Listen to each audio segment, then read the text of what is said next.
You must. For I must bust a nut. Ready? Okay, here we go.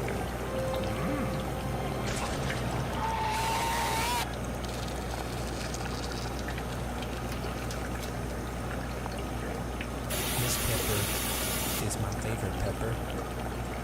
It's called Satan's butthole. I call it that because of the little ring on top. You stick your finger right on in there. And you can't leave it on in there for too long, just so it'll burn your little finger off. And it'll smell really bad.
Divine Shadow _18 would endure the debate for Mommy Abby and her massive mommy milkers.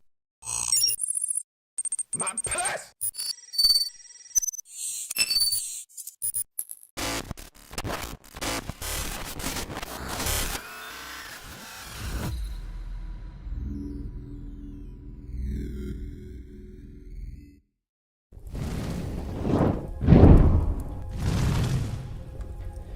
That's a great question, Wayago. That's something you should ask the moderators on Twitch. Wayago on YouTube said, "Why can't Fortifier enjoy a retro game he can enjoy? Because nobody likes me on on Twitch. They're all mean to me and they make me play shitty games." It's true. What's up, everybody? My name is Fortifier. I'm a retro variety streamer. I play a bunch of games from the 70s all the way to now, always on True Hardware. Right now, our main focus is Crystal Dynamics, but every... Jesus Christ. Now we got Glover here.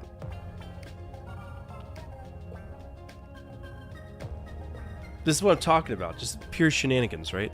We do like you. We give you great games. No, you don't. You gave me Deadly Towers, and that game is dreadful. Nothing on this planet can prepare anybody for the anal penetration that is Deadly Towers by Broderbund on the NES. The game sucks.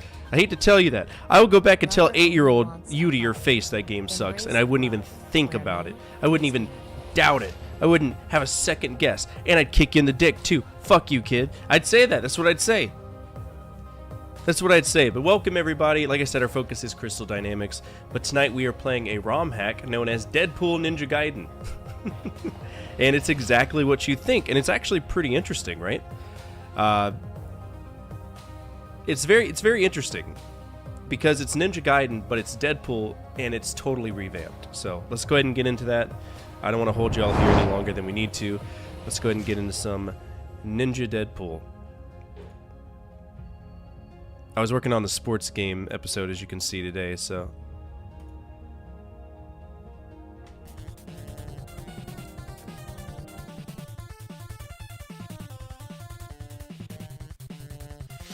Who's this goon?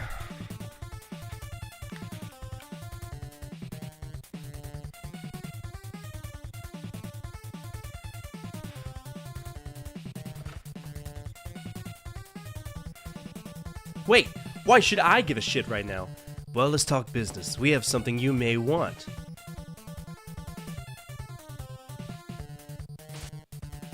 Sightings of a creature like the chupacabra were seen in South America. Okay. We think it is Cletus Cassidy, aka Carnage, on the run. Oh, look, Carnage. He escaped Ravencroft and hasn't been seen since. And a catch? We're asking for your mercenary services. I don't know, how much moolah are we talking? Well, how does 500 grand? This map and a plane out to the island sound to you, Wade? 500 G's sounds good, but... I was in the middle of looking for Ajax, for Francis. Yeah, absolutely. Ajax, why didn't you mention so? Give me an Ajax and I'll make it double up front. Wait, what? We know Carnage has a hold of the gauntlet, the Infinity Gauntlet. So Wade, what do you say, deal? Okay! Great. You will come on board as codename Weapon X. Okay. We will ship out cargo loaded with automatic machine guns. Kick-ass field trip! I know all about your reckless behavior on the job. We have for you a custom double-layered suit for battle and stealth. What? No Infinity Glover. Take a look for yourself, Weapon X. Let me see. Rad! At least it's not that ugly shit Barakapool X-Men outfit. Good, Mr. Wilson. Have any last requests before takeoff? Can Peter join me? Well, then you will be paid ASAP. Better be. Great doing business, Wade. I don't trust him. I think he's a bad guy.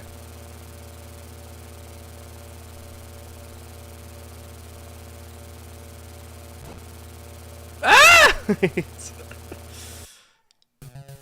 Oh, here we are.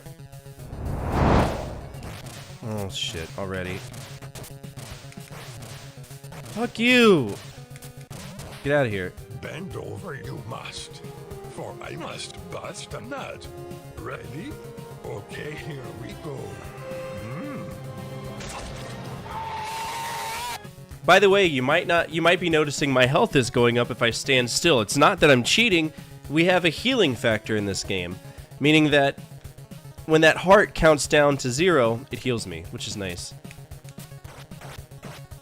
I can also teleport if I get close enough, but trash.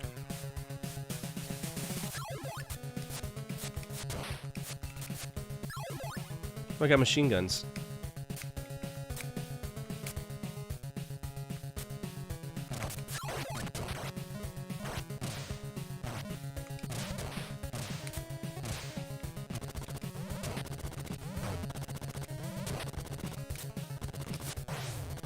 Damn birds. Stop it.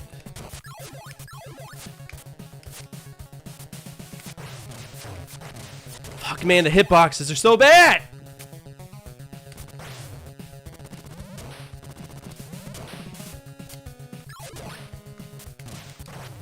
Dead. Oh wait, I can swim? Huh! How nice of them.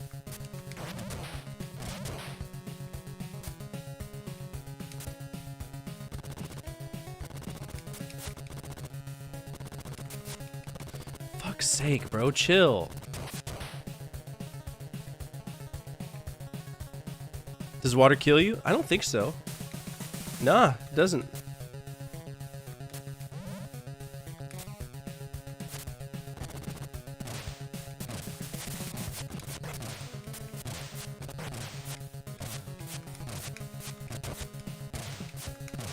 Things in the water will kill me.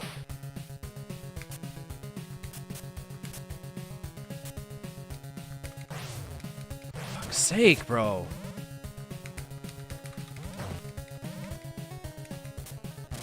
Oh, gross. Alright, let's heal up. Beep! There we go.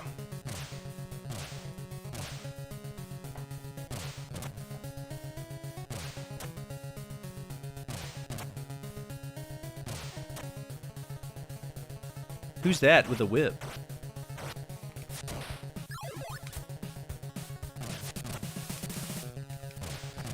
Don't grab the...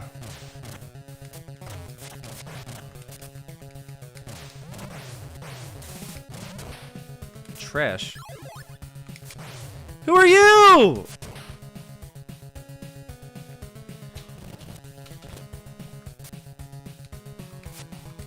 Is that the Flash? I forgot the Flash is in this game. Fuck you, Flash!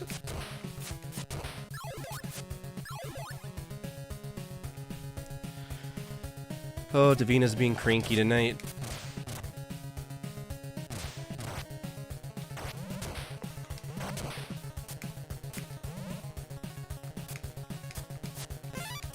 Nice heal.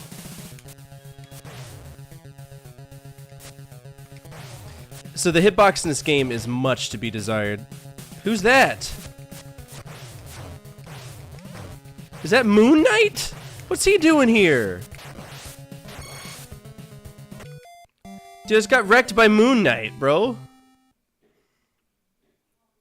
No, Davina's got a really bad diaper rash right now.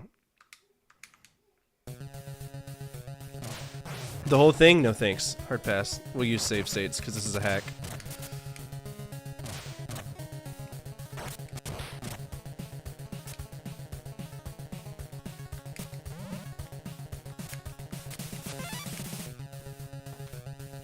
Was that Taskmaster? I don't know if it's Taskmaster or Moon Knight.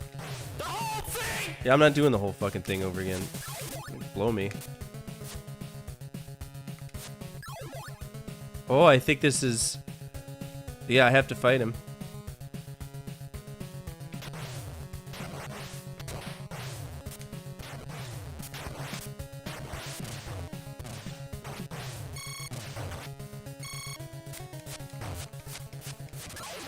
Get shit on, brother.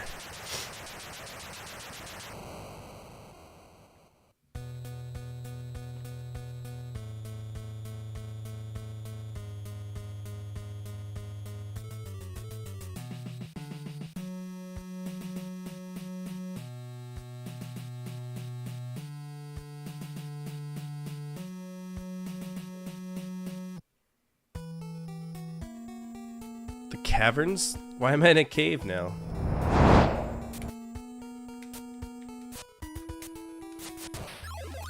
Oh shit, it's Rehabusa! He's here!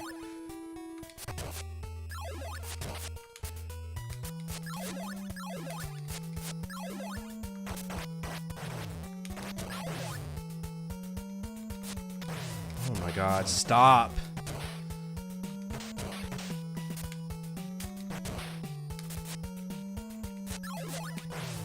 Oh my god, leave me alone. Fuck's sake. Now how do I get back up? Death! This is why we hit the save state button. Such bullshit. I can't see anything. Cool.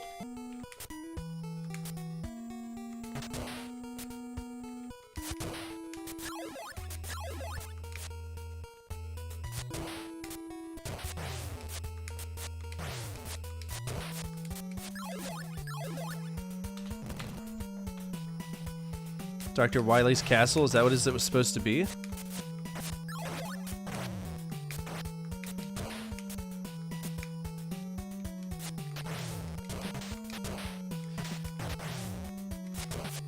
the fuck out of here, bro.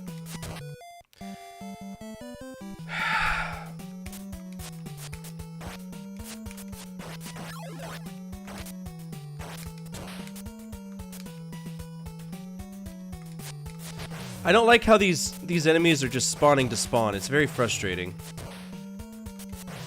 Oh, good. Good! I can't see! What do you want me to do? I can't see! What do you want me to do, game? You're making it dark. I can't see.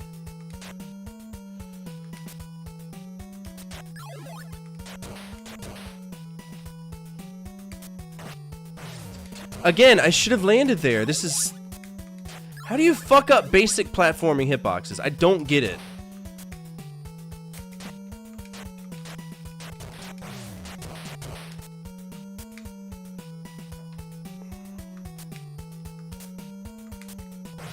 I can't see. What? How was I alive?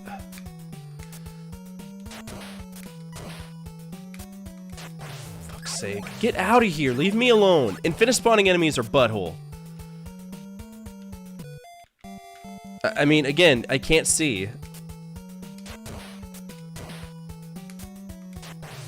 Thank you. Thank you. That should have hit. Those were both solid hits. Fucking Ninja Gaiden, dude, I swear. So, okay, so you made it seem like that was a platform, so what am I supposed to think of it? Ugh!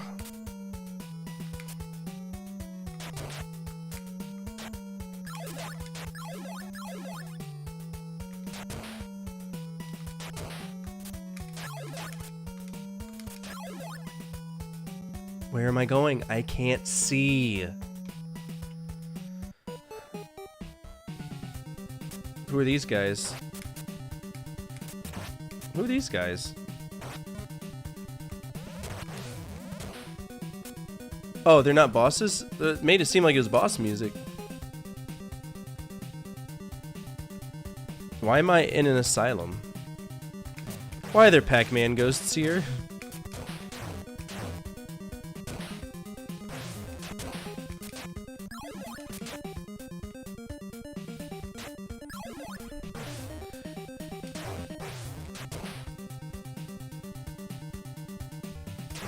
Stop throwing garbage at me, asshole!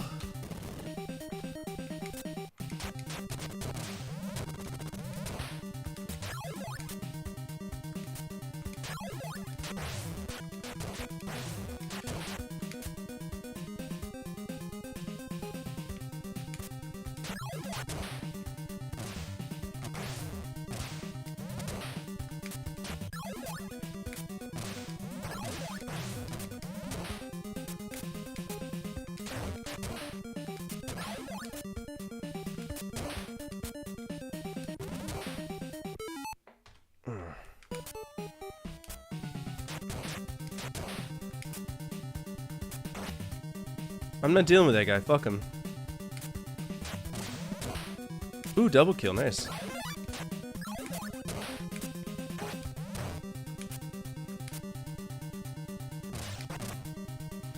those Space Invaders?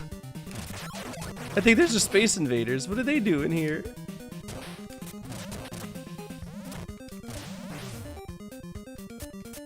Am I on the wrong side?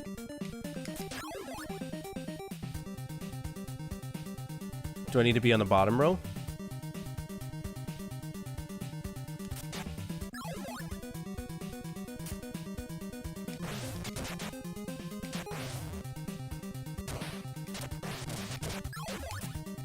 Mandatory damage the game, bro. Ninja Gaiden.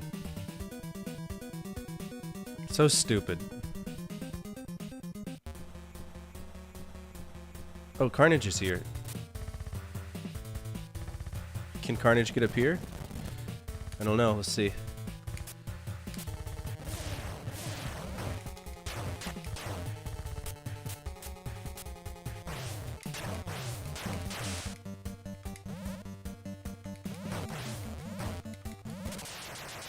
Oh, Carnage is stupid easy compared to Red Hulk. Jeez. Wade. Wade. Wade. Baby, it's me. Where are you? I came back for you. Is that Lady Death? May! Do you happen to have a gauntlet? Yeah! No!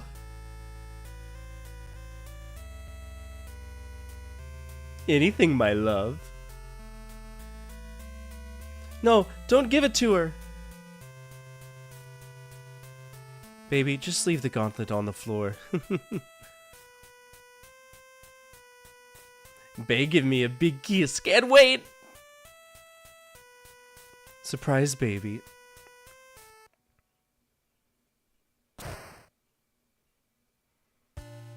Wade! Carnage, take this thief away. We will execute her. Who's that then?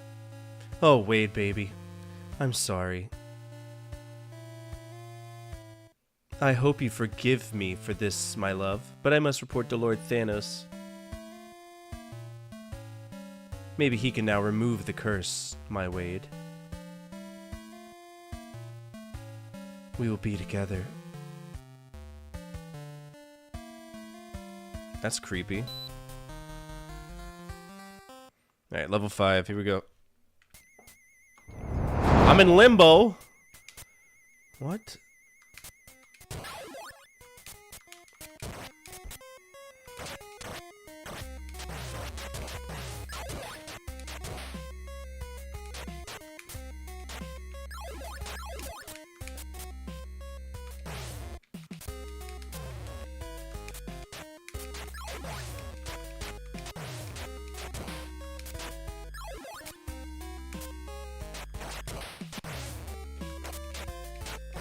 Please stop.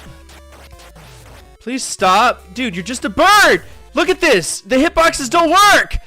They don't work! They don't work! How do you expect anybody to hit something when you can't physically hit them? That's nonsense. Test your shitty game before you release it to the public. Find out that on that specific platform, birds don't die. Takes no effort to do it. Look at this shit. You gotta be fucking kidding.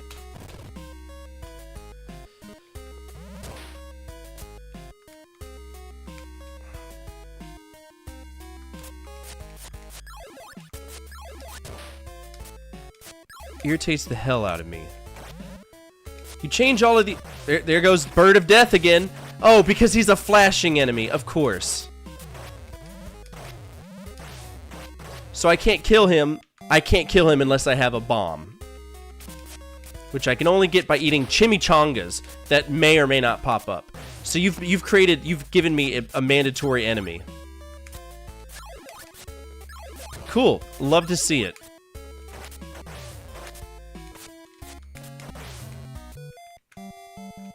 That's where they fucked up the game right there. It's a step backwards.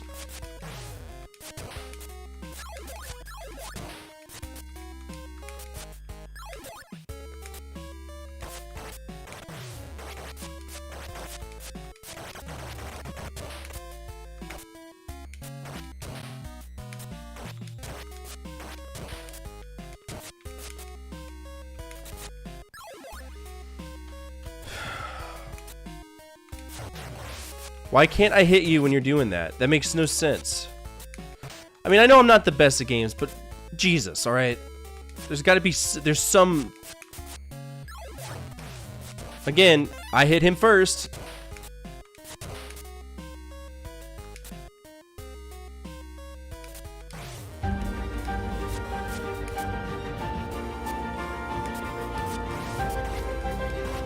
Please stop.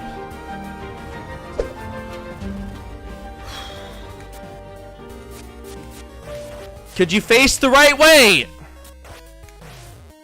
There are two things in this game that drive me batshit insane. When you, for whatever reason, when you jump, whatever direction you're facing, you get locked that way for your sword strike. So you have to make sure that at the last moment, even if you're... No. What am I trying to say? I want to make sure I say this right.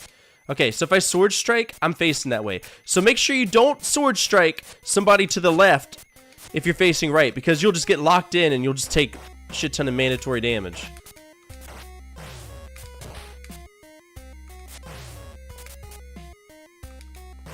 Again, I'm not pushing up. Come on. Yep. This is where you just get beat up because... Yep. Yes, yes. Good game. You're the best. You're the best. Yep, I hit you.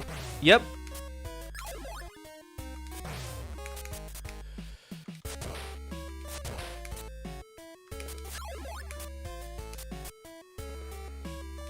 Hit you first.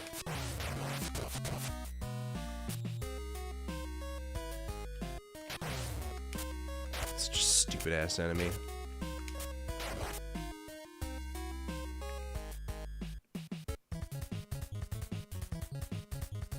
Oh, good. Ice mechanics, because that's exactly what I wanted. Hell yeah.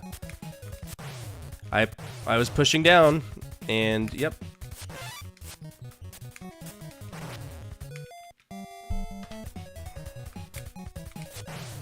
I hit you first, yet again. Mandatory damage galore.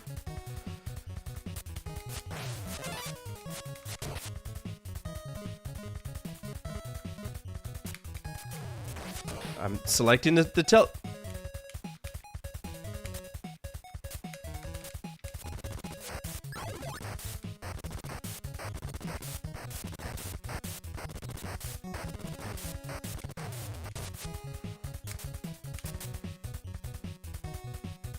This game is so shit. I hate it.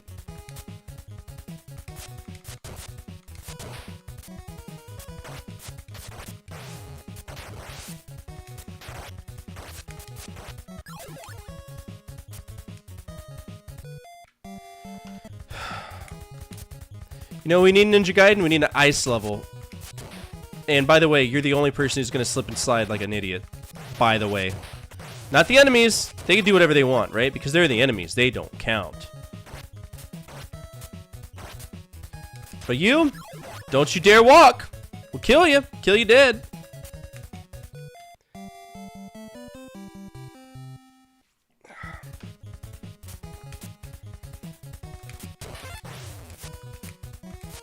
Yep. Walk on the ice like it's totally fucking normal. Yep, despawn too while you're at it. Excellent game programming.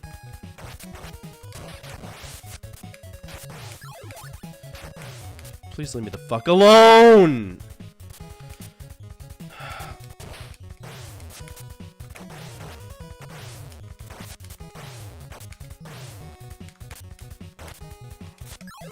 Yeah, because they're stupid. I don't mind ice mechanics if the enemy struggles from the same mechanics that I'm getting hit by. But if you're making it to where, like, only I'm affected by ice, that's stupid. That's a surefire. That means you're just basically trying to screw over the consumer. It has nothing to do with the actual environment you're creating.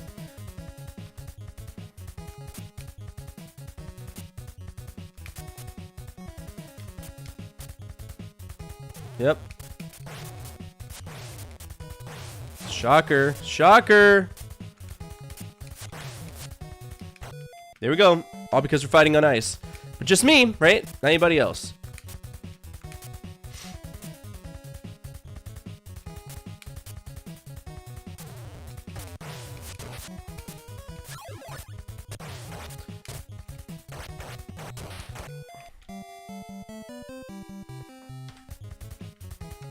I wouldn't be surprised if somebody has.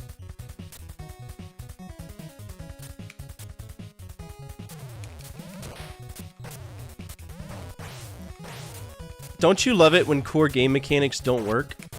I love that. That's really cool. And I'm dead.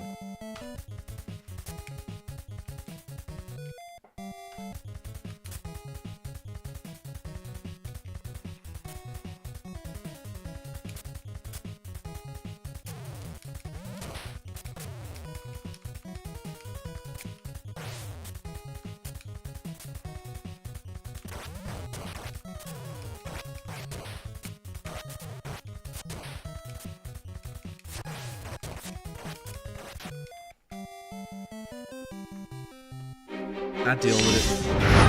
Nope. Let's try it.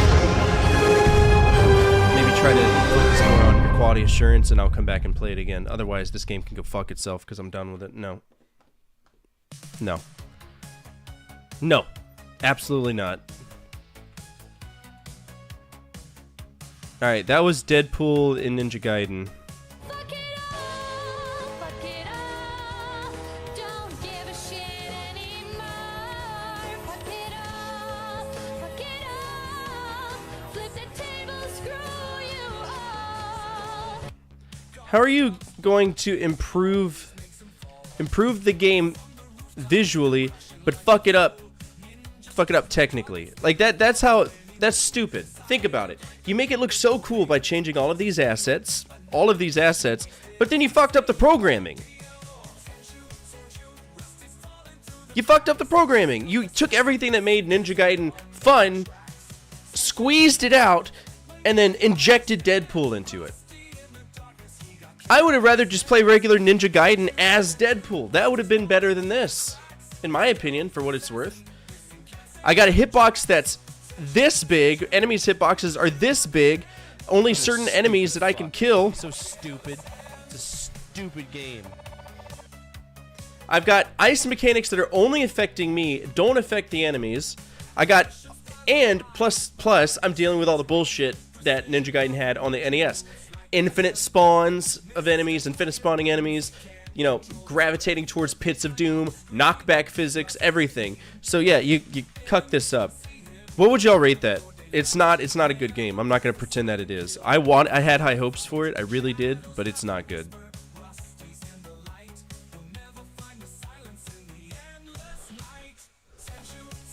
I'd give it like a D, just because of how bastardized it is.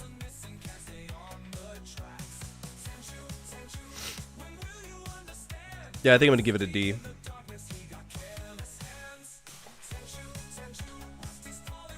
D minus. All right, oh man, you're losing 1 point. You're losing 0.5. I think you can spare it though. You've been at the forefront of giving me good games. You're losing half a point for its D. All right. If it was an F, you'd lose a full point. So, it is what it is. All right, that's gonna open up our hack. Old man's like, whatever. He's like, Okay, so we have an open hack, open mod, open revenge, meaning that our next game, should y'all want to see it tonight, is a project game. Star Control. Because we have Star Control 2, which is currently an ROR violation, so we're going to go ahead and take a look at that. I believe Star Control 1 was a DOS game. And it's also notoriously shit, if I remember right. And it was created by Toys for Bob. Who can name another Toys for Bob company game that Toys for Bob did? It's a very popular one, and I'll give you all a hint. It's PS1, it's a platformer, and it's a collectathon. Let's see if you can get it. I'll give half a good boy point to somebody. Alright, British gets it. Good job, British. I'm proud of you.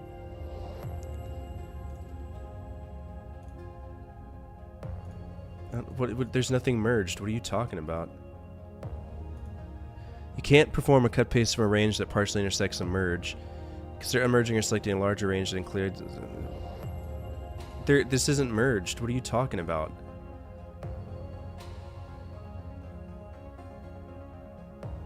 They're not merged. Oh shit. None of these are merged.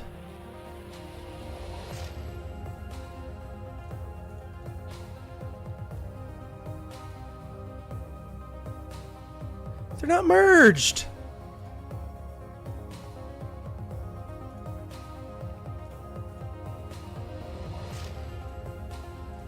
What are you talking about? They're not merged.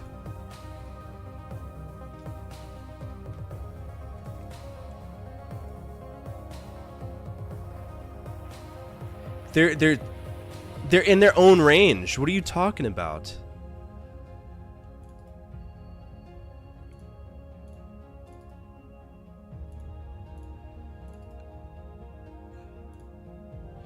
So it works there in this one. Oh, is it because it's freaking out?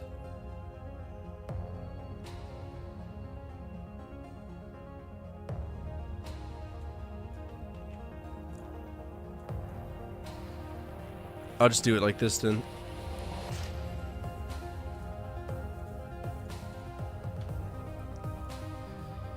Alright, British, you have 0.5. Forgetting the trivia question right. Good on you. May have done a Crash game. I don't believe they did. Unless it was like number 4 or something, some like knockoff. Yeah, they did Crash Team Rumble in the Insane Trilogy. Okay, Star Control Famous Battles of the Urquan Conflict Volume 4. That's the name of the game. And it is a primarily Amiga game. We cannot play that, so we will get it on DOS. I think I've played this before in my own time.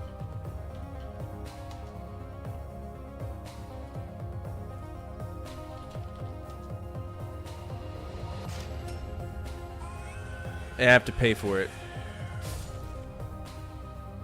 Alright, what game? Episode 1 Racer? So, we're not doing the Month of Revenge. That's a huge rules of release violation. You can pick another one, but I don't want to do that. That game is so far down Star Wars lineage that we're missing everything on NES, everything in the arcade, everything on Atari, everything on Super Nintendo, everything on NES. So we have to pay for Star Control. How much do they want for it? I don't want to pay for it. It's a horrible game. Star Control. Toys for Bob. How much do you want for it? Damn, that's crazy. Let's see if it's on archive, because I'm not paying for a game I know I'm gonna fuck off. There we go.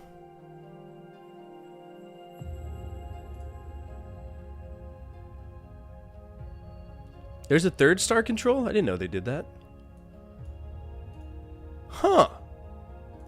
That looks that cool, I guess. Alright, Internet Archive. At any point, you can, load.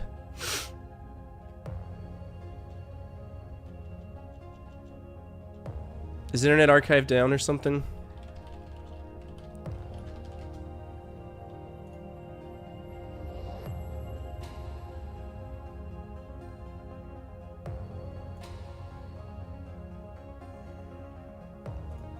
Well, they're clear. Apparently there is, because it's not loading.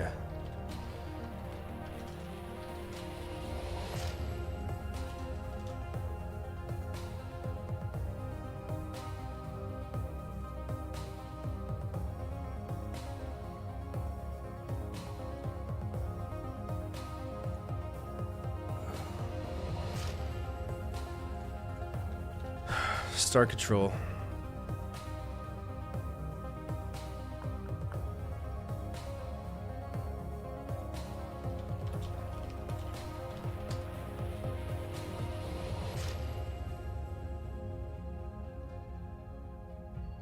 Award-winning? Yeah, I don't think they're that great, though.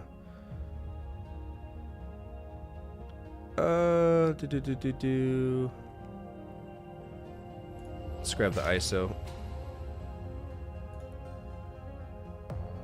Alright, we're gonna have to play this on Windows 95, so this is gonna be interesting. Would you like your card back?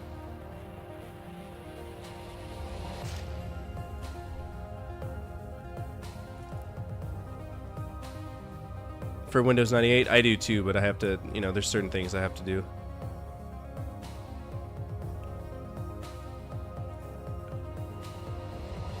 Holy shit, so... Yeah? Alright, I got you.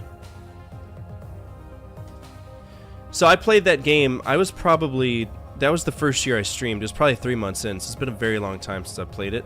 I would love to play it, but it is, like I said, it's so far down the rules of release that I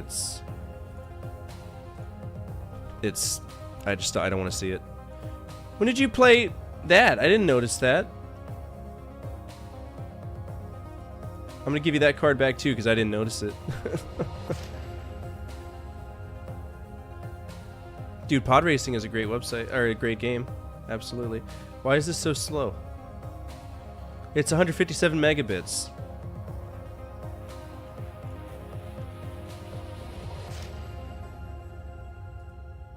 Copy link address.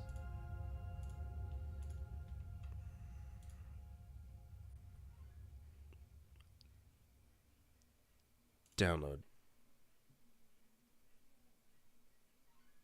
Incredible how long that was taken. Yeah, well, here's another thing. The copy of the game that I own has a bug in it. it will crash no matter what. I don't know why.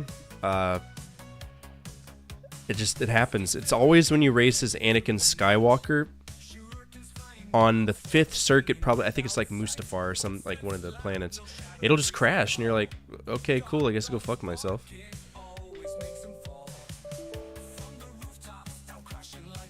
All right, open up the folder. There you are. All right, let's go ahead and crack open some windows. Yeah, on the cartridge. I'm telling you, it's insane. And it's the same one I had from whenever I was a kid. It always froze on me, and that's the only reason why I never beat it as a kid. So I think I wanted to play the Dreamcast version because it already looks better as it is, and then...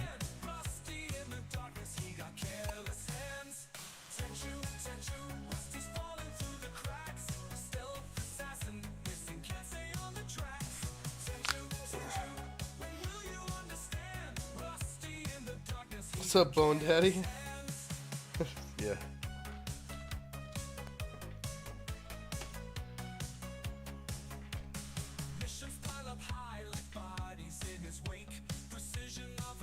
Moves like an earthquake.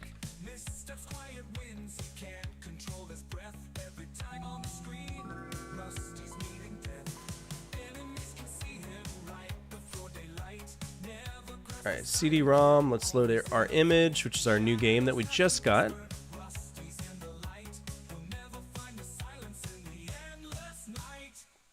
If we're lucky, it'll auto-boot and we'll be fine. Nope, no invalid switches, don't be doing that.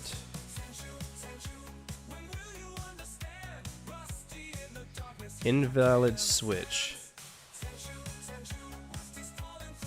What does that mean? Install the fucking thing, bro.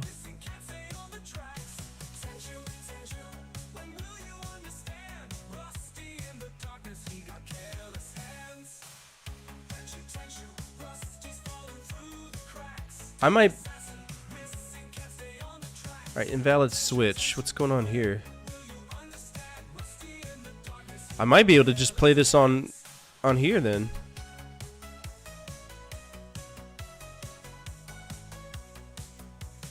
Yeah, so what was your favorite racer, Divine? Mine was Mars Guru or whatever his name is.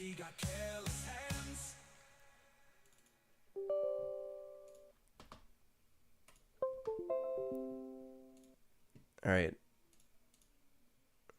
Yeah, okay, cool. Let's install this to our hard drive. We'll install it to D. StarCon is perfectly fine. There we go. Death Vader all the way. Wait, Darth Vader was in there? I didn't know that he was in there. Press any key to continue, okay. I've done it. English version, sure. What is this?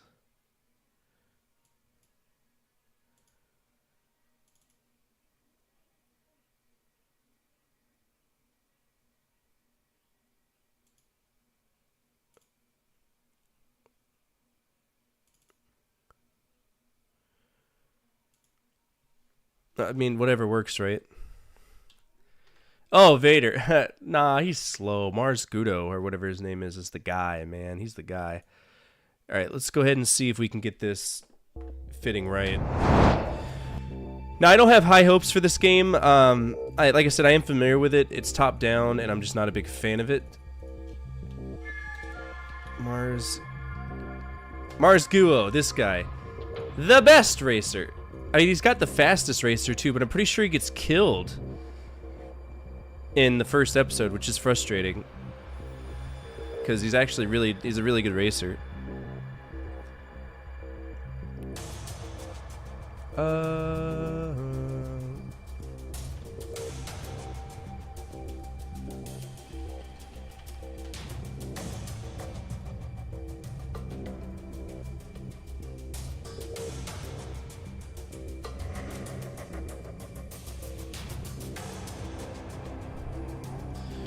Remember Clegg Holfast? He has one that's shaped like a pineapple slice, and that's all I thought about as a kid.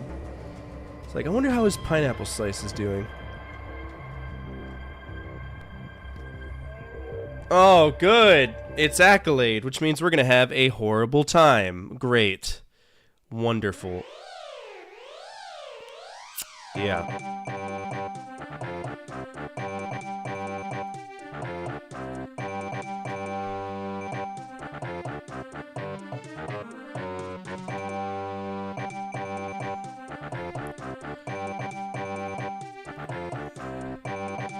Okay, so what's going on with this?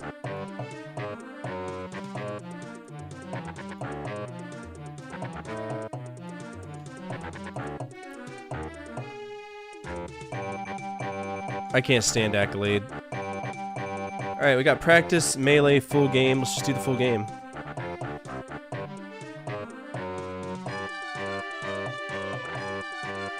Alright, we got 1, 2, 3, 4, 5, 6, 7, 8, 9. Let's do beginner's luck. Actually, I should probably learn how to play the game, shouldn't I?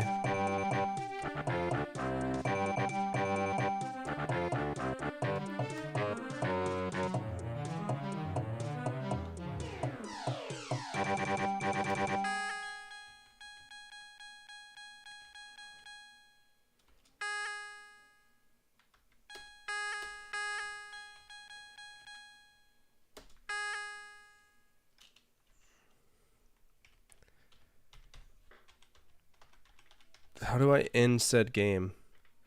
No, I don't want to save game in progress. Accolade is one of the worst companies ever created as far as I'm concerned.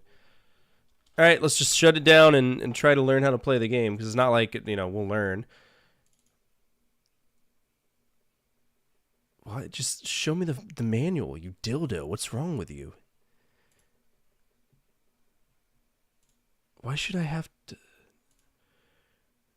Just, where's the manual?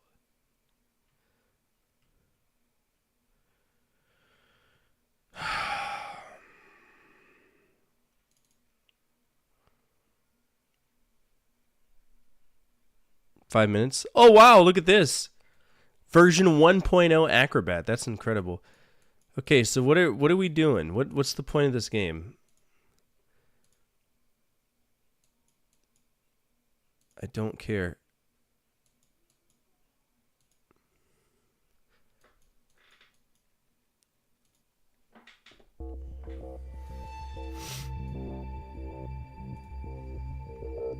Can you just please tell me how to play the game? I don't care about the... Just teach me how to play. Oh, good. This is from an era where hyperlinks don't exist. Love to see it. Page 13.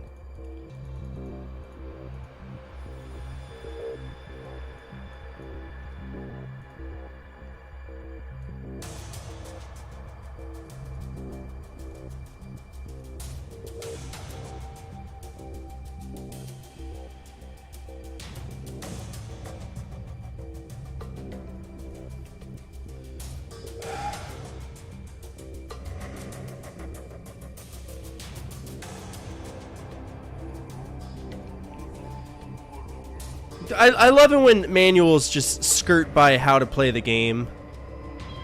Like, this is how you play the game. Yeah, but what are the controls? Page 9, my bad.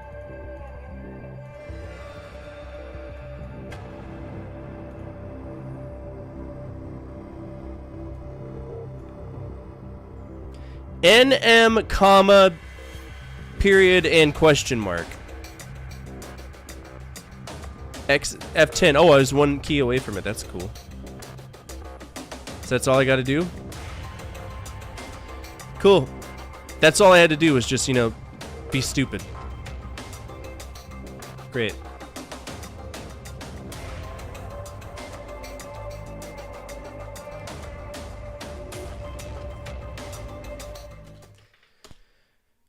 Fuck Accolade. So hard, dude.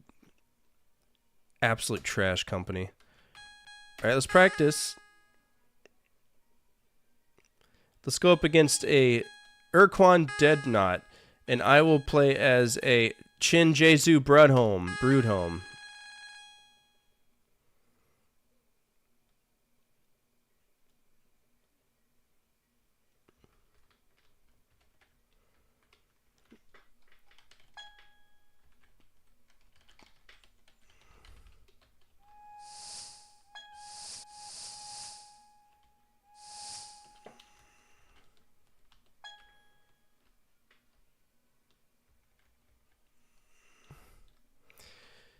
We really just.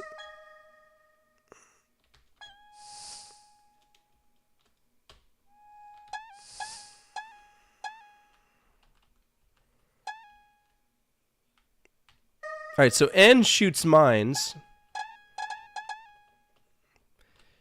M turns me left.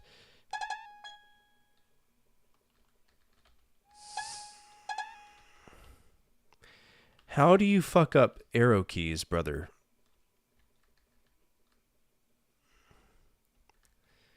How? I didn't know that was possible.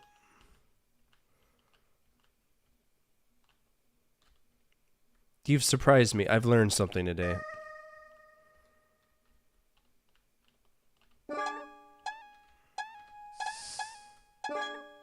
Oh, no big deal. Just ran into a planet. Now I'm dead.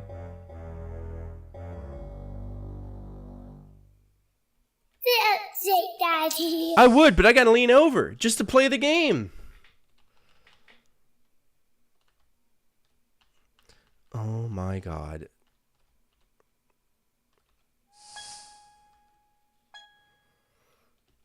Never considered buying a brake button, did y'all, huh? Nope, we're just gonna fly by things because there's no brake button.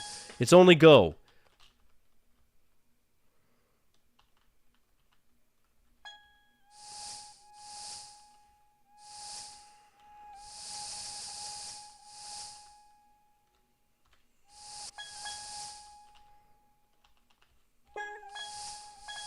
While we listen to songs of reggae. Caribbean drums, that's the sound of destruction you wanted.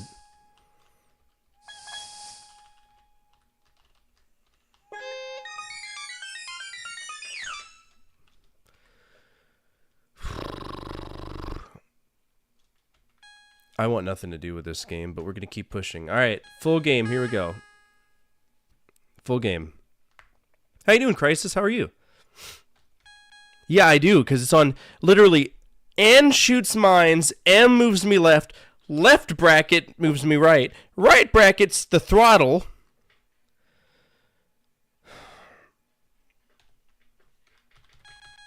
With no way to change any of the controls.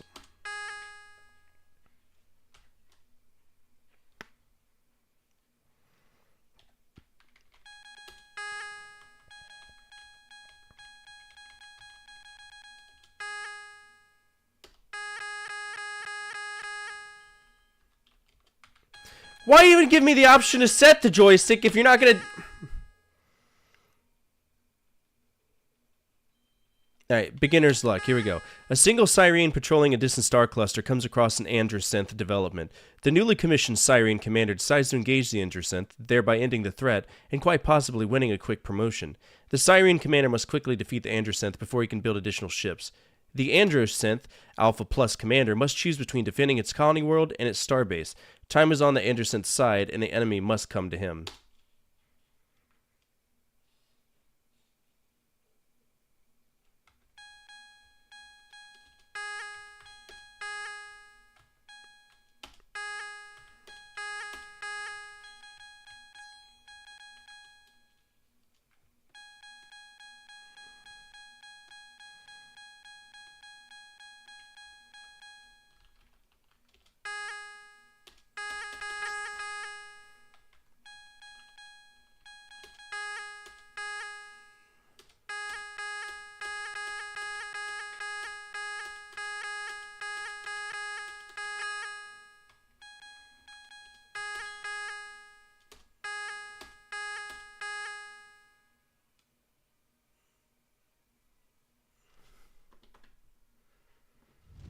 This is interpreting itself as a two-player game.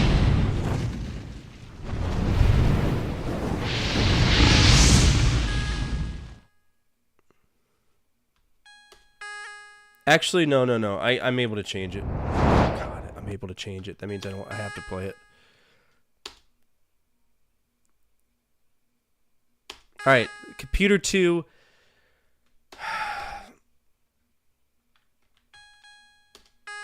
What does dead mean? We just started.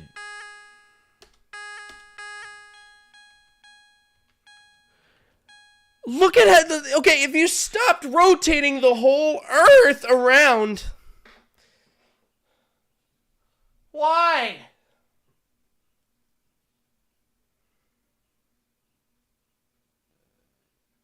You're making me choose a route, but you're spinning it. That's like saying, "Hey man, you want a jelly bean? Here. Pick one. Pick one, dude. Why you taking so long? Pick one. Brother man, choose a jelly bean. Brother, dude. Oh, you need some Tylenol? Take it. Just take it. Take some Tylenol. You need some antidepressants? Take them, man. Just take your medicine. They're good for you. What about your heart medication? Fucking take it. Take it. You want to hit him a vape? Put it in your mouth. Put it in your mouth, bro. Put it in your mouth. Stupid ass. This is the shit that Accolade put on. And you know what's so funny? Everybody's always like, oh, that game inspired me. No, fuck you. This game didn't inspire anything outside of depression. Fuck this. Okay, here we go. We're going to move down. He's going to move towards us.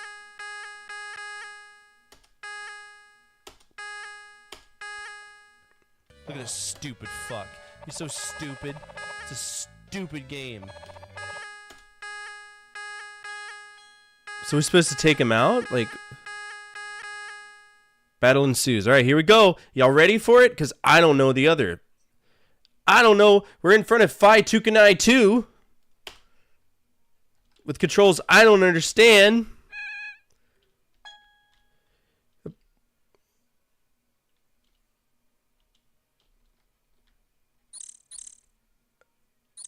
What in the fuck?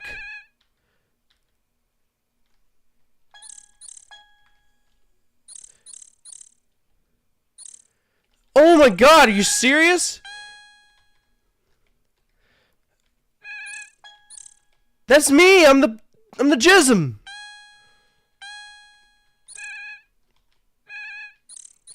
I'm the stripper on the bottom shooting bubbles at people. There's no way you can control this game rationally with 4 linear buttons. No. No way. No, no way.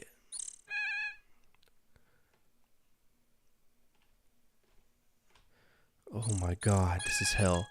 I got him. Attention all units, central dispatch, be advised, we have a 1075 in progress with multiple victims. Respond to raid alarm, all units respond, code 3. Give me a second. What's up, Joey? How are you? Oh wait, no, we were the Anderson. I don't even know who we are!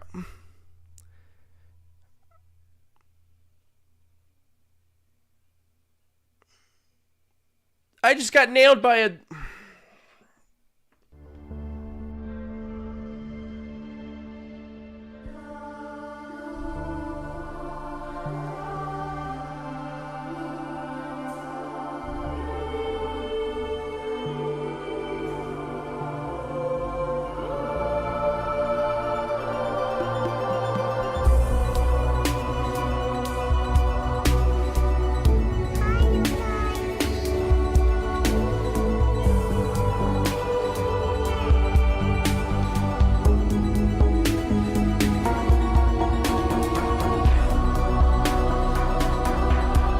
Oh my god.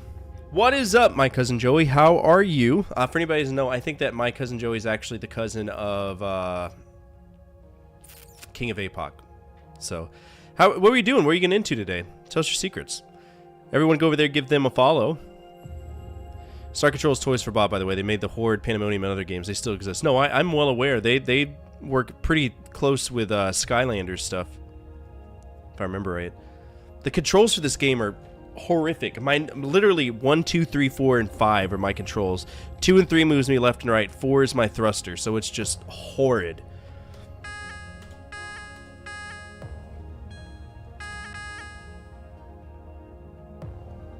Battle ensues. Here we go.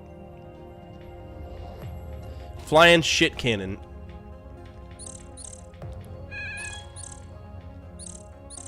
If the controls weren't so bad, this would be pretty cool.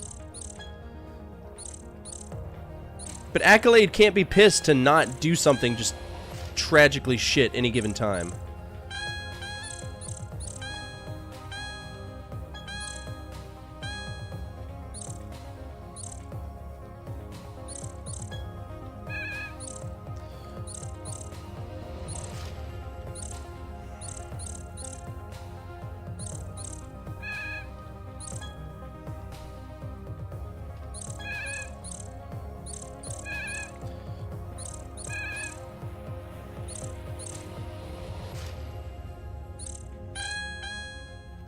Of course, all of my weapons aren't doing dick shit, so...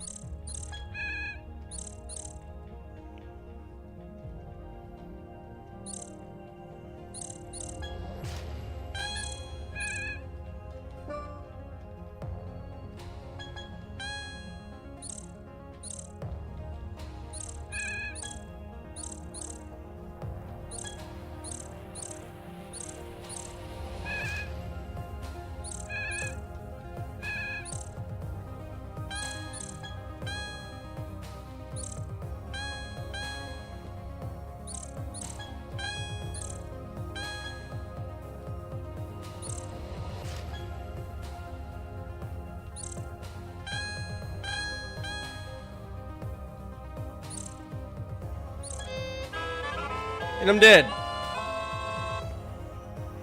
That we lost. We lose. And they're gonna colonize and they win.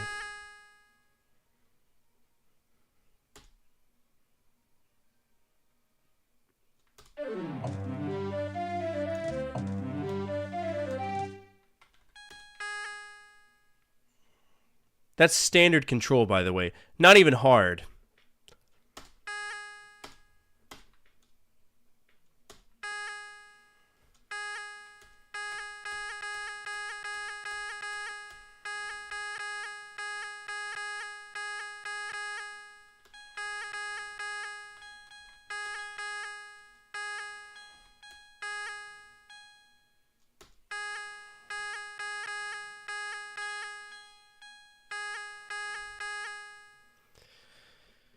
Okay. We're at Alpha Scorpy 3. They're just pulling names out of their butthole and they're like, yeah, this sounds great.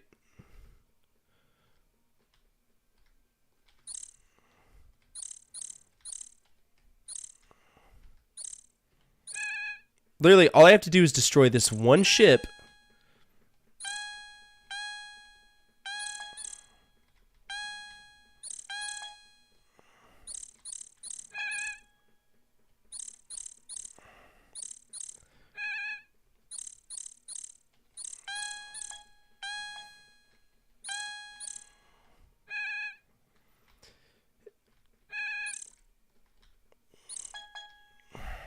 Don't crash into...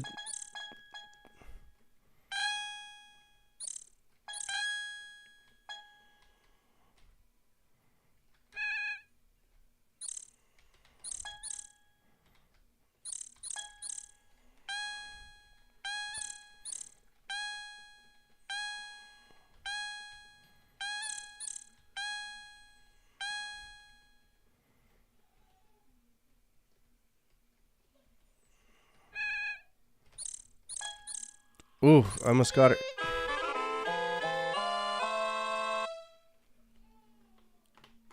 No. Absolutely. I want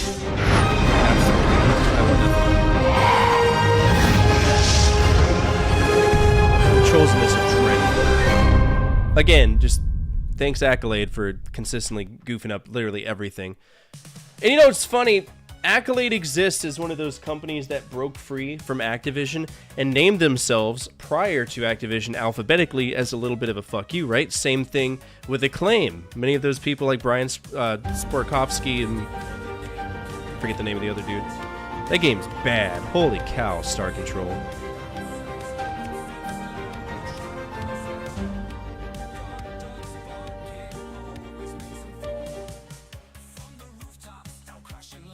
Alright, Star Control is digital, and it is hella fucked off.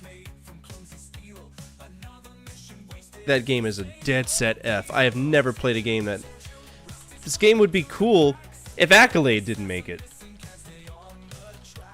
Controls are abhorrent, and it would be more fun to shove a grenade up my ass and play human hot potato. Swear to God. How you doing, man, dude? I'm doing all right. When I'm not playing, dude, this game give me a headache. God bless. That I love outer space games, so when outer space games mess up, that pisses me off tremendously. Like so bad. Anyway, Star Control 2. Let me see. I might own that. I don't know if I do. I don't. I have Total Eclipse.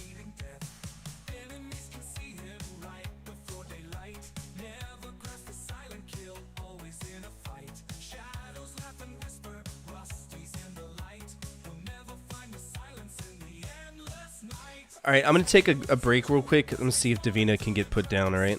Don't go anywhere.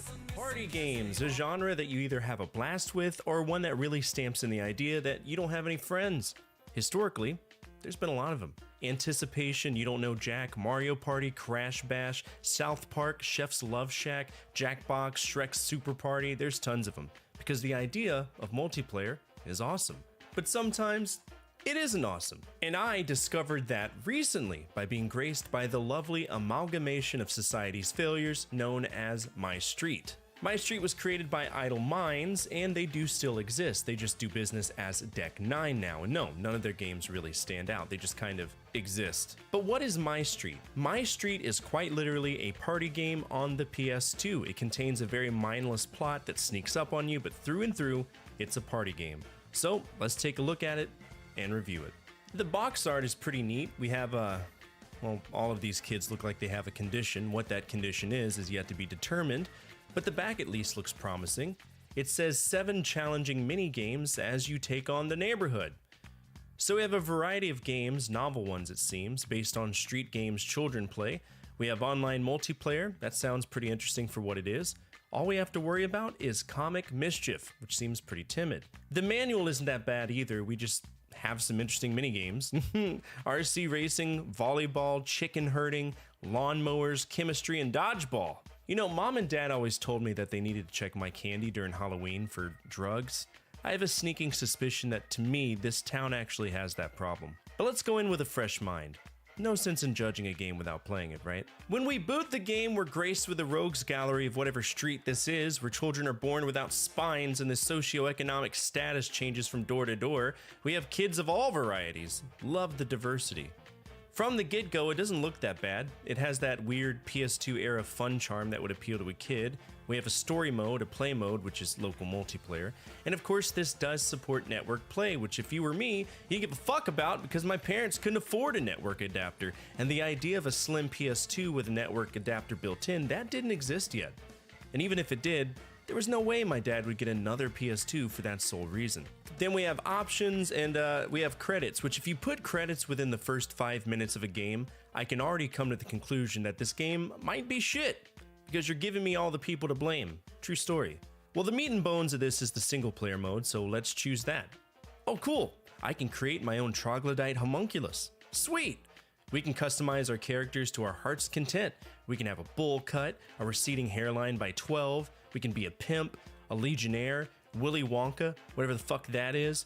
We can culturally appropriate, we can wear a bucket, work the coal mines, we can culturally appropriate again. These combinations are insane.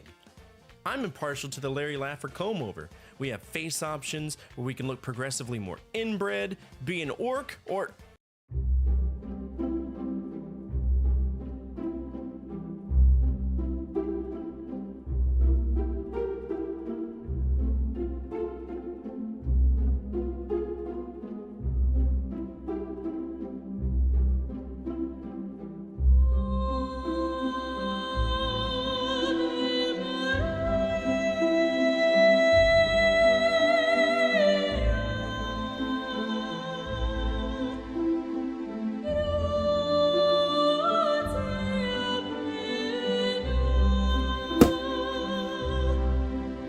Fucking blackface? Really? This past QA, all 30 of them, not one person said, hey, you know, I know we're already making the kids be very customizable and we're being very eccentric with it, but I noticed one of the selections might be iffy. Nah, man, it'll be fine. This here's a party game. This is a big reason why I got out of QA even when I worked at Electronic Arts. Even if someone suggested it, it likely wouldn't have been removed, but I digress. Let's create our character. We really want them to stand out among the community, be as imposing as possible, establish our dominance. Fuck yeah! Let's give them a name. What? You know, I've played tons of games, but never once have I said to myself, you know what I'm tired of? A normal keyboard. I'm gonna name you 7, child. Deal with it. So we're in the game. Obviously, I've played it before. I've actually beaten it, but not the way it was intended. But I did. I got the bad ending. As I mentioned, the plot is relatively straightforward, but shallow. We have to beat the bully before August 24th, because that's when school starts, so bear that in mind. The whole idea is that we need to beat all of the minigames to unlock the final minigame and beat the bully, which is dodgeball. Because if we don't, we get a bad ending where the bully takes our lunch money for the whole school year. But here's the issue. I didn't know that. So now that I do, let's put on our game face and establish dominance in this new neighborhood. When you start the game, you're dropped off in the middle of the street by a careless mother who tells you to go make friends. But there's zero insight as to who you can interact with, so it's a race against time to find not only the people, but to satisfy their asinine requests to even be able to play their minigame. I lost a day in-game trying to figure out who to talk to, and if you get too far away from the house, or try to swim without your floaties, your mom gets on your ass and starts counting to 3! That's terrifying if you're a kid. So here's what you do. First off, we need to play a marble game at Anne's house. She's the hippie chick, but we can't play marbles until we buy marbles, which cost 55 cents at the corner store. So we run back, buy the marbles, and we run back to start the game. We control a marble and we move around grabbing smaller balls with the intention of passing them through a goal. These balls are magnetic. With every minigame, there are 3 rounds, and they're progressively more difficult. Plus, the whole time, you get to listen to zingers from these kids like this. Quill lover! With the game beat, we get Annie's floaties, which lets us go get Sean's volleyball that was sent to the island outside of the tiki bar. But by now, it's so late that we need to go to bed, which brings up a specific point I want to make. We can only usually do 3 games per day, and that eats up your time. So you might be thinking, hey, I should save often, right? No, saving costs time. Fuck! Well, it's a new day, a new chance to take on our next minigame, volleyball. Volleyball is incredibly broken, and it's a fine example of how the character control in this game boils down to RNG in some cases. We can do the normal moves, bump, set, spike, but good luck getting the timing right, and the other side almost never misses. And we're doing rally scoring, so you have to hope and pray that your computer-controlled teammate doesn't drop the ball. Literally. When I played this was the minigame that screwed me over. It took so long to try to beat it, and due to that, it ate up my days, and I got the bad ending. Controlling anyone feels impossible, so the only way to power through this is bump, set, and spike. And a 4th move, praying that the computer doesn't fuck you over. The camera in this is atrocious. How are you expected to see where the volleyball is going to be when the opponent spikes it if I can't see it? With beating volleyball, we get the code of the weird science kid, the one with a leaking nuclear reactor in his background, but bear in mind, we have a limited time frame, and our mother mentions our neighbor.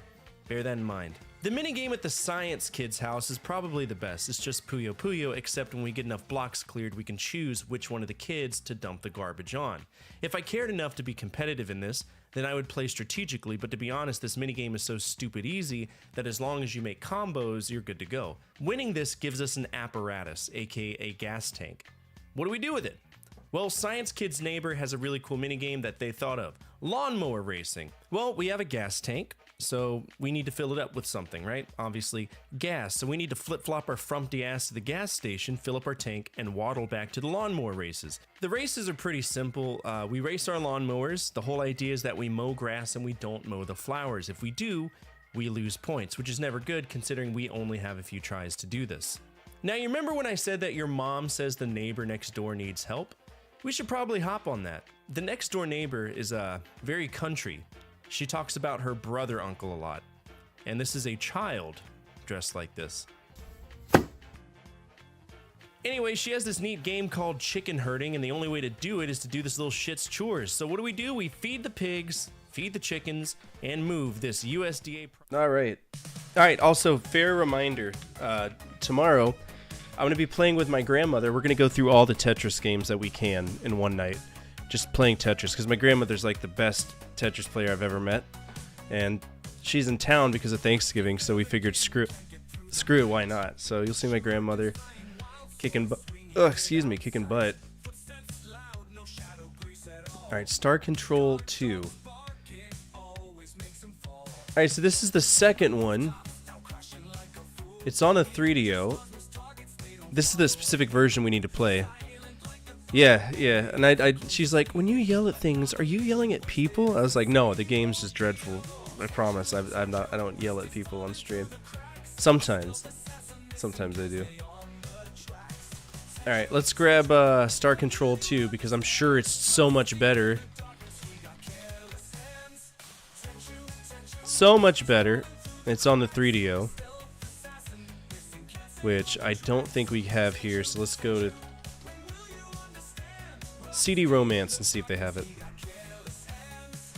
Star Control 2.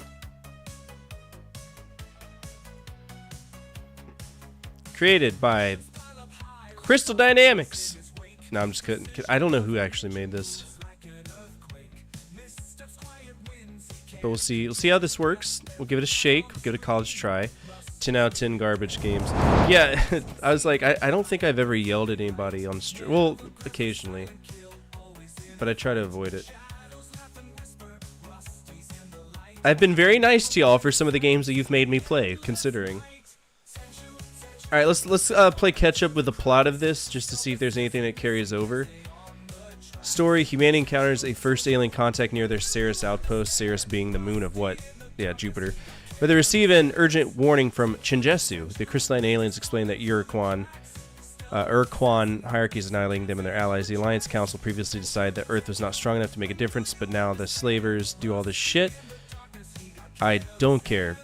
This game is bad. However, you know, it is ported to other things, so we could play Star Control 1 on other mediums, but with this, we only want to play one version of it to set us up for the next one, so we have an idea of what we're doing.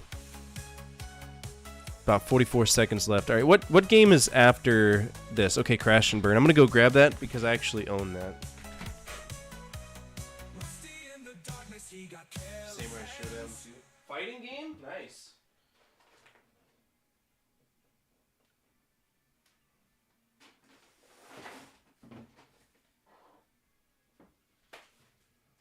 Horrible.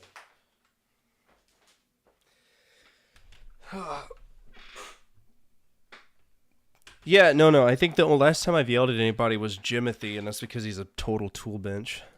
That's all he'll ever be. King of the Micropenis of Association Club. Micropenis Association of America. That's what he is.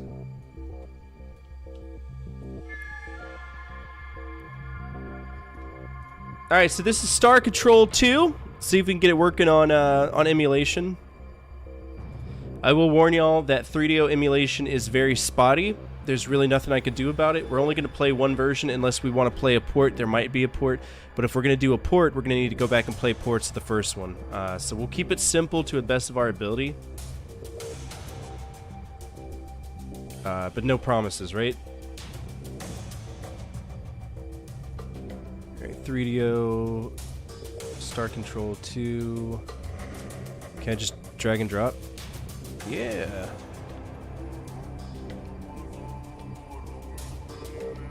And it crashed it. Good. Okay, so let's go ahead and extract the files here. We're off to a great start. It's wonderful.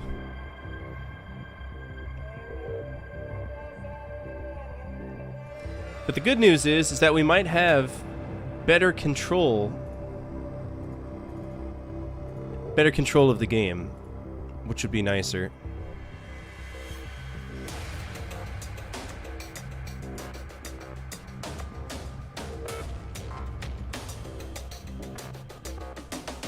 Quit RetroArch. Open that up.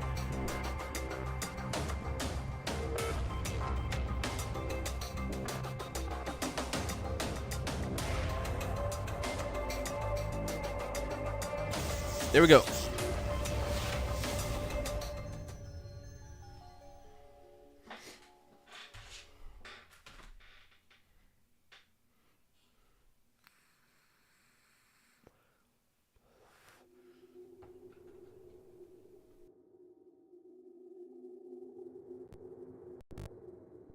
It is the year 2155.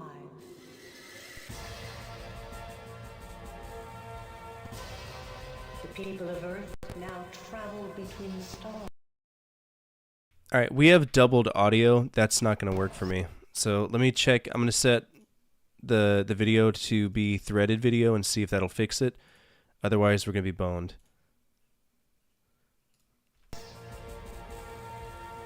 Yep, it's doubling up still. Following the sad lessons of the Little War, a unified Earth knew a century of golden peace and prosperity. A glorious dream dashed by the arrival of a hostile armada. Earth and her partners in the Alliance of Free Stars faced a monstrous adversary.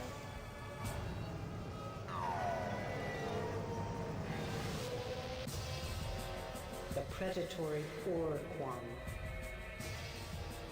and its hierarchy of battle thralls.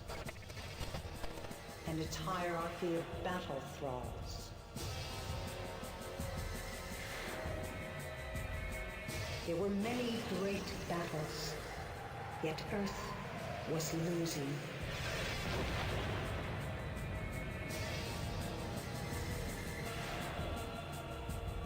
But then, far across space, an amazing discovery was made, deep beneath the surface of an alien world.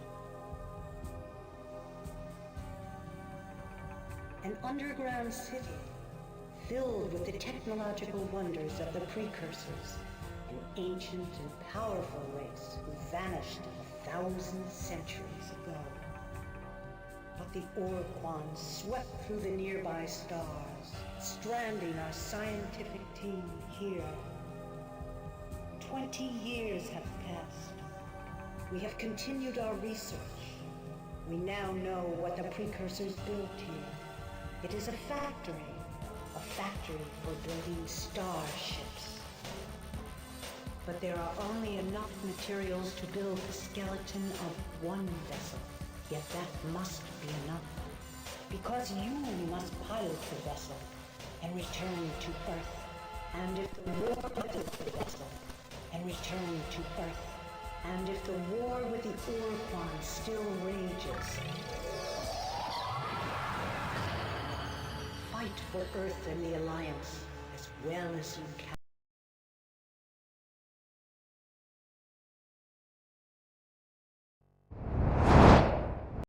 All right, I'm going to be honest with you. This is not running well. And I'm afraid what we're going to run into is that we're not going to be able to emulate 3DO in any capacity. This is a known issue. Out of all of the emulators out there, 3DO has historically been on the bad side. There's really nothing anybody can do. They've tried their best.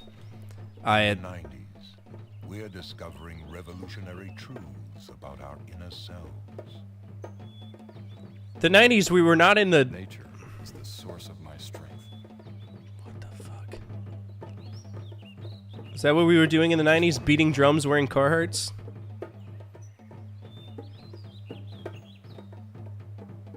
Man, this blows. You're telling me I'm playing this? Oh my god, it's an advertisement for the game. It's an advertisement for the game, because in the 90s we're sitting... Wow. Okay, there's 3 buttons. There's only 3 buttons on this controller. Okay, so we're in the Vindicator. What's our... Okay, we got star map. What the fuck? Where are we supposed to go? To Earth? Earth, right? Is Earth all the way over here? What's this? Delta Aquile. Okay, where's Earth?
Attention, interloper.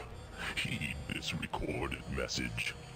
This drone vessel speaks with the voice and authority of Urquan. You are trespassing within Urquan space.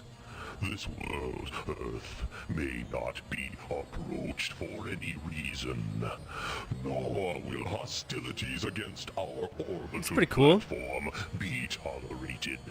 In addition, your ship does not respond to standard hierarchy identification transmissions, and is therefore deemed to be independent. This is not permissible. Only subservience shall be tolerated. This drone now leaves to inform the Urquan of your transgressions. You I can fast forward him. are commanded to remain here and await the arrival of the Urquan. Disobedience will be punished. Okay.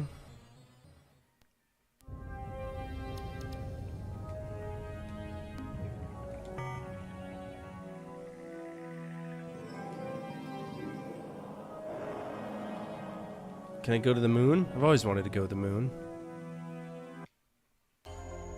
Wow, it's the moon! Scan it.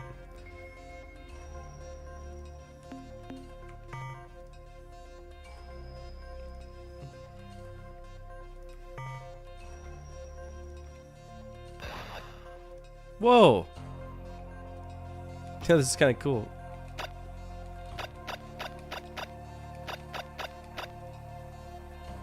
But what's the point? That's the key issue we're running into. What's the point of this game?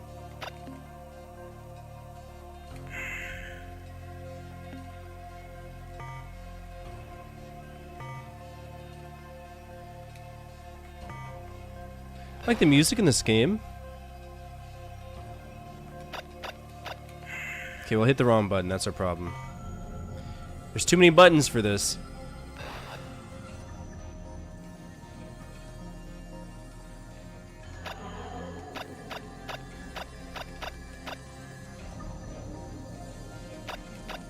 My only objective was to get to Earth, so what do I need to do?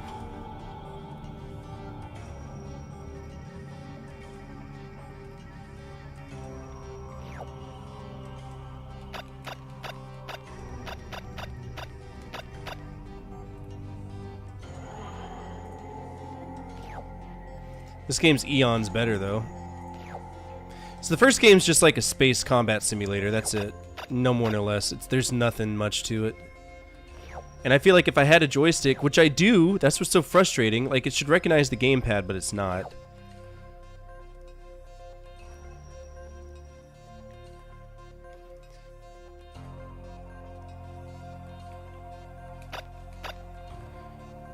Damn, am I really going around the whole Earth? That's a fast lander, bro.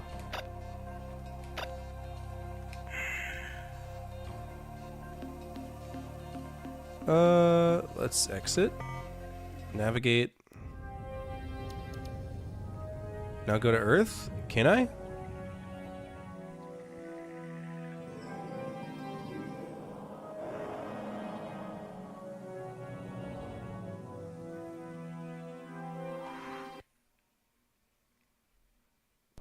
Attention, unidentified space vessel. I am Starbase Commander Hayes of the slave planet Earth.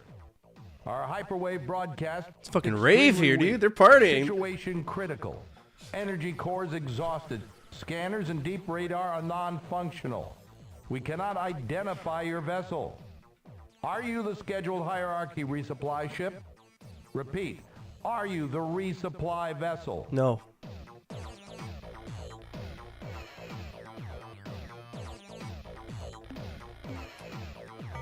The starship what? Never mind, look, we won't last much longer. Here's our situation. According to our oath of fealty to the Urquan, we must maintain the starbase, but we have no space vessels of our own. And the shield prevents us from contacting Earth, so we're totally dependent on the Urquan supply vessels for everything we need up here. Okay. We know there's a hierarchy base on the surface of the moon, but we can't contact them. The Urquan were supposed to resupply the base at regular 5-year intervals, but we haven't received anything in almost 8 years. Wow. What we don't recycle, we can usually synthesize, but to do so, we need replacement radioactives for our generator energy cores. If you could bring us some radioactive elements, we can fabricate the cores ourselves. Are you willing to help us? Yeah. The fastest way to get radioactives in this system would be to land on Mercury and scour the surface for deposits of radioactive elements. Okay, Mercury. But be careful. Mercury's a pretty inhospitable place. Watch out for earthquakes and those high temperature areas. Thanks, I'll make sure to mention this the next time I talk with our masters. I'm sure they will reward you. No, they won't. They're going to try to kill me. Alright, so we need to find Mercury. That's Earth right there.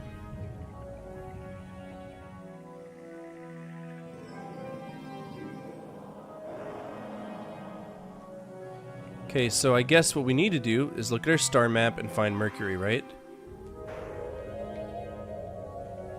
Beta Wolf, Sol. So these are their own galaxies, right? Beta Lyrae.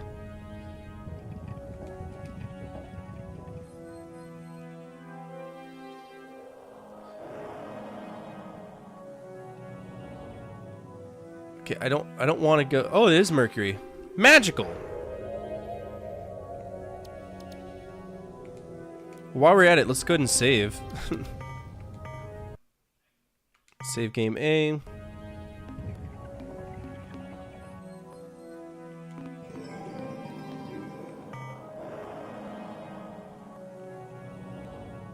Mercury.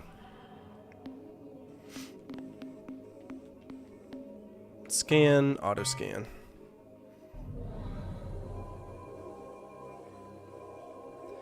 Okay, so we got a lot of stuff here, but so earthquake risk is 3, it's 165 degrees. Yeah, let's go.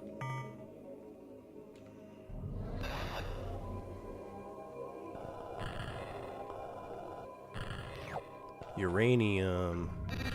Oh shit! Iron, silver.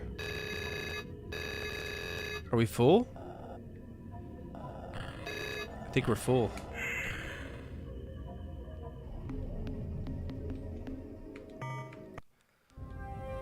Is there a way to dump our stuff?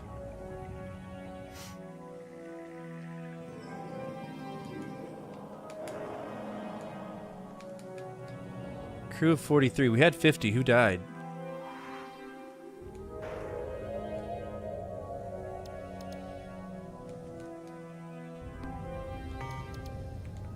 I wish there was a faster way to navigate. Holy cow.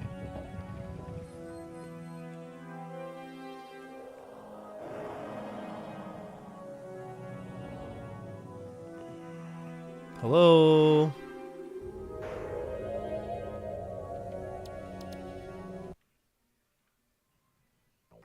Did you find any radioactive elements for our power cores? We're initiating transfer of radioactives, Captain. Now, as soon as our engineers can refit the energy cores, there, that's much better. Power ratings are climbing, life support is coming back into the green. Deep radar systems and sensors are now online, and I can scan your vessel. What the hell kind of ship is that? Just who are you, Captain? Star Control science mission, huh?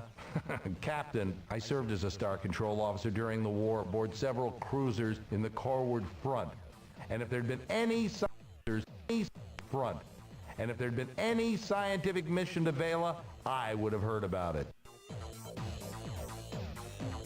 You know, come to think of it, there were some rumors that Corridor 9, the Special Operations Division of Star Control, was directing some hush-hush operation near Androsynth Space. This is pretty cool.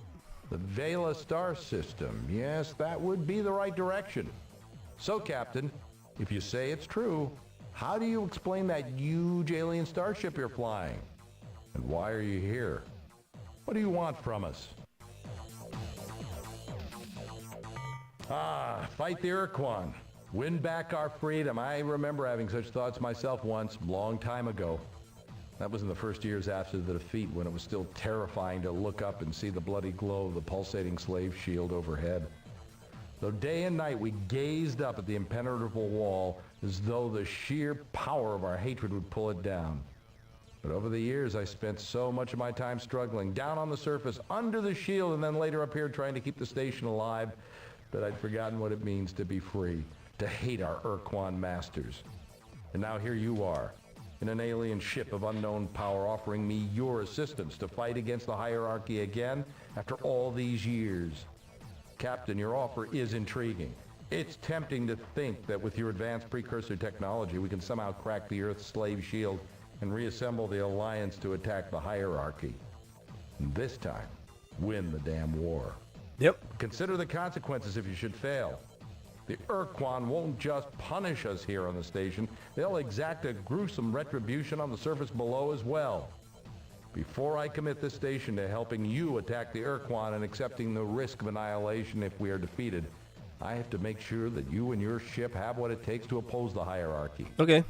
I'll make you a deal. Sure. If you can eliminate the alien base on the moon and get rid of that threat at least, I've already done that. I will seriously consider your offer.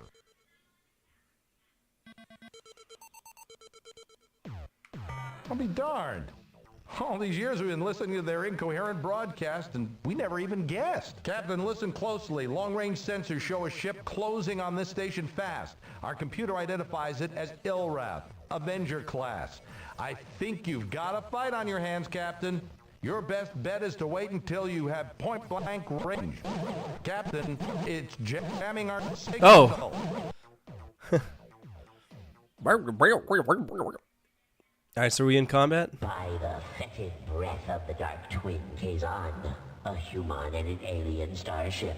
How fascinating. When I intercepted that Urquan drone and learned that an unidentified starship had approached Earth, I never expected to find such a remarkable vehicle in the hands of a human. Humans are. What do y'all think of this so far? I think it's pretty damn good. Like, this is day and night compared to number one. Here is a human in an armed starship, and therefore in direct violation of the oath of fealty. I am sure our masters, the Urquan, will punish Earth most severely for this treachery when I present them with the twisted wreckage of your ship and your many charred corpses. Okay.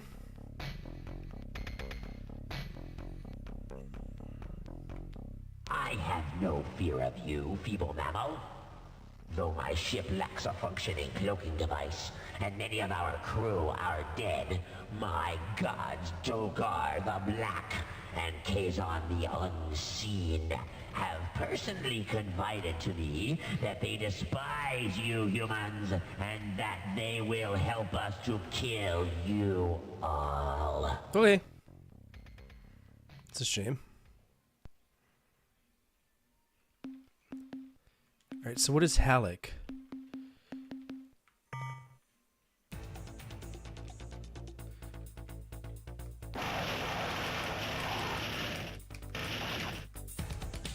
Jesus Christ.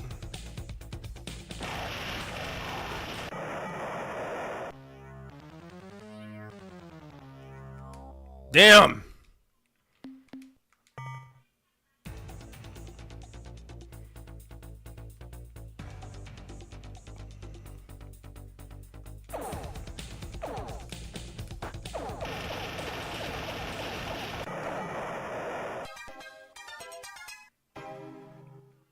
I hate that we lost that one ship, but... What a beauty! Alright, we're gonna skip that. We're gonna load now that we understand.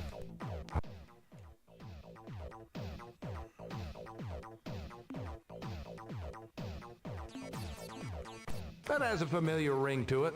Nonetheless, we'll make...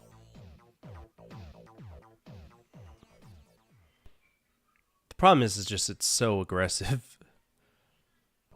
I have good news to report, Captain. We have successfully integrated the precursor technology from your ship in... Okay, obviously I'm gonna load. I'm not gonna skip all this, so we'll... Bring back lots of minerals, Captain.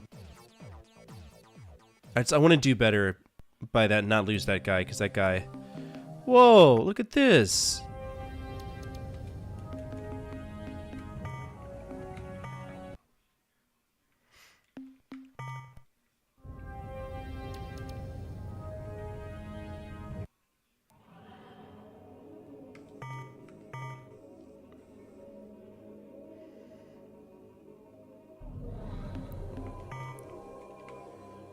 Pew.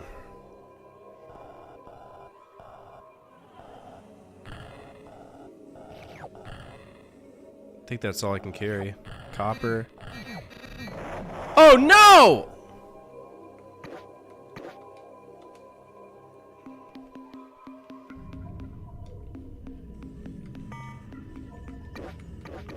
Oh, dude, my lander's gone, and I didn't get any of the stuff.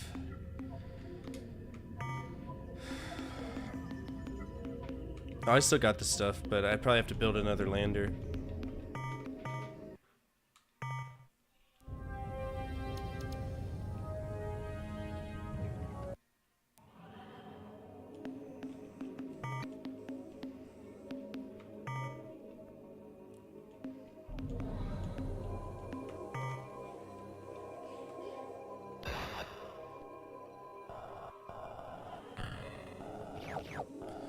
We gotta get out of this high temperature zone. It'll mess us up.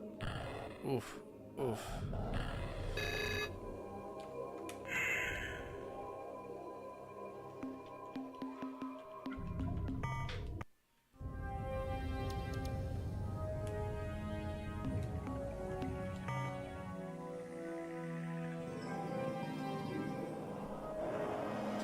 Wish there was a faster way to accelerate, though. This is really slow. This is going to be a long game just based on how slow we travel through the space.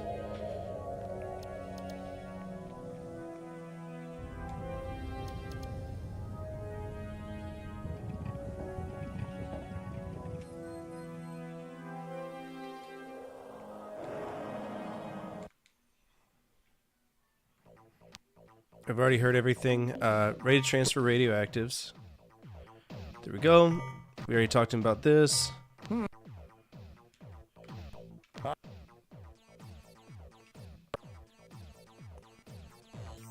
I'll be done.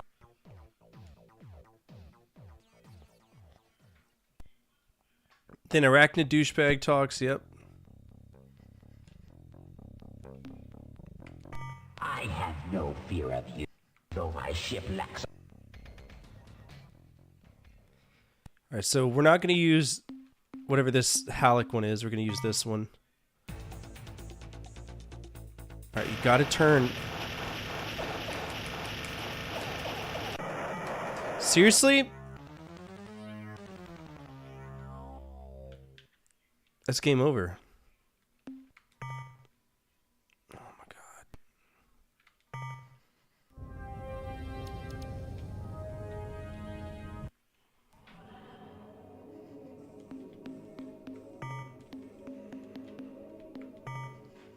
We have to save before we do that because that fight is so broken, it's stupid.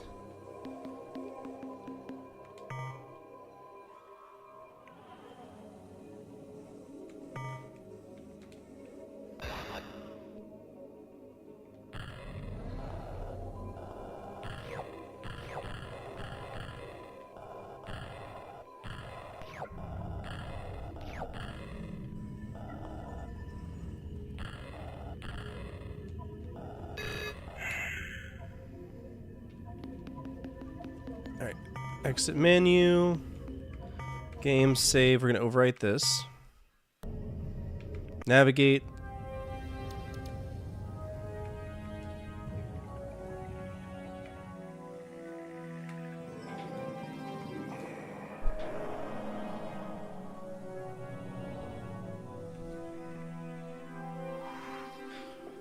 Star control.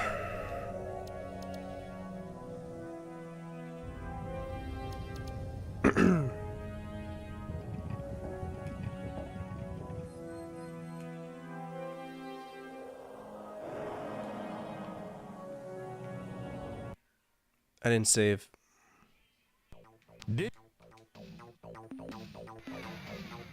I couldn't quite make it out, Captain. Could you please repeat?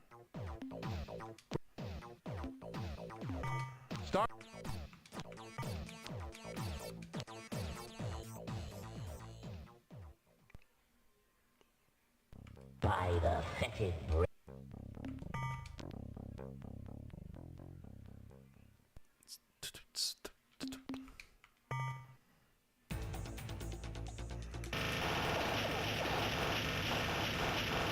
And we're dead. Because the controls are just, again, the controls are so fucking broken, dude.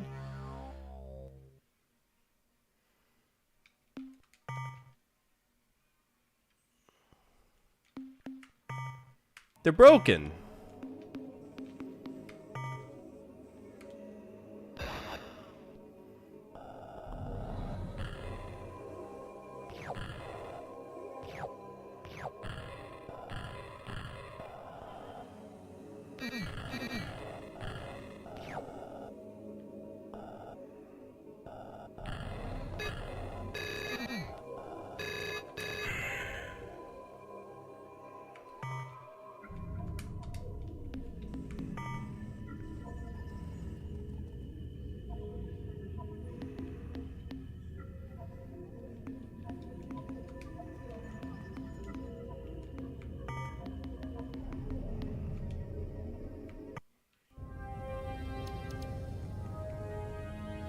Part of me wants to own this game. I wonder how expensive it is.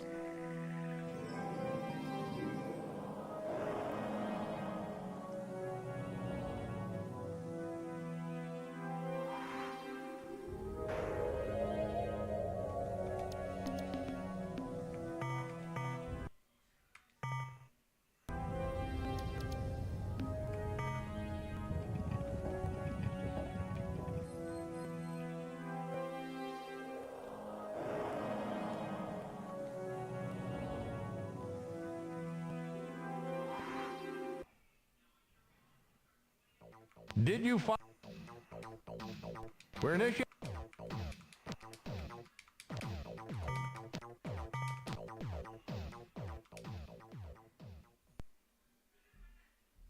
By the fetid breath. Since you will...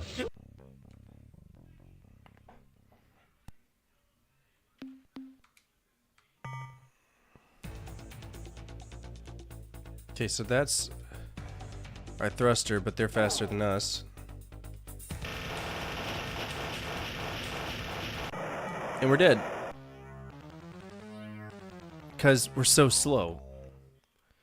So the Vindicator cannot be used in combat at all. Is what I'm picking up. Unless there's some magic, you know, pro strat that I don't know of.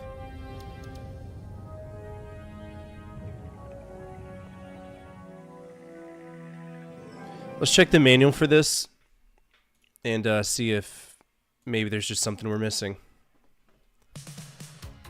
Star Control 3DO manual.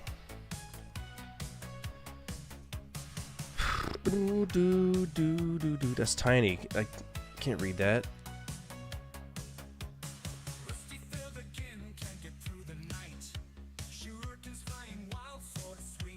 Okay, so A button or D button. Okay.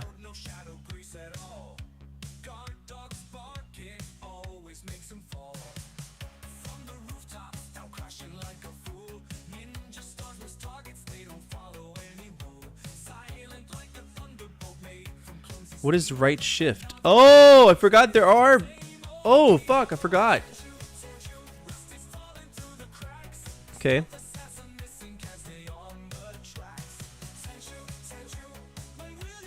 Interesting.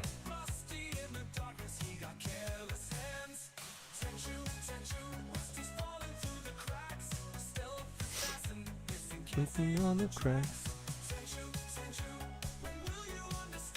So what are we supposed to do though?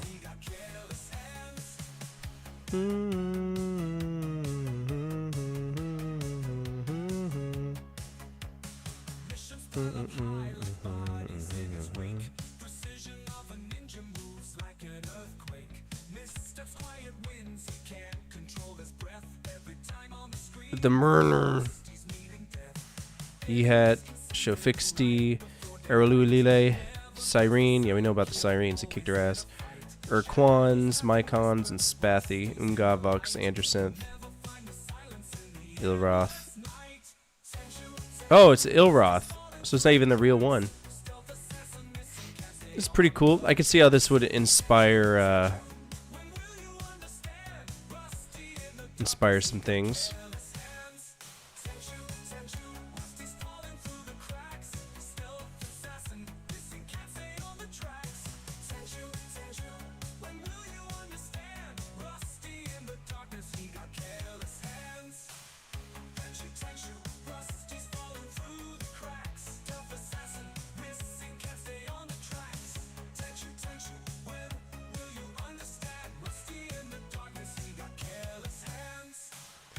Oh, this game is...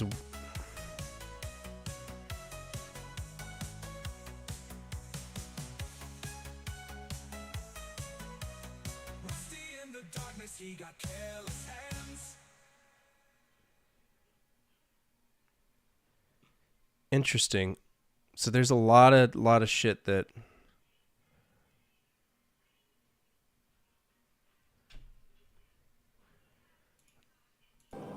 Oh man, this is gonna be toughy. It's gonna be a toughy game.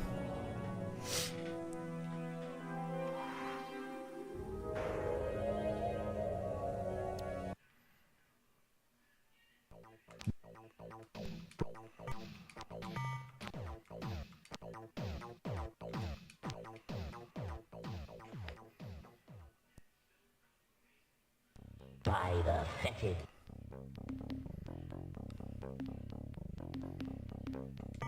Fool!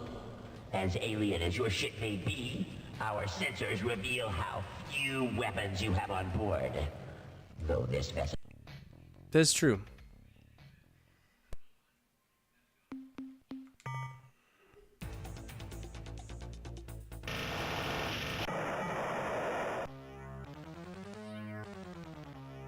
There we go. There's the fight. It's not like I can do anything.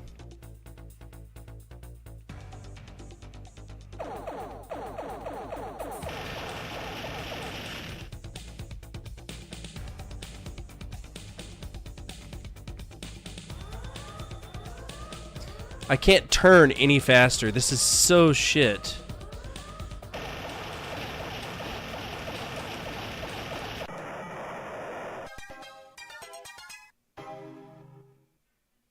It's great and all, but I lose a ship. What a beautiful sight, Captain. I haven't seen an Avenger blown away like that since the battle in Draco. Okay, that...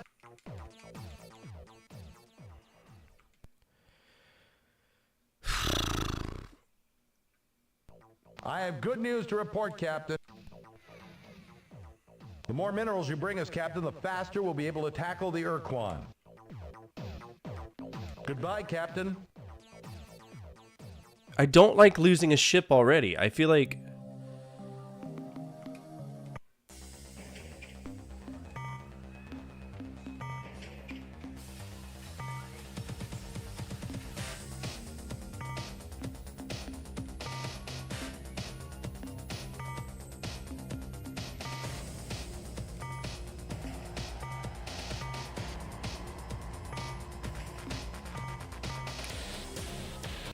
Especially considering how fucking, you know, broke they are.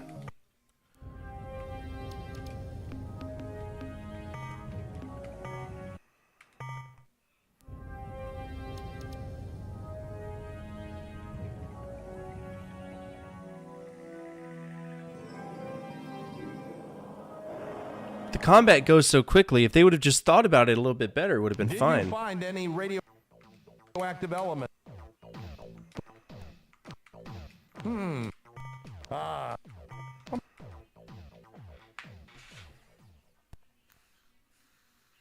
By the fetid breath of the Dark Twin Kazan, a human and an...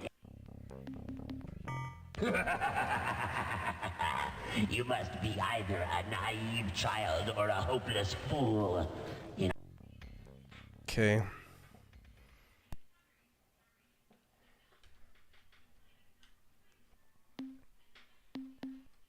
Alright, so I did activate a save state because I'm curious.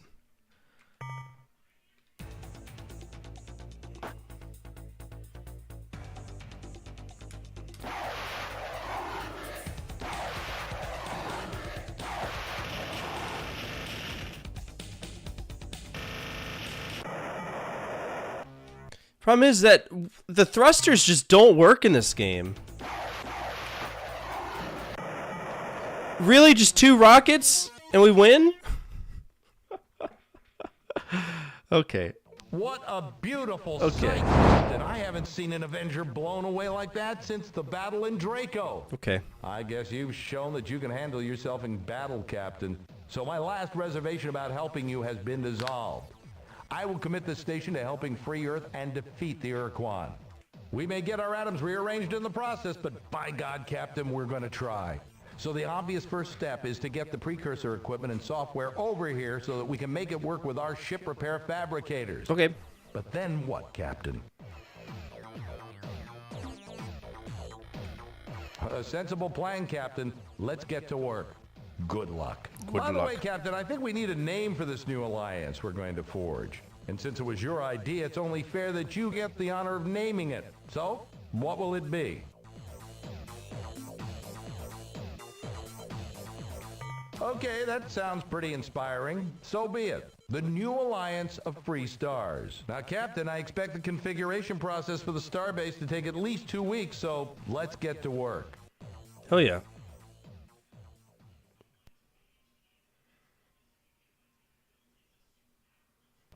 I have good news to report, Captain. We have successfully integrated the precursor technology from your ship into our fabricator system, and as you can see, we've already begun minor repairs on your ship, patching up some of the micrometeorite holes.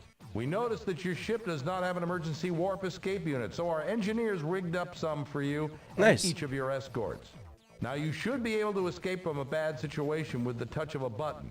But there is a cost, however. The unit gulps up 5 fuel units each time your precursor ship uses it. Also, we now have a limited capacity to make modifications to your ship, to refine starship fuel, to build additional combat ships, and to train new members of your crew for the flagship and any ships you acquire for your fleet. Okay. Captain, I know you're eager to get to work, so I'll be brief. If you have any questions how this starbase works, what resources we need, or just some background information on the galaxy, don't hesitate to ask. Okay.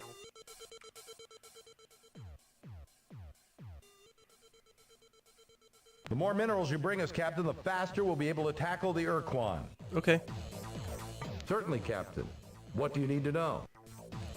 Could you elaborate on your facilities here at the starbase? We can modify your precursor ship, build additional combat vessels, and supply you with fuel and crew. Sweet. What can you do to enhance and modify the Vindicator? Our engineers and precursor specialists agree with the scientists from your world that your starship was designed to be a workhorse vehicle, which can be easily reconfigured for different missions by adding or swapping self-contained equipment packs, which we call modules.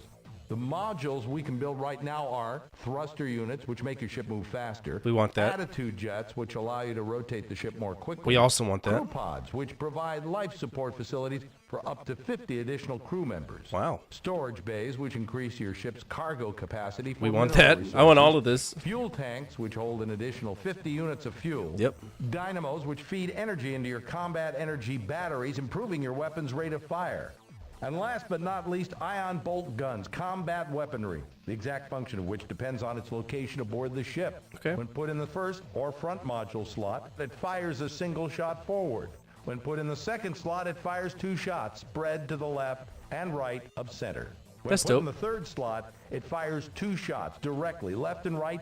And when put in the last or rear slot, it fires a single shot straight backwards. Cool. Our shipyard facilities are sophisticated and fully automated, permitting a handful of starbase personnel to do the same job as 500 vac-suited construction workers. However, the only designs that we had in our computers were incomplete hierarchy ship designs. Things looked grim until one of the officers came forward with an amazing story. Even though the Urquan destroyed every Earthling cruiser in the fleet nearly 20 years ago, one of my maintenance engineers was a Starship production assistant at the Detroit shipyard. What's up, Coark? When Earth was conquered, she was ordered to destroy all ship construction databases. But she secretly made copies of the blueprint discs and then kept them with her ever since. These discs contain all the data we need to build as many Earthling cruisers as you want, provided you, Captain, can supply the large amounts of mineral resources required to build those vessels. Okay. In theory, Captain, we could build alien starships here if we had designs for them. However, it's a well-known fact that alien vessels just can't be flown in combat without native starship captains at the helm. Gotcha. This base is designed to serve as hierarchy ships. Fortunately, your flagship uses the same stabilized antimatter technology as hierarchy vessels and will be able to synthesize what you need. However, due to the size of your ship, we'll have to produce vast quantities of fuel, which will be a substantial drain on our resources. Gotcha. We have almost 2,000 highly motivated, skilled professionals aboard this starbase, and every single one of them. Yes, wants it to does. berth It's called aboard Super your Melee. starship. However, each hand we lose to your ship means less manpower here at the starbase, and this is reflected in the crew RU cost. As long as you don't lose too many crew members to combat or planet Oh, yeah, it's exploration, eons better. the RU cost will remain static. But we have only so many warm bodies on this starbase, and if your needs for crew grow beyond a certain point, the cost could increase dramatically. As you know, Captain, we've committed the entire output of this station to building your flagship and your battle fleet into the strongest force possible. Okay. However, our resources are very limited, and we feel you must decide how we are to spend our effort and materials. To aid you in making these decisions, we have implemented a resource allocation scheme. We provide you with a numerical assessment of the station's resources and ascribe a cost to each task we can perform and each device we can build. It's up to you to decide how you're going to spend your resource units, or RU as we call them. To acquire more RU, you must bring resources back to the starbase. These resources can be either in the form of mineral ores gathered from planet surfaces or already refined metals and other valuable materials from the wreckage of enemy starships. Gotcha. The most straightforward way you can accumulate resource units is to bring mineral ores back to this starbase. There are probably enough resources in just the nearby dozen stars to build your ship into a powerful battleship or to create a strong task force of combat vessels. I would also recommend that you build several additional storage bays. When gathering minerals, focus on cleaning out one star system at a time. This way you minimize the cost of travel through hyperspace. It's a great idea. While I respect your search for abstract knowledge, frankly, Captain, in our present circumstances, I see little use for such data here. Perhaps you can make use of biological information elsewhere. What else can I tell you? What aspect of history, Captain? Which group of aliens? Okay, which race? The Shofixti are a race of intelligent marsupials who had been civilized for only a few decades when the war began. They were discovered in the Delta Gorno star system by the I need to write this Yehat, down. who adopted and then uplifted the Shofixti, giving them advanced technology and cultural definition. Shofixti are noble and fearless warriors, Captain. In addition, their incredible fecundity and rapid maturation rate kept Alliance ranks solid even at the worst part of the war. You know, I once flew as an observer aboard one of their ships on routine patrol. We never saw the enemy, but I could never stop thinking about the glory device it had strapped to the bottom of its hull. Alright, the Yehat. The Yehat are a race of ancient warrior clans that have been traveling the stars for many centuries. Clans are highly competitive and sometimes even wage war on each other, but the clans are all loyal to the Queen and her royal family, known as the Veepzeeps. The Veepzeeps have been in power for over 2,000 years, and it is said that during their rule, the Yehat never lost a battle. Huh. I'd like to think I'm not a bigoted person, Captain, especially when it comes to allies, but there's just something about those Arilu that gives me the creeps. One thing I'll say for them, though, they possess some technique for moving really fast through hyperspace. They never let us know what it was, but sure beats the pants off our fastest ships. The Chenjutsu. The Chenjutsu were leaders of the Alliance, even though they refused to accept formally the title.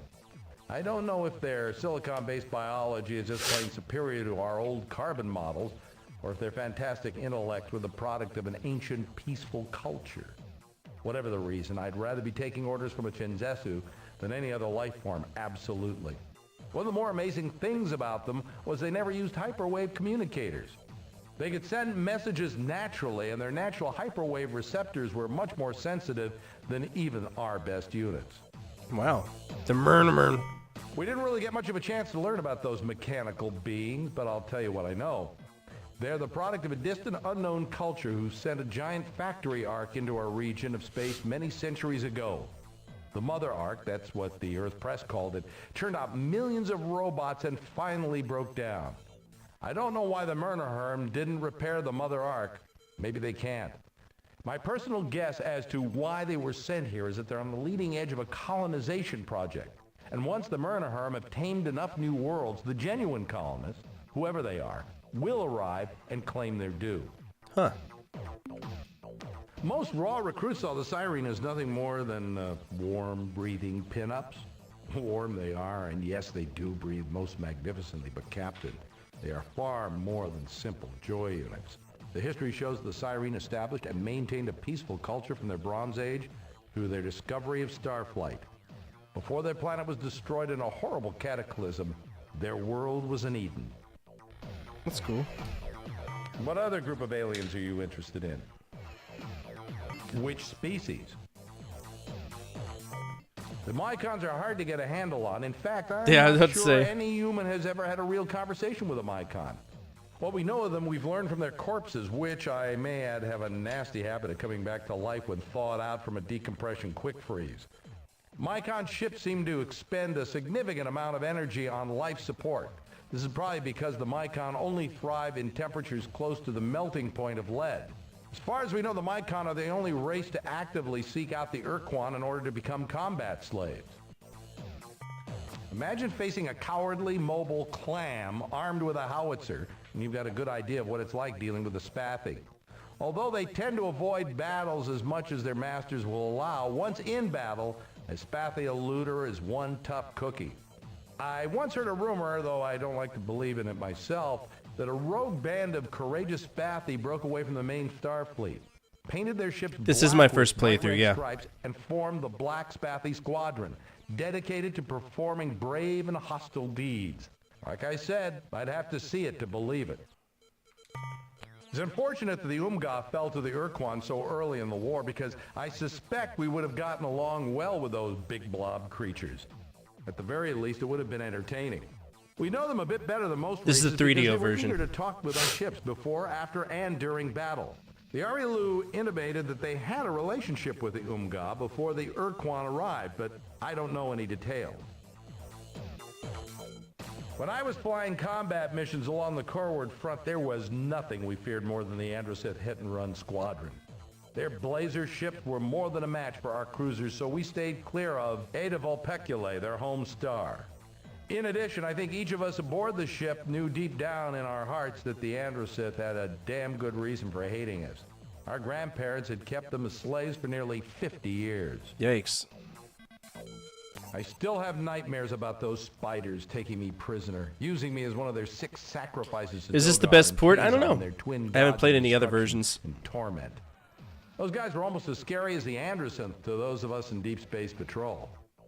Their Avenger ships could appear out of nowhere and melt a cruiser down to slag in seconds.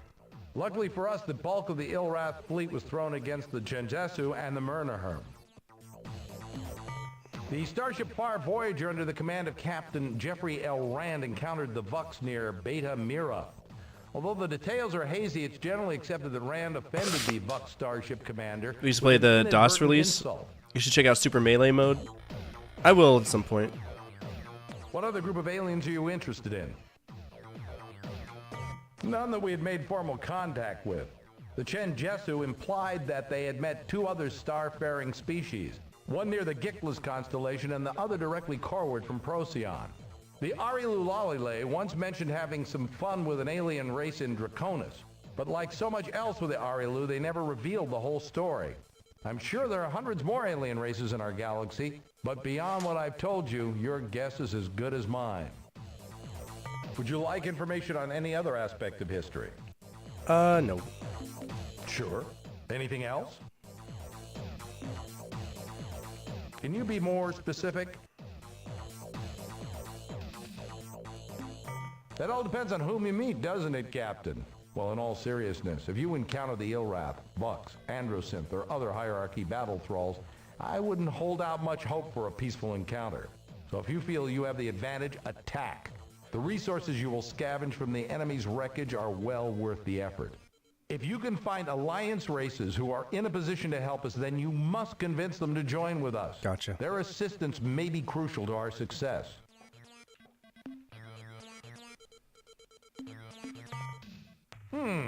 Let's see.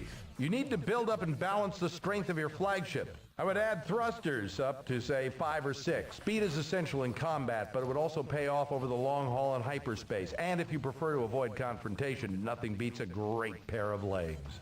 I would add turning jets for increased maneuverability. I would add enough weapons to defend yourself if you're caught without escort ships. You need more crew, at least 50 to make productive voyages into space. You need additional fuel, at least 50 units. Your weapons will be underpowered in combat if you don't have at least 1 dynamo. Use the resource units you have accumulated to improve your flagship. Okay. What else can I tell you? Fine. Is there anything else you need? Nope. Bring back lots of minerals, Captain. I will try. Yeah, I'm pretty impressed by this game so far. Alright, so we got outfit the starship. Let's get fuel.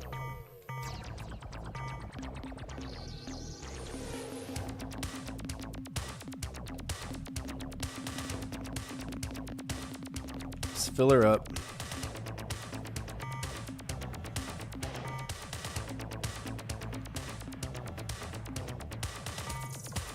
Ooh, those are expensive.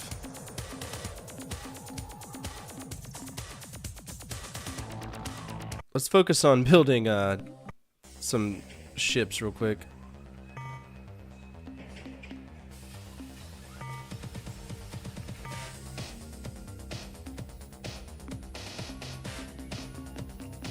Well, it only costs 18 to build it?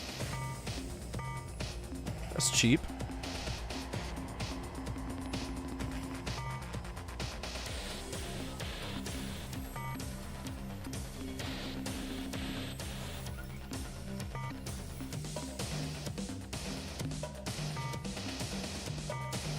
Oh, so we got the baseline. Okay, that makes sense. Alright, we got the fuel.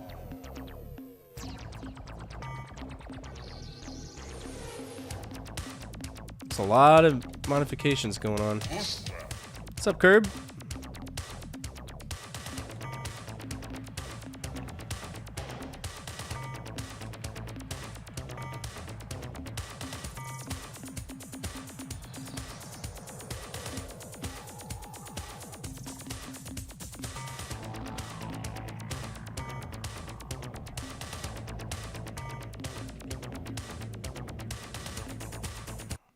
Shit.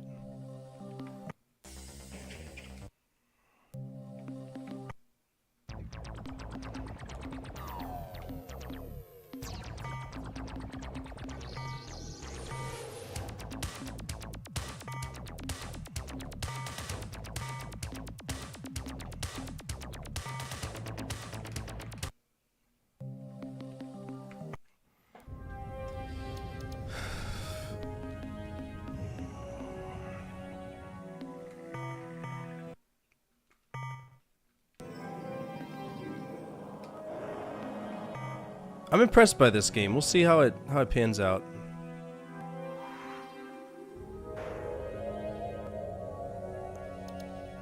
We need to get tons of minerals though.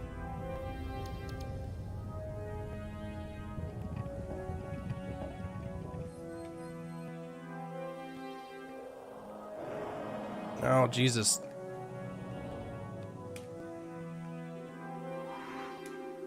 I just want to go to the green planet. Brother! Oh my god! I'm assuming that's Venus. It's gotta be.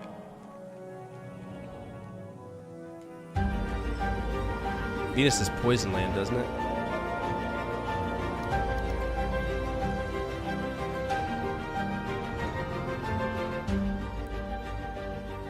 That's Venus. Nothing alive there. Alright, let's land there and get some stuff. Holy shit. That went exactly as planned. So we gotta be careful. There's some buffoonery afoot on Mercury. I don't think it's safe to go to Mercury right now. Or Venus. So let's go to... Can we go to the Sun? Oh, we'll go to Mercury, fine.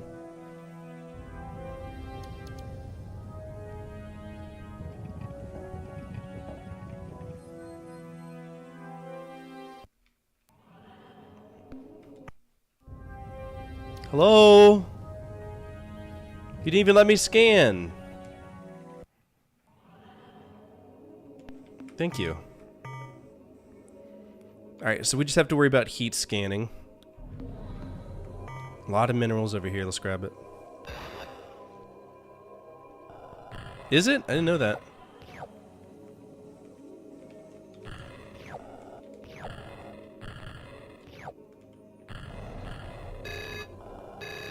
Are we already full?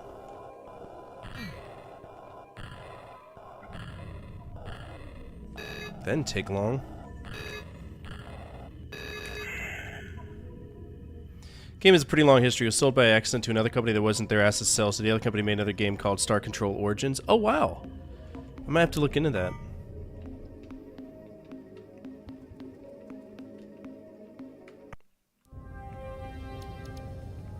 I couldn't get into Star Control 1 though, William. Like, it was just, the control scheme is so bad. You have to use numbers 1 through 5, and it was just horrid.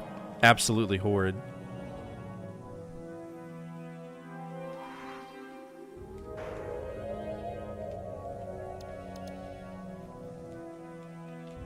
This game is more like Mass Effect 2 if it wasn't Mass Effect 2.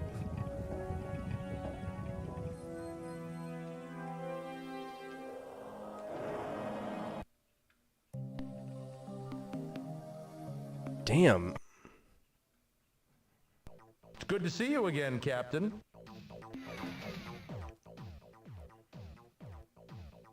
Light load this time, Captain. Blow up an Urquan for me, Captain. Well, I mean, what do you want me to do? I can't afford multiple... I want to talk to him about minerals, because I feel like certain minerals are Captain? just stupid. Certainly, Captain. What aspect?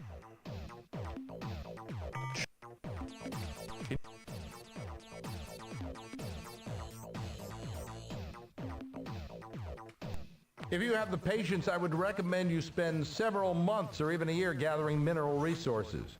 You can find such minerals on almost any planet's surface, but the quality and density will vary depending upon the type of planet you're on.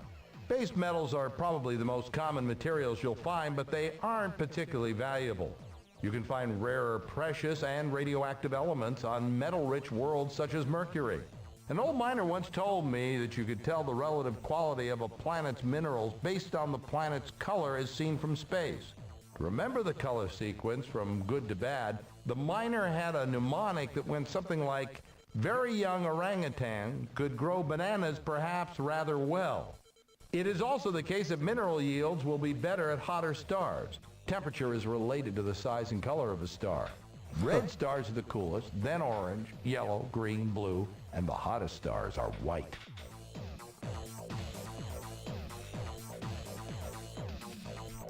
Hey, can What you tell me that again so I can write it down? Can you be more specific? If you have the patience, I would recommend you spend several months or even a year gathering mineral resources. You can find such minerals on almost any planet's surface, but the quality and density will vary depending on Mercury. An old miner once told me that you could tell the relative quality of a planet's minerals based on the planet's color as seen from space. To remember the color sequence from good to bad, the miner had a mnemonic that went something like, very young orangutan could grow bananas perhaps rather well. Very young orangutan could grow bananas perhaps rather well. It is also the case that mineral yields will be better at hotter stars. Temperature is related to the size and color of a star. Red stars are the coolest, then orange, yellow, green, blue, and the hottest stars are white.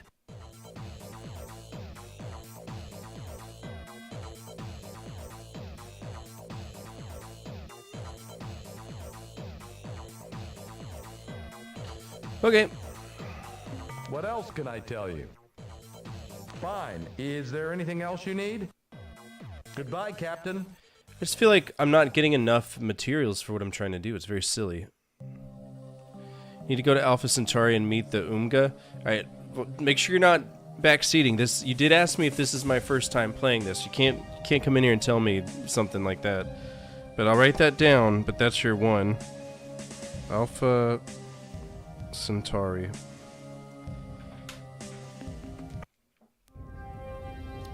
Let's check out our star map. I'm not using a walkthrough for this, so... Okay, so the Ilrath are over there. Or is that their... I wonder if that's their territory. Alright, so Alpha Centauri. If I was Alpha Centauri, where would I be? Right there, okay.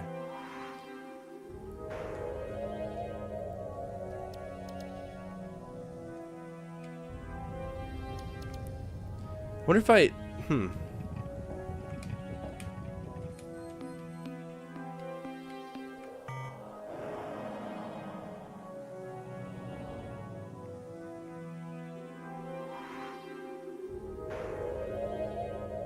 I do like the navigation of this game. It's really, really cool.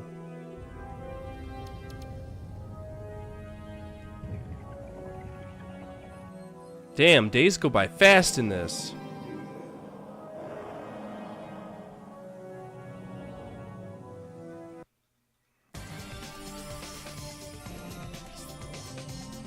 What the fuck is going on?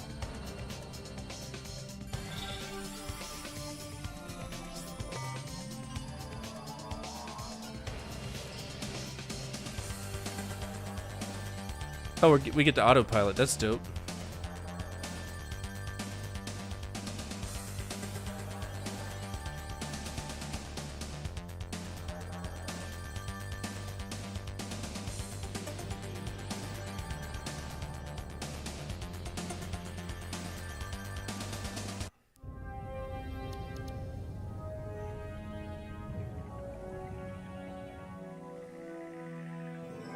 Guessing that's the Umga right there.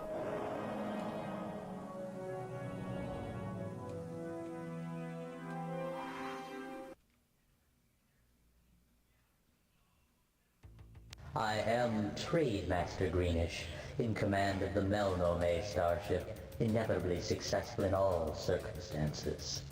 I bid you a formal welcome, Captain.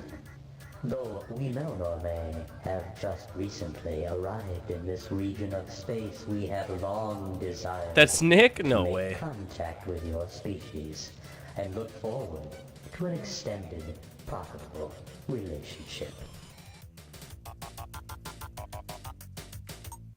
Even before our first meeting, we knew of you, Captain. Though your struggle to free Earth shall be a long and difficult challenge, fraught with great danger and mystery, we have great confidence in you and your abilities. Sweet.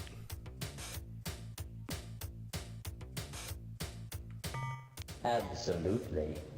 Our primary trade good is information. Why, right here on my display screen, I have something which I am certain would be of incalculable value to you.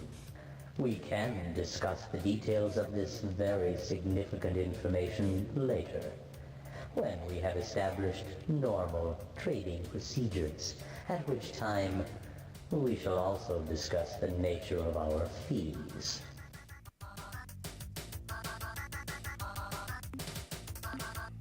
You are, of course, correct. We long ago abandoned currency, and now only deal with commodities that have intrinsic value, such as valuable information.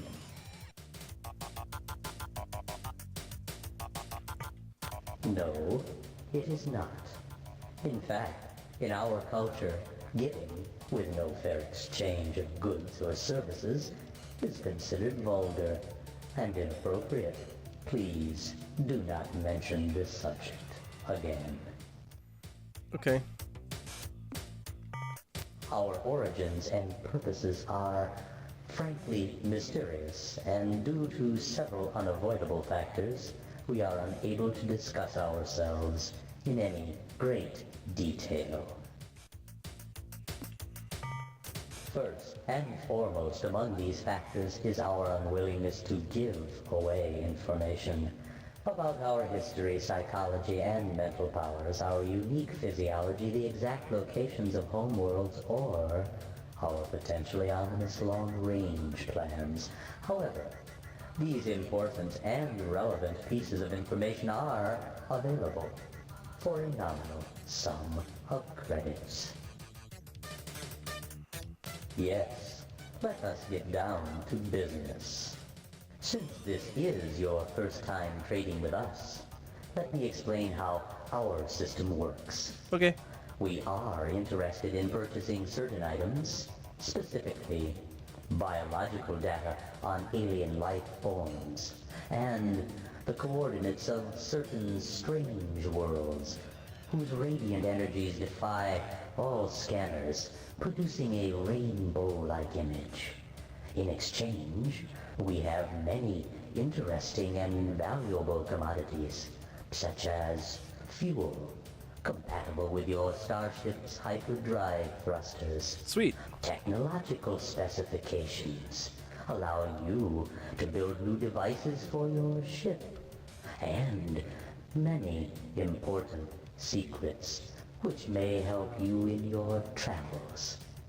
To facilitate trade, we translate all your sales into interstar credits. Okay. With which you may make purchases. If you have any questions, don't hesitate to ask. Now, what can we do for you today? That's a good question, with a very interesting answer. The fee for this information is 12 million credits. We appreciate your intentions, but you have nothing we wish to buy. You need credits to... Okay. It has been a pleasure dealing with you, Captain. We look forward to your next visit. Okay. So the Trade Master is an Alpha Centauri. Empty cargo.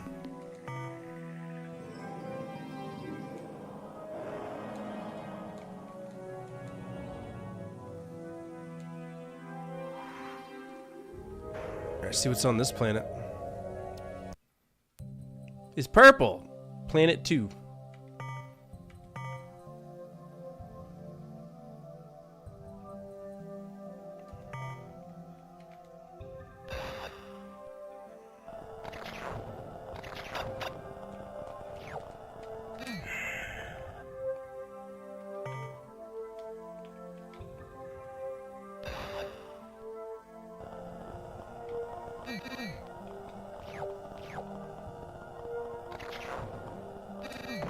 Damn!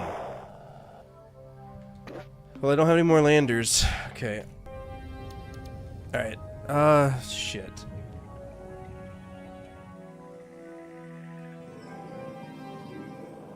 Let's go get some more stuff from planets. That lightning sucks. Alright, so Venus is deadly. Can we go to the sun? No, we cannot go to the sun. Let's go here. There's Mars. We could try to get some stuff from Mars. This is a very expansive game. This is not something we're going to beat just in one sitting. We're going to have fun with this. 2 lightning on Mars? There's no lightning on Mars. Grow up.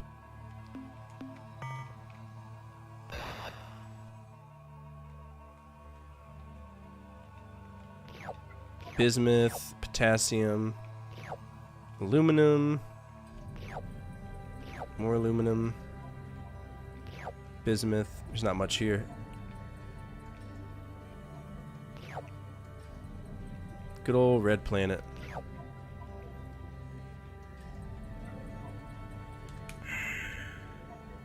So that's it?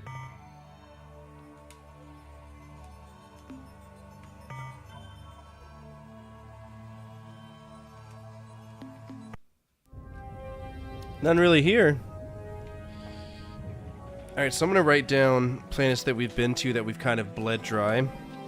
So we got, in Sol, we've got Mercury, Venus, Earth, which is our objective, Mars, which is good, Jupiter, which is a gas giant, Saturn, Uranus, Neptune, and Pluto. If we're in the time where like it's still considered a planet. Let's go to Jupiter and see just how deadly it is. Oh, it's Saturn. Oh, hey, Saturn's moon. Let's go.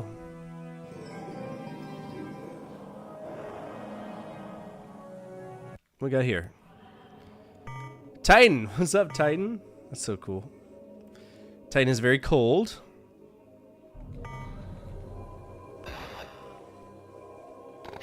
And it's got lightning problems. Of course it does.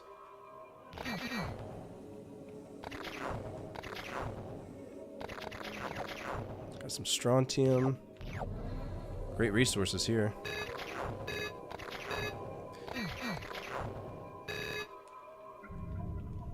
So I wonder if it means that just that resource is full. Because I don't think our bay is full, is it?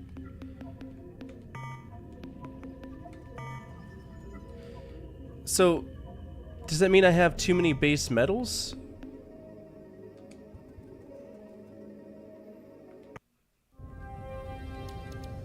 Alright, let's see what's on Saturn.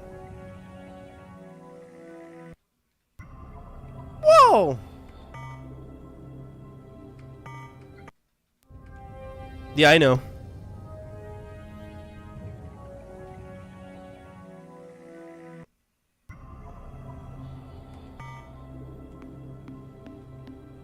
Can we not land on Saturn? Is it too dangerous?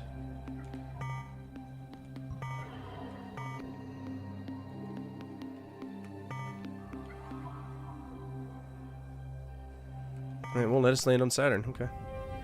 Can't land on Saturn. We're probably not going to land on Jupiter either. Saturn's a gas giant, yo. Oh, we can't land on gas giants, can we? I mean, you can. You just gotta be cool, right? Not with that attitude.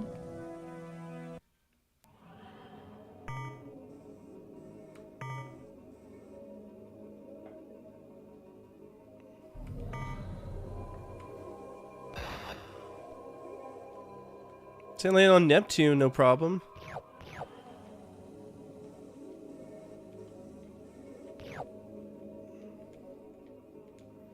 Ooh, what's this?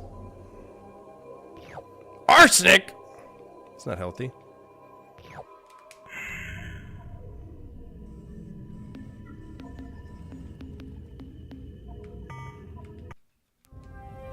What's this big blue bitch here?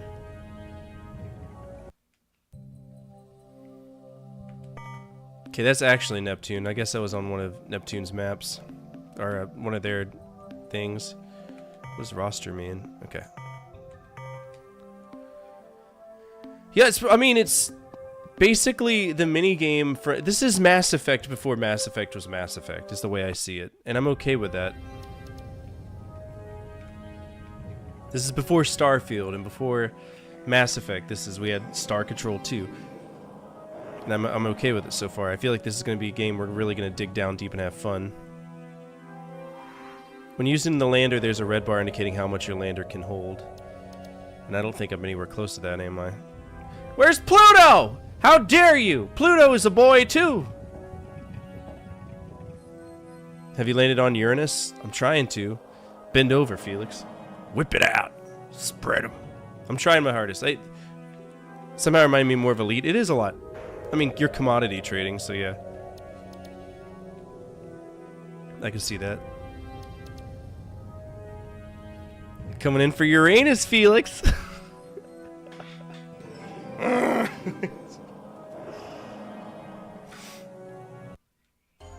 Oh, Uranus. It's so pretty. They won't even let me scan Uranus. It's so nice. Alright, the density is infinite because it is a... Can't do anything, but... At least at least we saw it. All right, cargo. We've got so much free, so let's go ahead and work our way to. Let's go to Alpha Lyrae. See if we can figure something out. Will tip me with a good time. I shall, and you'll like it. No, I'm just kidding. Yeah, I think this is going to be a game we put a lot of time into, and I'm okay with vegging out on it. It's been a while since we've had a good, solid, you know, game that doesn't just infuriate the shit out of me, so I'm down. Hyperspace. Alright, let's autopilot to Alpha Lyrae.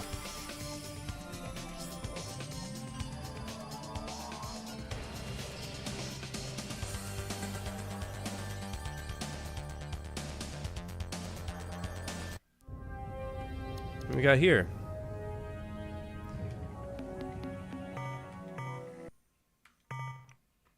I would love to own this game.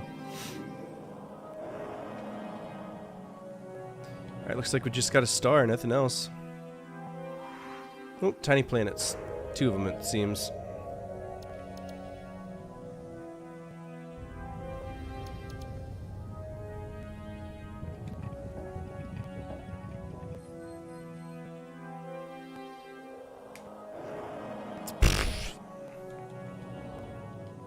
Let me go. Alright, Planet 1, Alpha Lyrae. Here we go.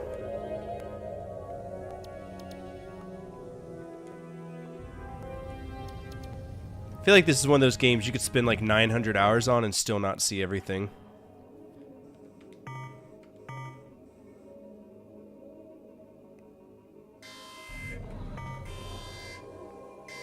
What's up, old man? How are you? Central dispatch, be advised, we have a 1075 in progress with multiple victims. Respond to raid alarm, all units respond, code 3. This is ladder 40. Ladder 42, rotate forward, respond that raid alarm from Old Man Sim. Stand by.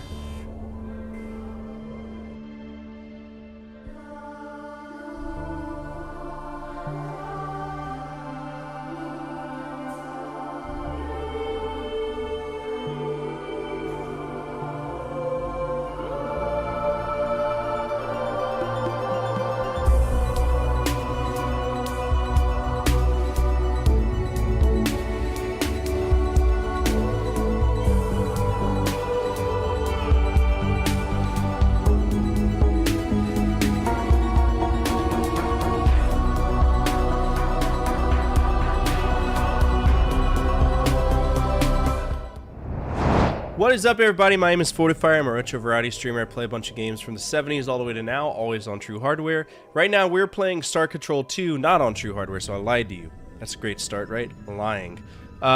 This is on emulation because I don't have that many 3DO games. The next 3DO game that we're going to play that I do own is Crash and Burn. However, this game is astronomically better than its predecessor, and I feel like we're going to be spending quite some time playing. It's really, really cool. I'm having a blast with this so far, so I'm curious to see how it goes in the long run. If you're not following Old Man Sim, you should. Fantastic streamer, even better YouTuber, so go give him all the same love he's afforded us here tonight. Also, if you're new here, feel free to hit that follow button. Absolutely free, absolutely anonymous. Your name will not pop up. Also, if you feel like it, feel free to check out my YouTube. That's where I make my money. I am a YouTube partner. That's what I do, right? I release videos all the time, so. What were you doing, old man? What were you getting into? Tell us your secrets. I'm gonna land here and I'm gonna steal shit, because that's what I do. Oh no, lightning. Ow!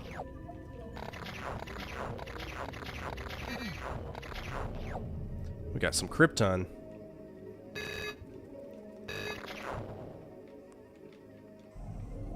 Alright, so I got full minerals right now.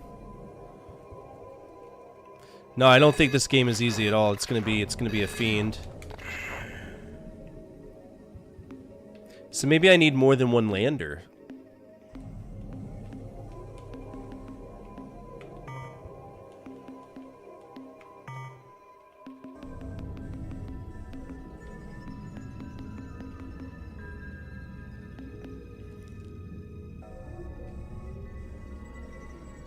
I fucked off number 1. Number 1 is dreadful. It's a space combat game with literally, so number 2 and 3 turns you left and right. Number 1 is shoot. Number 4 is your thruster. And if you can imagine having to control 4 things with your fingers at the same time is just dreadful, right?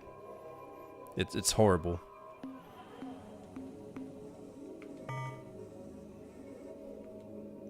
So I wonder if that's Ilrath's space, and that's what...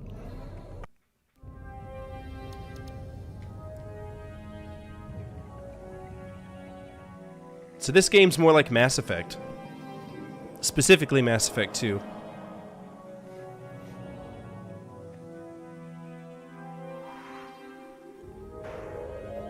What star is this?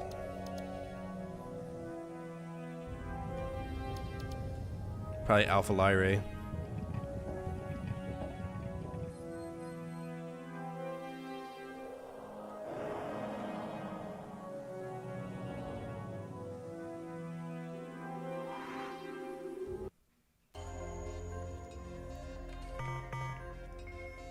Ooh, lots of good stuff. No biological things, though.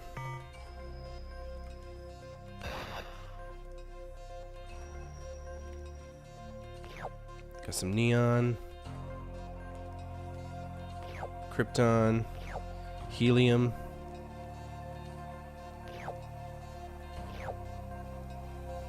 The music in this game is so peaceful!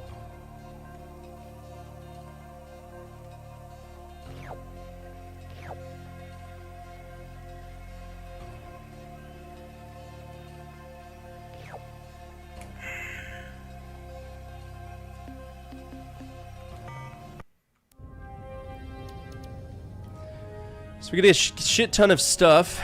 We'll go talk to the Melnorma or whatever they're called in Alpha Centauri, and then we'll head back, dump our stuff. Want to make sure we get nice full deposits so we can really do some solid upgrades. Go back here since we got the lander to worry about.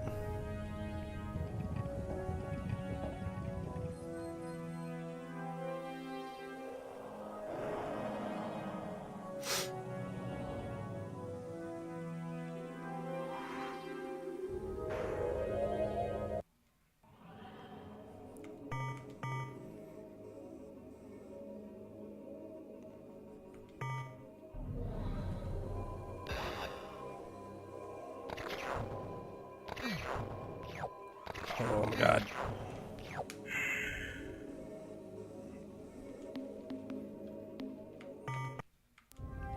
Is there anything else here?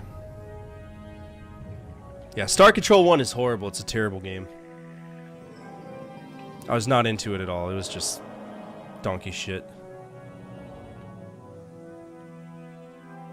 Typical accolade jank of the 90s. What it did do is it established all the alien races, but which is good for them, but...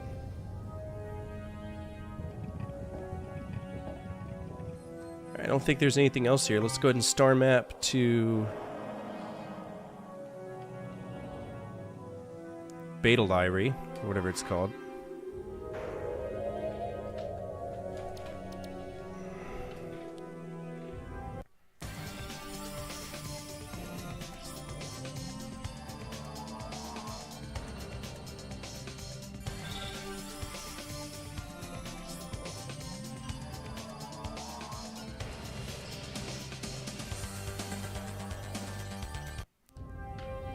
Oh wow, there's tons of planets here. No, you're fine. You only lost 0.5. Don't ever apologize for game choices. I promise, it doesn't, like, I don't lose sleep over it. I don't want y'all to either.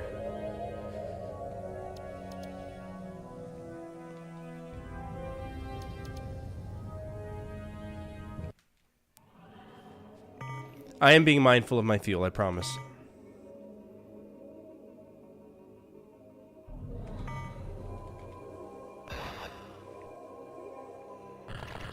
Oh shit, this is a nightmare. There's lead here though. Are these earthquakes? Get out of there.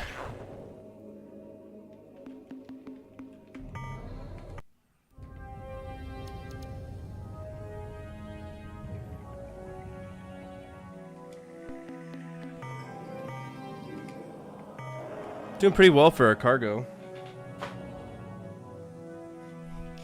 Basically, we're going around and we're collecting resources to build up our starship, our starbase, to update our starship. There's this group of people called the Urquan, and they've essentially enslaved everybody and made Earth have illegal ships. So we found this Protean ship, which is what I'm using right now. Our precursor ship, my bad.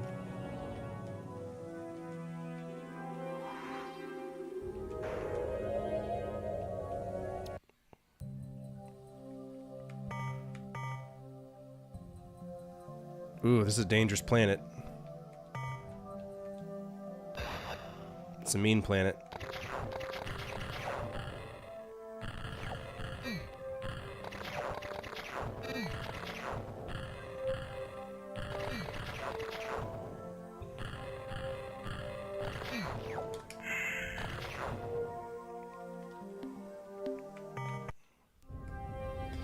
What type of game would it be considered? I don't know. I genuinely don't know. It's not an adventure, an economy game. Dr. Kosak demands that you save your current progress. We don't want to repeat a Final Fantasy IV, do we? No, and I'm gonna save in slot 2. I have like basically infinite resources for saves, so. What's here? Oh no, come back. Damn you! Don't you hate it when your thrusters just send you in outer space? Whoa, there's like 4 planets here. What's this? Planet 2's got moons. This or Starfield? I've never played Starfield, but I assume it's the same kind of... I mean, it is what it is. Dangerous, but not too dangerous.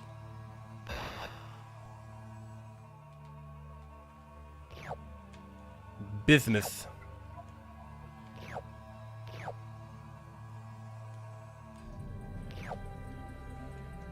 Alright, we know that it takes 5 fuel to get from Alpha Centauri to Sol System, so...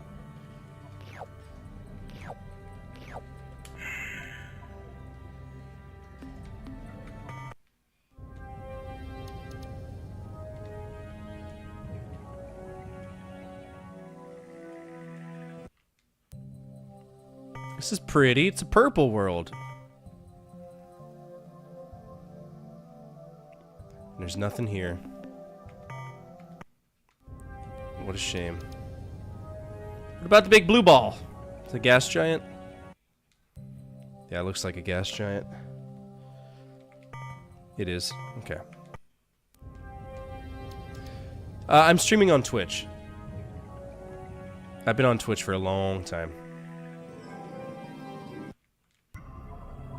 Yeah. Chondrite world.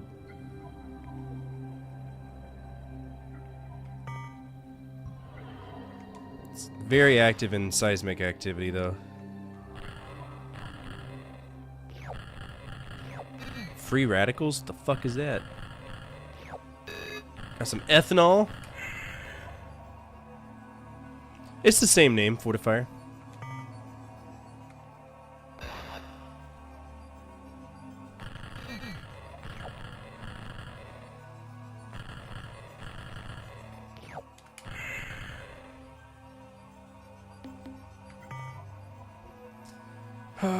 Navigate.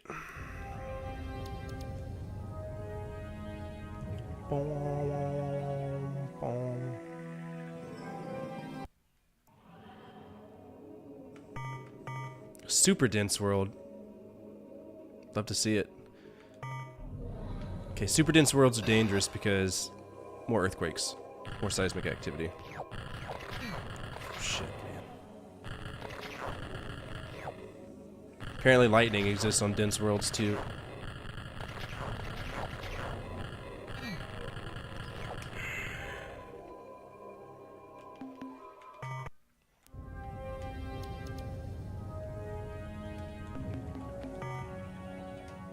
Doing alright for a cargo. I would love to play Starfield, but, you know. What's up, Shadow Game? How are you? Welcome over from YouTube. I appreciate it. Feel free to follow. Absolutely free. I do stream every day, Sunday through Friday, so I'm always here. Oh, wow. This is a nice planet. It's gonna be hard as shit to deal with, isn't it? Lightning! Lightning's mean. Damn. This reminds me a lot of the probes when you launch probes at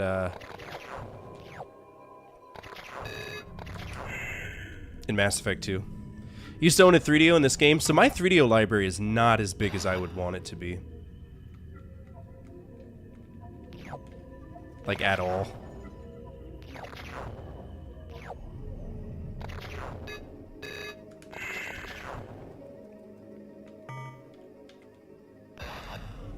Alright, we need to be careful, mindful of our fuel. I mean, we're not hurting for fuel right now, but...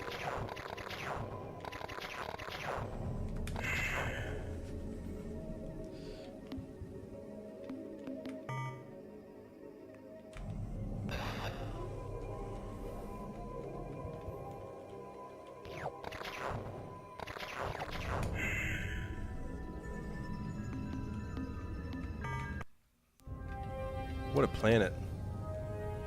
Got a lot of goodies from that one.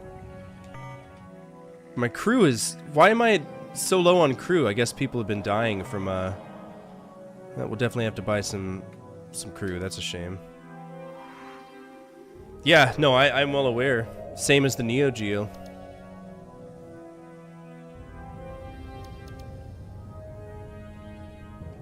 I guess I've been losing crew thanks to the, environmental effects.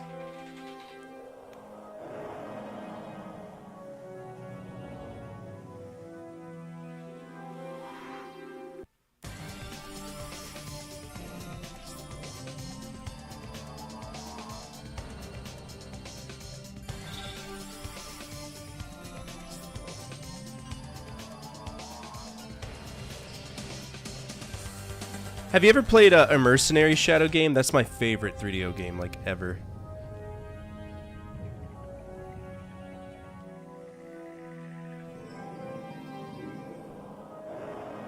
Where's the guy?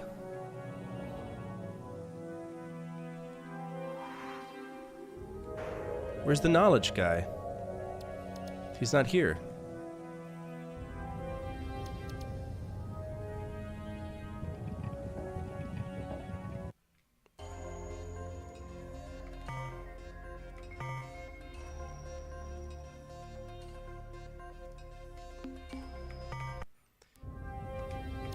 Alright, well let's go offload our stuff back to Earth, to Sol System. That's serious.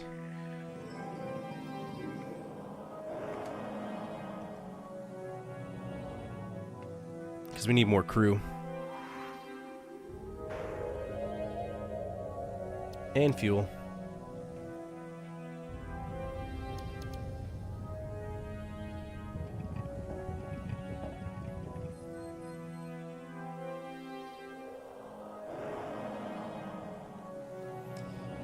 Yeah, that's basically it. There's a little bit of porn on it. I think most systems have adult games, but not to the capacity that the PCFX has it. PCFX is a porn machine. It's stupid. And I hate that I own it.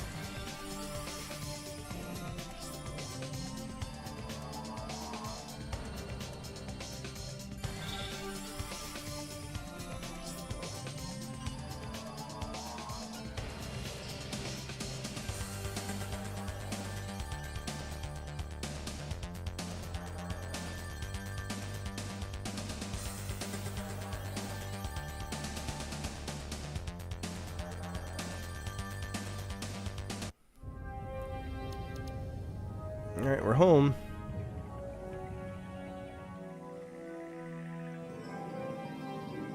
I bet Crow's played this game.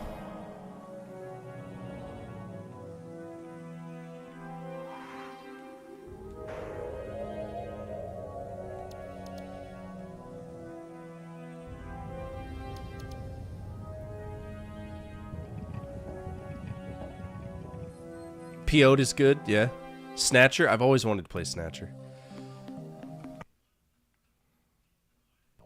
I hope the battle fares well, Captain. Before we go on, I have something important to tell you. What's up? Our deep space monitoring team has detected faint alien signals coming from Uranus or somewhere in that general direction.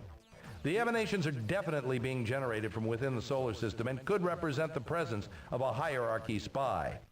Ooh.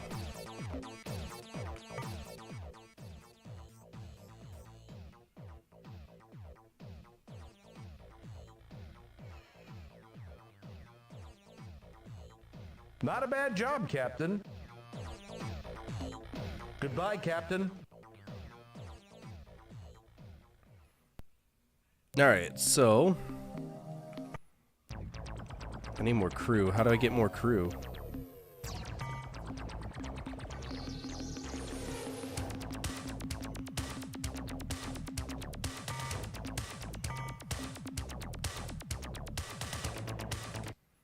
I don't know how to get more crew.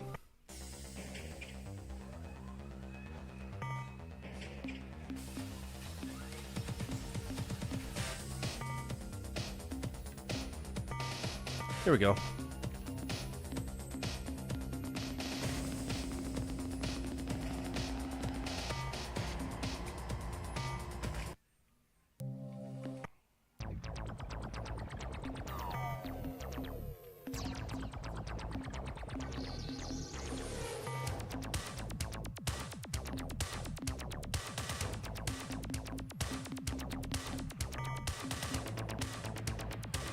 Can't even afford a dynamo unit. Damn, dude, you can't afford shit in this game.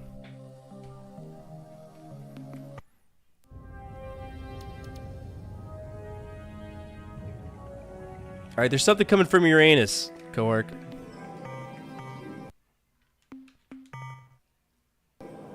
So you need a wipe.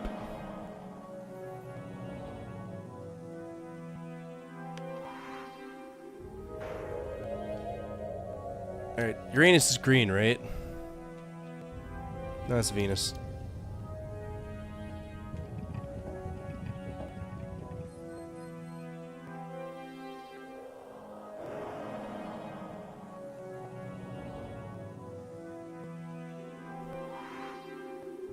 Did I go to Pluto? No. Not yet. I even know Pluto was here or not. It's farthest away from the sun, so it's got to be on the outer ring, but it's going to be so small I didn't even see it yet.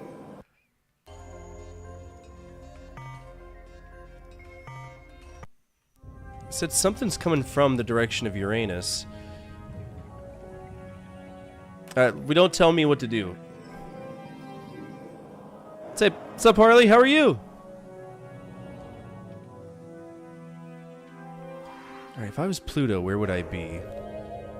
Now you're fine. Looks like it might be here. I lied, it's not. Oh, hey, is this it? I don't know. Pluto, how you been? Still a planet, or have they taken that away from you, my sweet child? I'm doing great, thanks for asking. Can we get a shout out for Harley, member Team Safe Space? She's a sweetheart.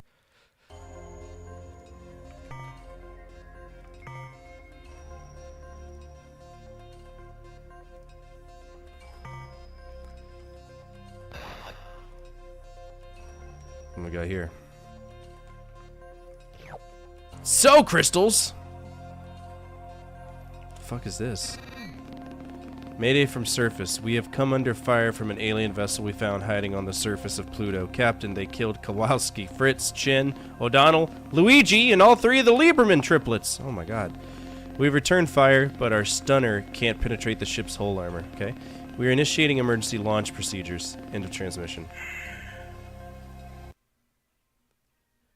What? Attention, big, mean, hostile alien vessel hovering overhead in an obvious attack posture. This is Spotty, Captain Whistle. I know you are going to torture me, so let's just get this over with right now. The coordinates of my homeworld, Spottywa, are 241.6 by 368.7. Who the fuck is this guy? Now, the coordinates of my homeworld, Spottywa, are 241.6 by 368.7, and the ultra-secret Spotty cipher, which is known only by me and several billion other Spotty, is Huffy Muffy Duffy. Sorry about that little mistake with your landing vehicle. I was so startled when it approached my vessel in a threatening manner that my automated defense systems fired on it when it got too close. I hope nobody got hurt.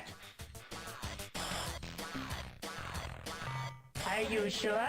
Because your statement is often just a more polite way of saying, attention alien vessel, identify yourself or be destroyed. In any event, I am Spotty Captain Toriko of the Void Ship Star Runner, placed here in this planetary system as part of the powerful Earth-powered Star Force, which our masters, the Ur-Quan, established here to make sure the Earthlings don't do anything tricky.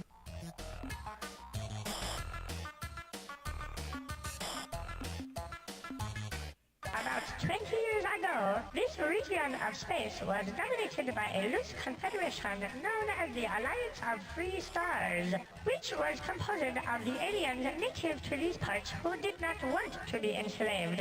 They made a valiant effort against the superior Ur-Quan forces. It even looked like they might miraculously defeat the combined Ur-Quan armada, right up to the point at which the Ur-Quan totally defeated, indeed annihilated them.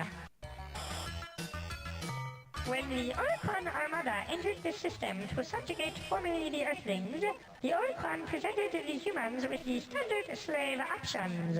Join the hierarchy as combat brawls and retain some autonomy, including the right to travel through space, or become a fellow species and return to free atomic savagery on the surface of their homeworld, encased for all time beneath an impenetrable force shield. The humans chose the latter option, and so were swiftly imprisoned on the surface of Earth. But the Ur-Quan didn't trust them to obey the restrictions, so they chose a small group of hierarchy combat well, we're focusing on Crystal Dynamics games. to create the so-called Earth Guard and station them at a base on Earth's moon. Well, I really want to, but I'm just not sure that under the present circumstances, joining you in your exciting and also dangerous space adventures would be the best course of action right now, because the Ur-Quan could return at any minute, and the punishment they would bestow on me for such treason would make any other horrible death seem like big fun by comparison. Thanks for the offer, though. You build a strong case, Captain. Here I am, alone and undefended on the surface of a hostile alien world. Above me you hover in orbit, encrusted with beam guns, missile launchers, and other more dreadful weapons. So I think to myself, for whistle, is it prudent to remain here, as vulnerable as a moldling on a skillet? No! I answer myself. Join me, human! He is kind and good! But then a wicked voice whispers, Beware, the human is tricking you. If you join him, you will die alone in the cold of space. and for reasons beyond my understanding, Captain, this voice overwhelms the other, and so I must remain here, largely against my will. Oh, come on, I wanted him. Twice before you have asked this question, Captain. Will the third time be the charm? Alas, I fear not. Twice before you have asked this question, Captain. Originally, we were stationed on Earth's moon, which made us spotty a bit uneasy because with each passing day we grew more and more worried about the sneaky Earthlings making a surprise attack. So the Illrat kept telling us that it was impossible since the Earthlings had no ships or weapons whatsoever. That made us feel a bit better, but when the Illrat left, again we grew fearful and decided to make a strategic redeployment to Mars. Later on we decided it would be prudent to relocate to Jupiter's moon, Ganymede, then later Saturn's moon, Titan, and finally here to Pluto.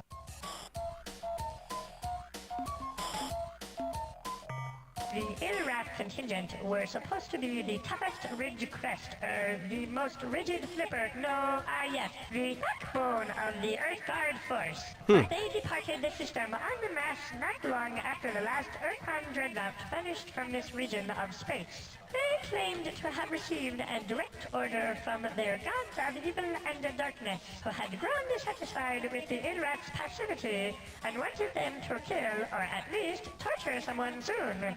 Personally, I believe they just got bored and went off to have some fun. We decided decided that if the Earthlings figured out we had abandoned the base on Luna, they would be more likely to try something sneaky. So, we rigged up some old service androids and ordered them to drive around on the lunar surface in bulldozers and Gotcha. pushing around the same piles of dirt. In addition, we connected the base's local radio transmitter to an audio malnorme fun rum called Winky's Happy Night, hoping they would think we were still there. Well, when they were pushing up into hyperspace 18 years ago, we asked them that very question, and I think they said something to the effect of, "Real soon." Over the past years, it became necessary to redeploy strategically some of our Earth-powered forces to our homeworld in case of a sudden surprise attack by a vicious, unrelenting alien race which we spotty call the Ultimate Evil. I love this guy so much. Dozens, that is to say scores and perhaps even hundreds of my brethren stride through the corridors of this specially modified, super-efficient, mass destruction-oriented starship, which could lay siege to an entire planetary system should we choose to do so, which, fortunately for you, we have decided not to do today. I am undone. You are far too clever for a poor spotter like me, and now I must submit to your superior alien intellect. I guess I am not revealing any truly important secrets if I tell you that each of my species' lunar-class void ships typically holds 30 spotter crewmen, though at present my vessel, the Star Runner, is not up to full complement due to the needs of my homeworld in their resistance against the Ultimate Evil. And in fact, my vessel is somewhat understaffed right now, seeing as how I am the only spotter on board, which is a bit frightening, as I am sure you can understand. How true, Captain, how true! In truth, just between us, during the past 7 years, I have been quite ill at ease, and yet now I find myself enjoying your company.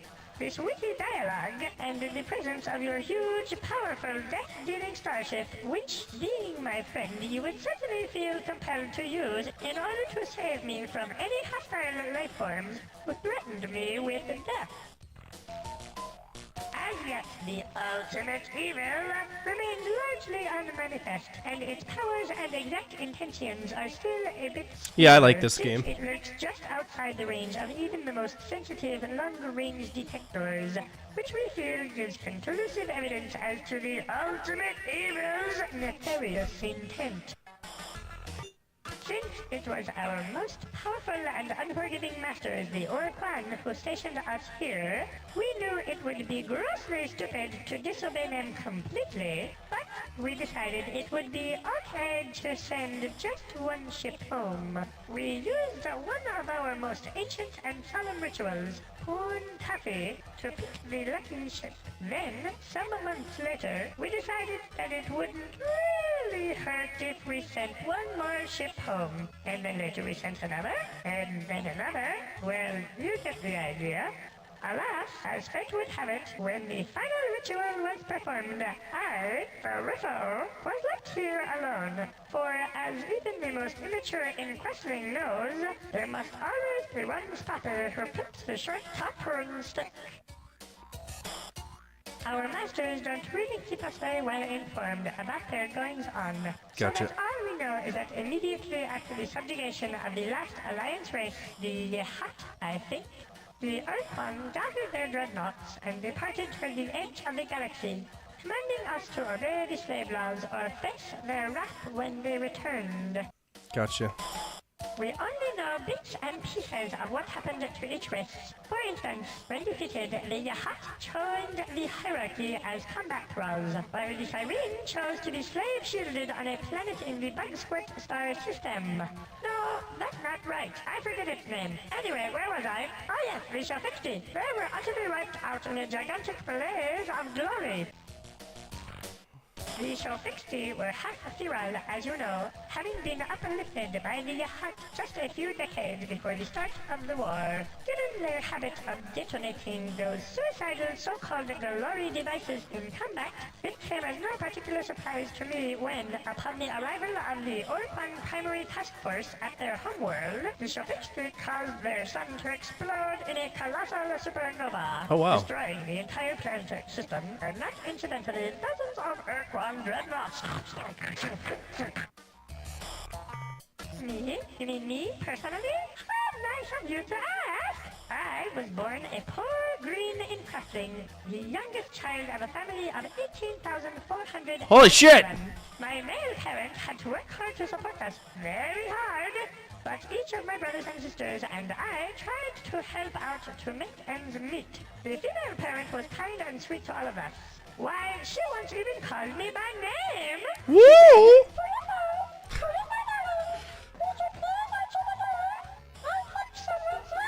What a treat, a golden memory. I swiftly matured into a fine example of my species with my parents' assistance.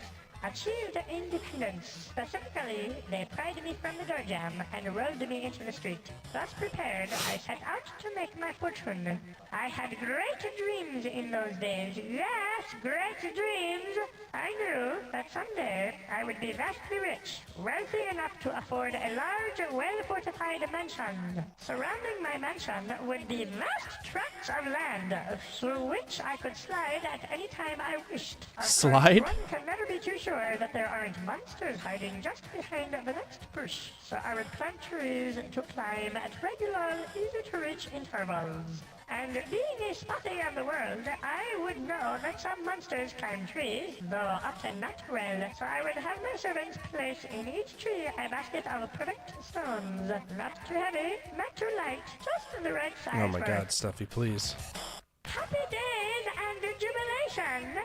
I discard all prejudice and hesitations and accept and celebrate your offer of protection and your undying commitment to my well-being. I must wax melancholy for just a moment though, and make sure you understand that any other spotty ships we meet at large in the galaxy are not going to be quite so responsive to your friendly gestures as myself, since they bear more heavily the yoke of Urquan enslavement and are also apt to talk themselves out of allying with a totally unknown alien, which I, having been left here alone, cannot do. Welcome me aboard, Captain.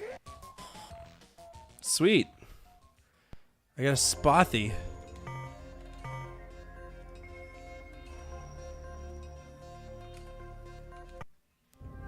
We've gone to Pluto, and we got the location for their thing.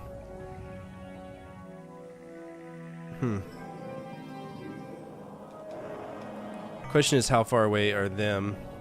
Alright, so the Spothy is over here. And we want to go to 241.6, 241.6, 368. So Epsilon Grius. It's a pretty far journey. 23.8 fuel is not going to be enough, so we need to focus more on getting more fuel here. Let's see. Canopus is closer. Let's go there.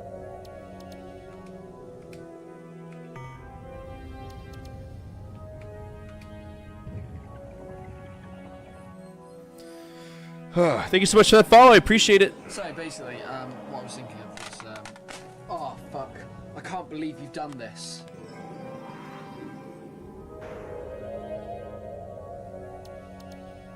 So you got to make friends, basically. Setting an alliance against the Urquan is going to be important. Welcome to Cult of Gex. It's not the Cult of Gex. No. So basically, what I was thinking Far from was, it. Oh fuck, I can't believe you've done this. I think it's build up a ship, build up alliances, and then take on the big bad guy. And if we have to play this game a few times to beat it, so be it. I mean, it's really fun.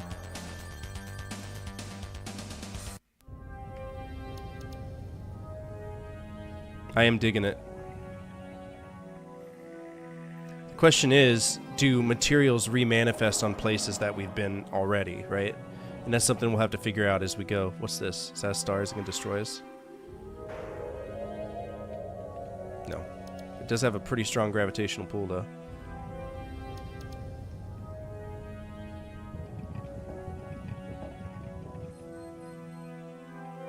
That's what I thought. That's so I should write down and keep track of the places I've been.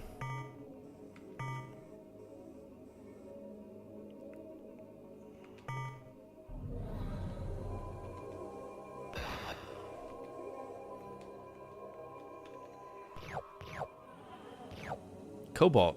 Beautiful.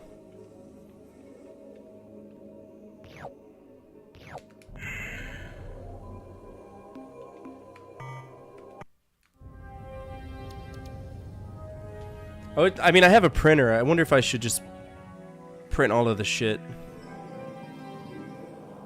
Like the star map out. And then just kind of, you know, exit as I do it.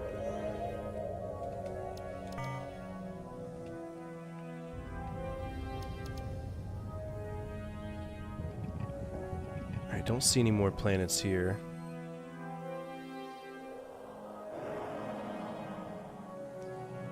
Nope. Alright, so this is Canopus.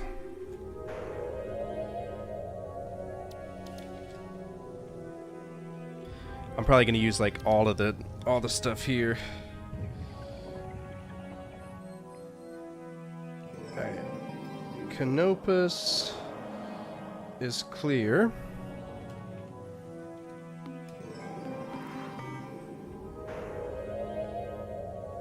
Alpha Lyrae, we already cleared as well. Beta Lyrae.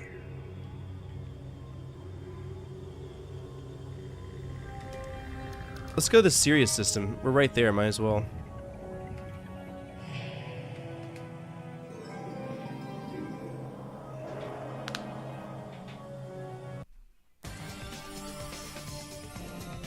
See, and I don't mind doing that. I really don't. Would it have been cooler to have a checklist? Yes, but it is what it is. If I start this game over, I'll just write down everything. I'm sure if this game got a remaster, right? Like a future remaster, that would be something that would be a quality of life improvement. Being able to like physically see which planets you visit in the remaining resources.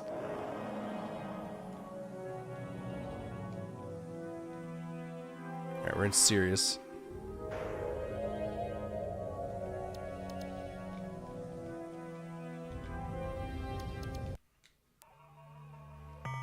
Lanthanide. That's radioactive as shit. Holy cow. Big boy! Alright, we're gonna save because there's some big boy earthquakes going on here.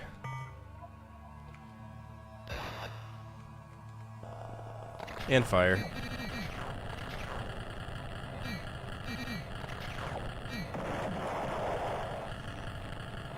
I don't know why I expected anything less.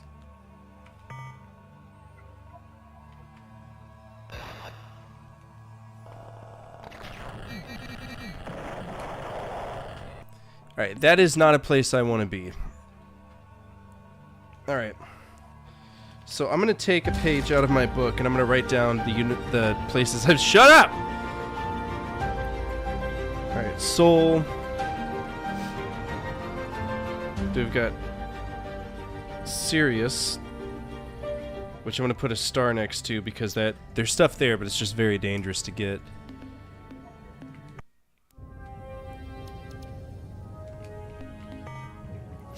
And then we got Alpha Lyrae, which I did clear. We also have Canopus that we cleared.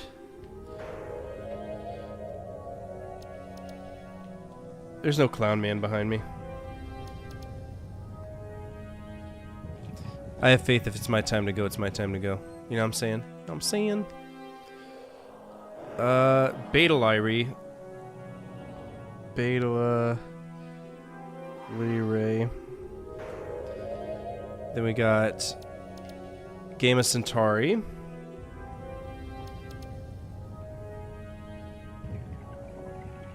I look forward to putting a lot of time into this, though. We got Alpha Centauri. I need to build up enough resources to go to that other planet to maybe befriend the Spothy, but... You got some Imagine Dragon nuts across your forehead, huh? Epsilon Centauri. Zeta Centauri, okay. Alright, let's go to Beta. Hey, you set yourself up for it. I don't want to hear no monkey tears. What are you doing? The legendary Alpha Centauri. The name of its own game, too. I don't think y'all understand. This may be one of my favorite retro games that I've played to date. I absolutely adore space simulations, though. Adore them. They are great games.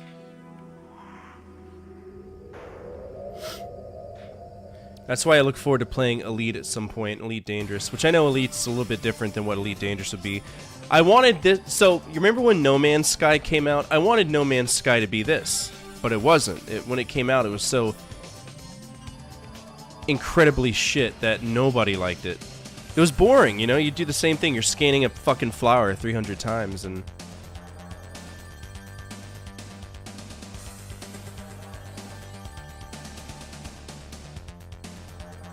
Yeah, no, No Man's Sky is the game that it should have been 7 years ago now, but, you know, hindsight, right? The time has passed. Pretty sure I cleared out Beta, but we'll just double check.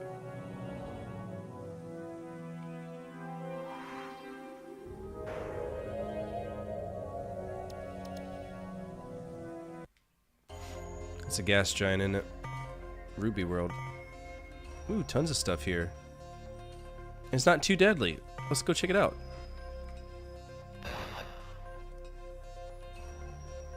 In No Man's Sky?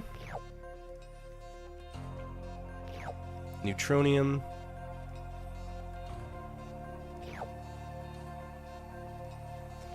Can I just point out that the music in this is so fucking good?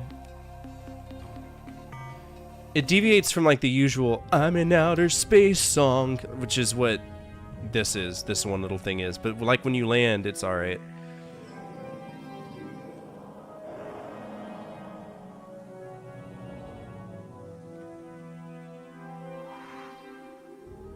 I'm pretty sure I've been to most of the planets in Beta. I think that was the last one I didn't check out.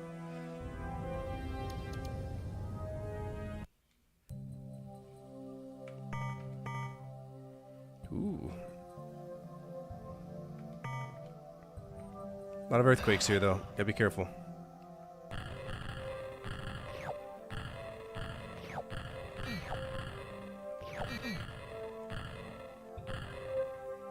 Getting real sick of people dying from just shaking violently in a lander craft. That's so stupid. I don't like that very much. It's just it's the ground shaking. Is it such a massive convulsion that we got cadmium? Bob Ross would be really happy. That was Bob Ross's favorite thing. Use a little cadmium yellow. Alright, that's a gas giant. Yep. Can't do anything there.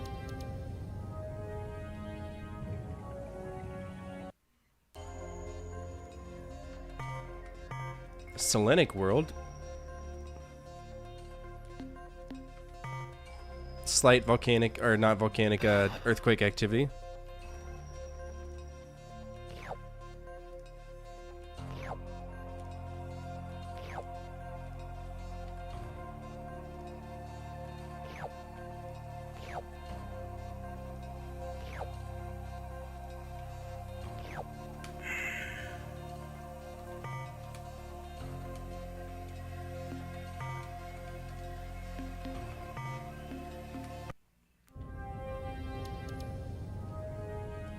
Planet 3's got a lot of moons. I like moons.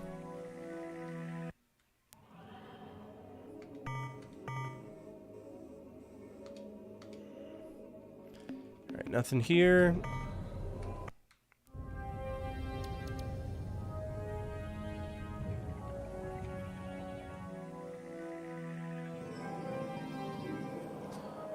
Okay, so Planet 2's got tons of moons too. You want to buy a JPEG?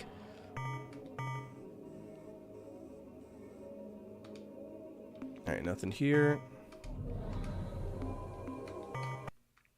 Pretty sure I cleared out these things. This is what decimated my crew.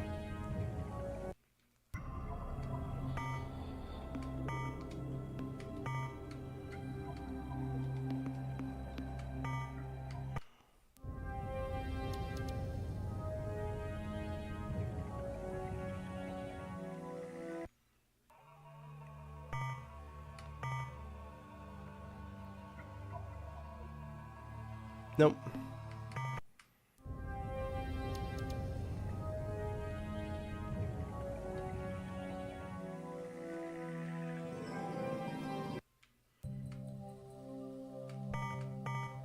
So pretty.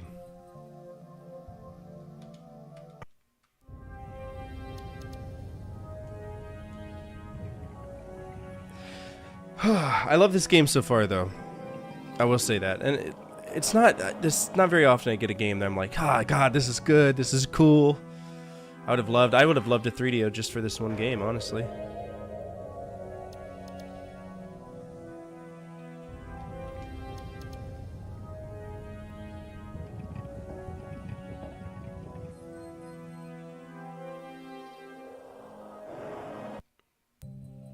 Alright, Planet 1, scan.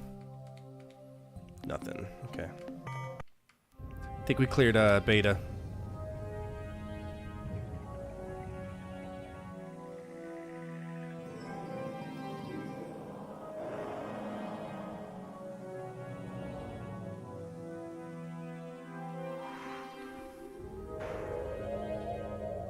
Unless there's something on the eastern ring.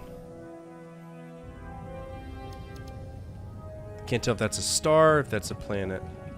It's a planet! It's a tiny little boy. What's up, David? How are you? Playing Star Controlled 2. Having a good time. Why'd you yank the message? Are you embarrassed because you said, "Oh hi"? Yes, I am feeling better. Thank goodness too, because it was hell. Oh, it was bad. It was really rough. Like, waking up feeling like somebody was just beating you in the face with a frying pan is never a good thing. Alright, so we cleared out Beta. Beta Lerai. Let's go to Gamma Centauri, since Alpha Centauri is a little mean.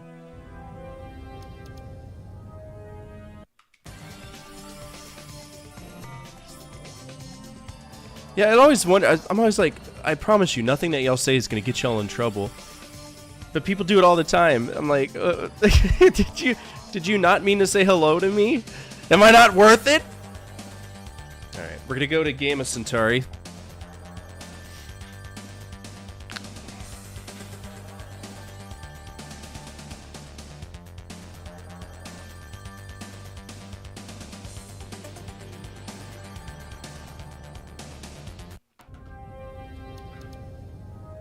Alright, I see 1, 2, possibly 3 planets, assuming there's no moons.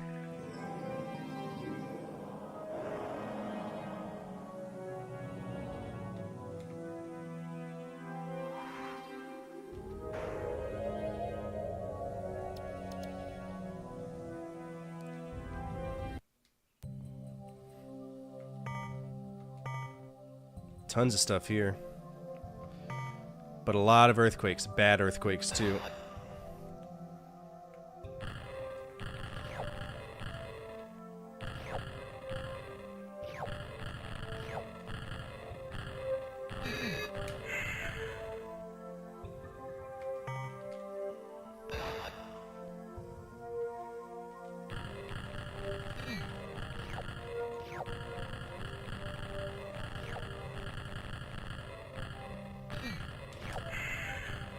Jesus.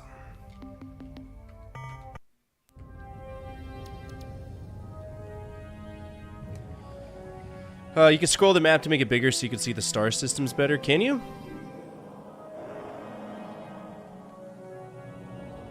Do you know how off the top of your head? Oh, I see. Yeah, that makes sense. Is it bad that I keep forgetting that there 100% is a like shoulder buttons on the 3DO because it's been so long since I played it?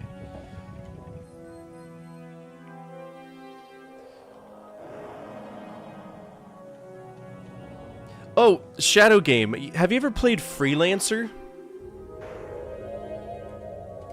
That's another great game that's just like this too.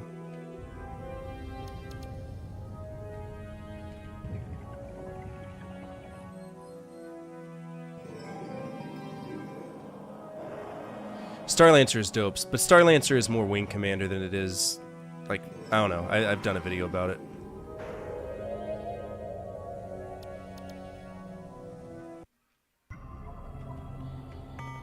Cyanic World.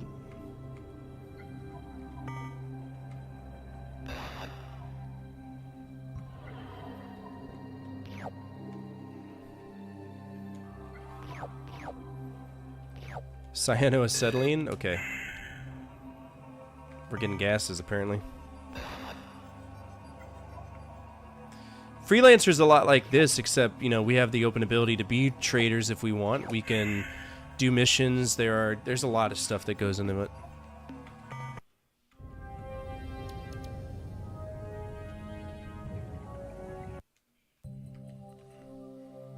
You gotta check it out, trust me.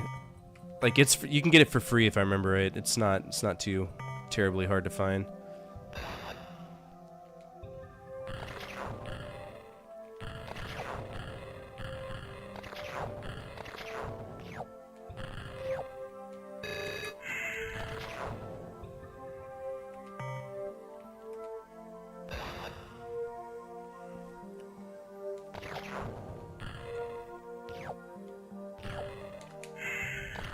So many resources here.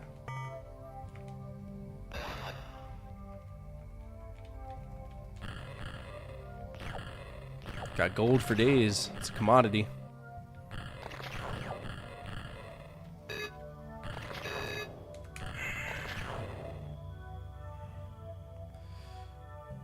So we're using a lot of gas to get down here. Yeah, so that's a lot of gas.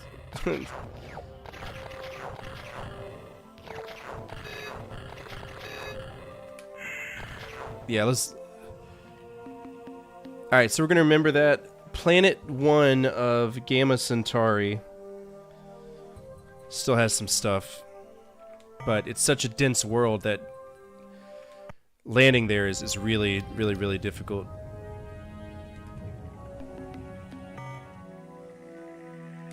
Got a lot of expensive shit, don't we?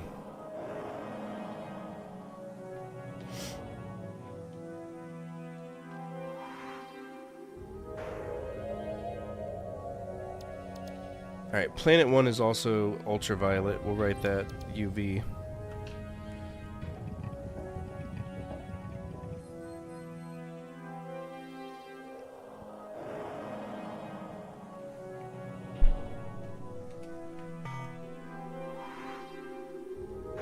Alright, from here to home base, it's going to take 4 fuel.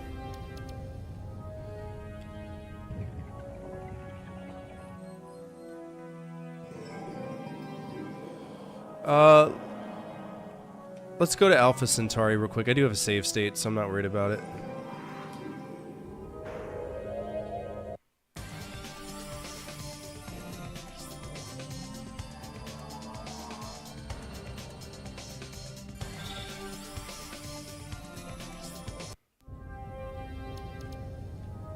Damn, there's a lot of planets here.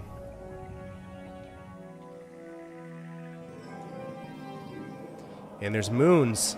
So Alpha Centauri is an important one. But the Melnorma are very important. Okay. I mean, I tried to find them before and they weren't there. Did they travel?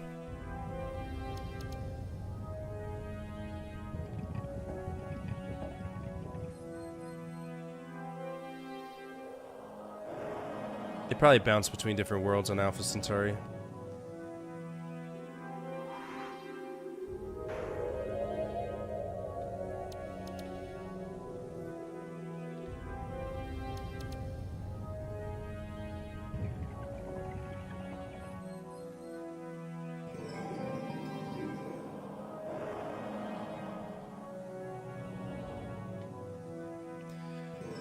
Bum, bum.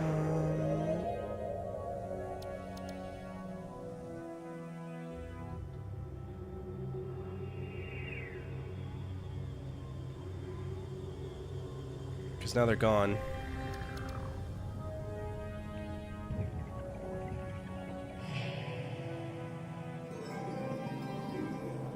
Because they were hanging around this spot, now they're gone. Oh, there they are. Alright, let's talk to them.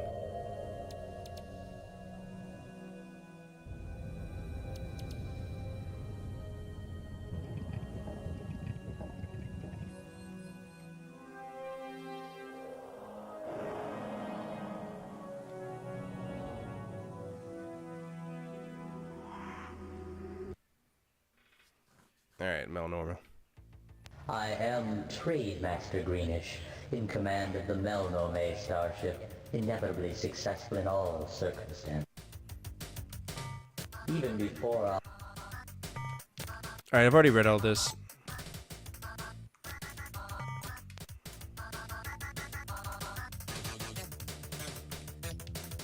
We appreciate your intentions, but you have nothing we wish to buy. Okay. That's a... It has that...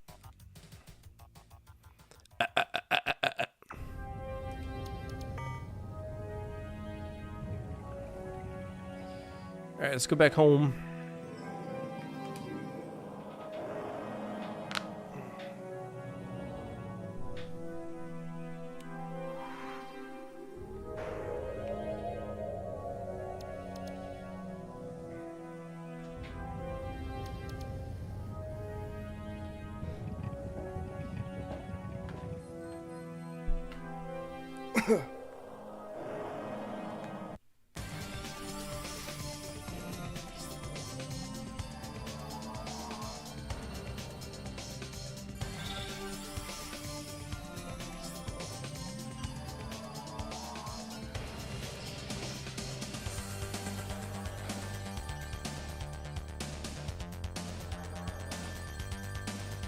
I could veg out and play this all day.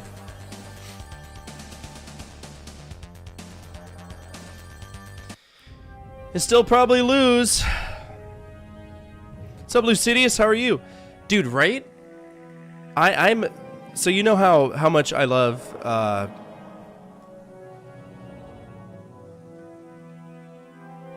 love space games, right? So the thing is, Shadow Game, I have certain rules, and I try to protect the sanctity of a playthrough.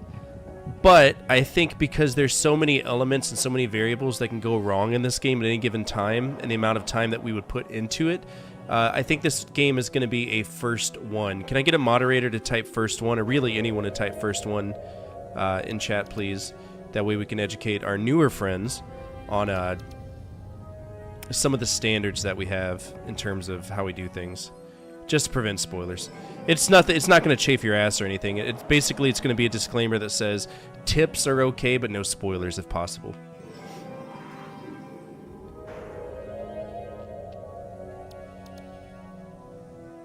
We home. I hope the battle fares well, Captain. I have some information I think you should hear. Again? We are being bathed in a broad beam hyperwave transmission from the direction of the Rigel star system. Due to the broadcast wide dispersion, we cannot discern its content.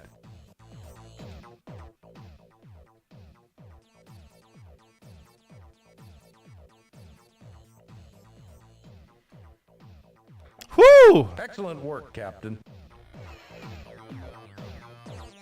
Blow up an Urquan for me, Captain. I'll try. I guess the moderators are busy. Here, I'll do it for y'all. First one.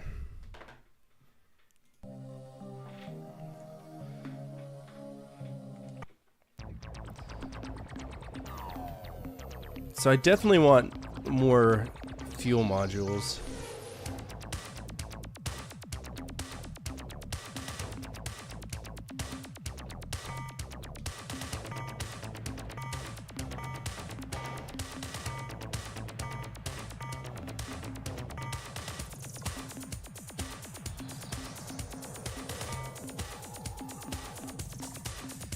Alright, we definitely want a dynamo unit.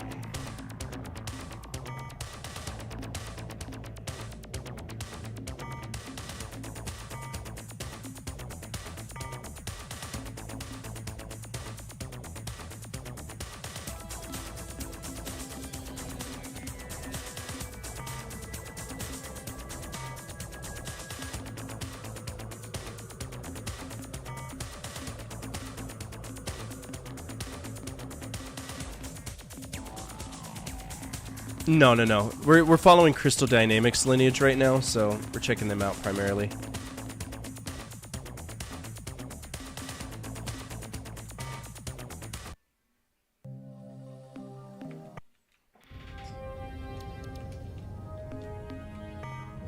Is it bad? Oh no!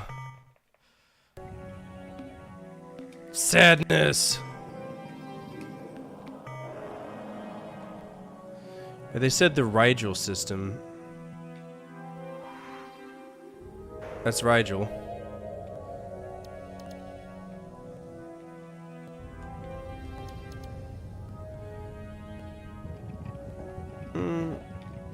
Beta Wolf. Rigel. Alphasaurus, Betasaurus, Gammasaurus. Alright, so it's 3 to here. Let's clear out our squares, right? So Alpha Lyrae is done, Beta Lyrae is done.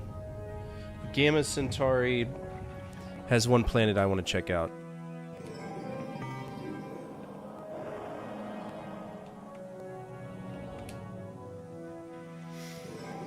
Probably there's purists out there talking. It's not good. I don't know. It's looking at the front cover of the game. I was like, this looks like it's dog shit. It's just creepy.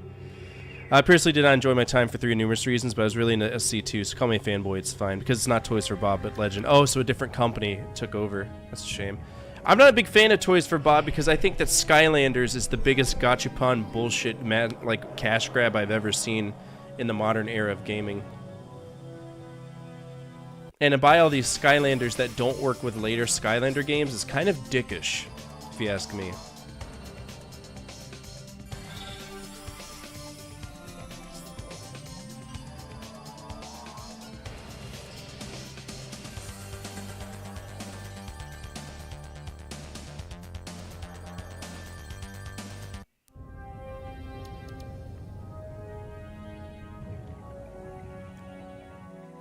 Freelancer, we were just talking about Freelancer. Freelancer is one of my favorite games too. It's awesome. You know that people still play Freelancer on private servers? You can just do whatever you want. You can do whatever you want. It's a better Elite Dangerous. That's the way I consider it.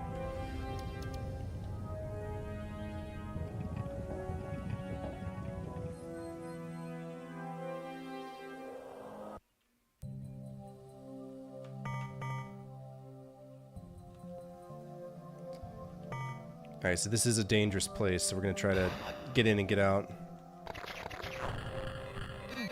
Damn it.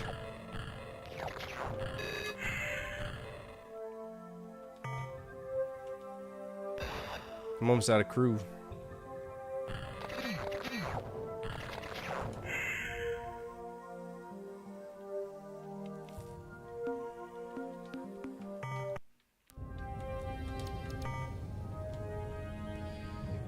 Alright, so we've cleared out Gamma Centauri.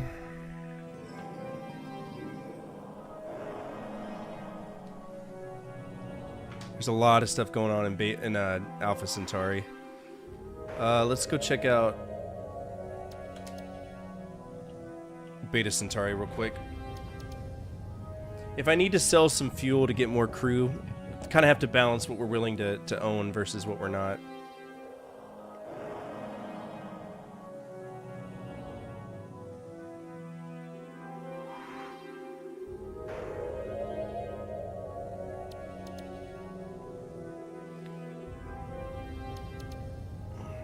Water.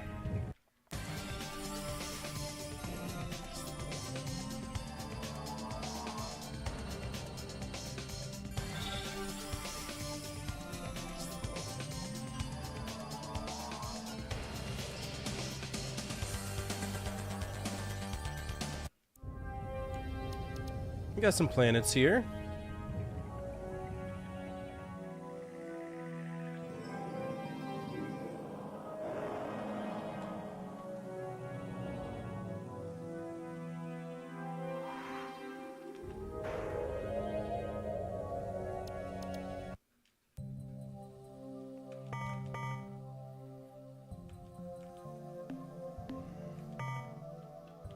Oh, that's why. This is deadly as shit.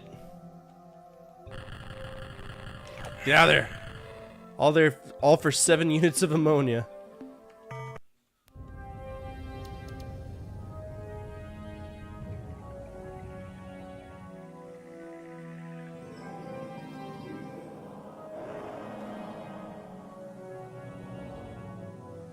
Oh, stop it.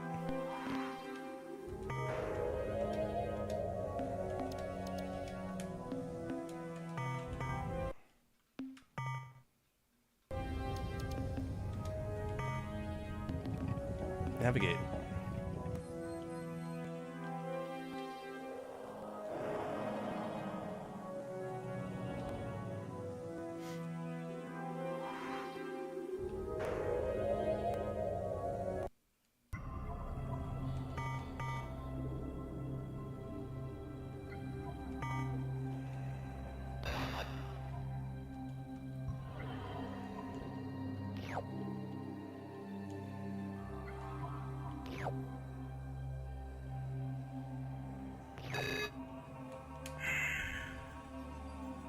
SC 6014, but they never finished the game. Oh no, that's a shame.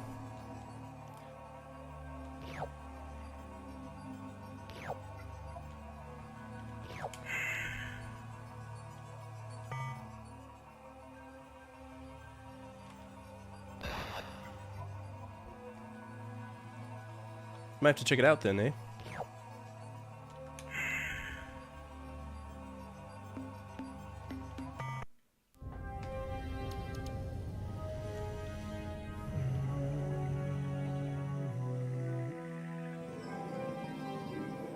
Aw, man, that's so long ago. That's like almost, what, 12 years? It's a long time.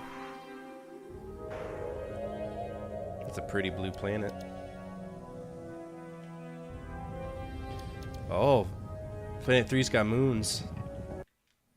She got moons!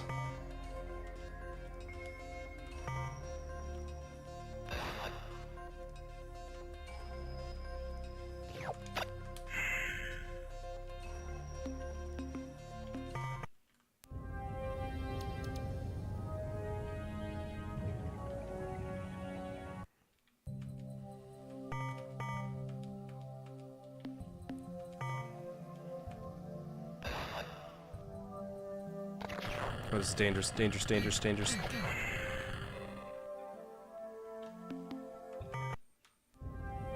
That should be gas giant, right? Yep, sure is.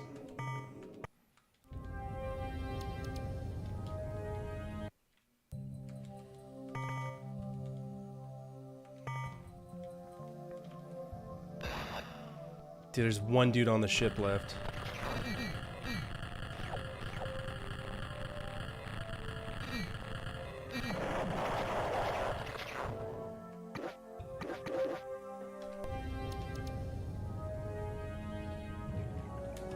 Alright, well I need to go grab some more crew, so we're gonna go back home. Sucks I don't have that much stuff, but we can go check out the Rigel system too while we're at it.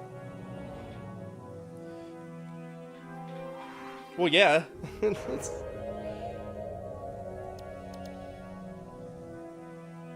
I hate losing crew. I don't think we should lose crew to damage to the lander. I think that's probably the one chief complaint I have.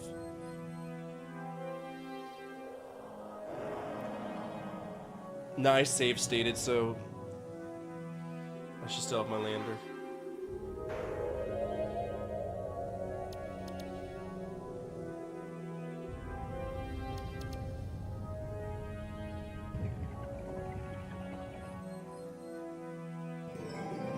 This is a great veg out game.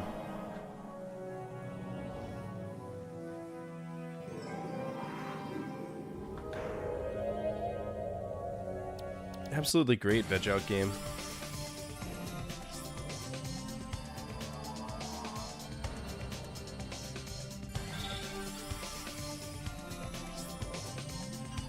That sounds fun.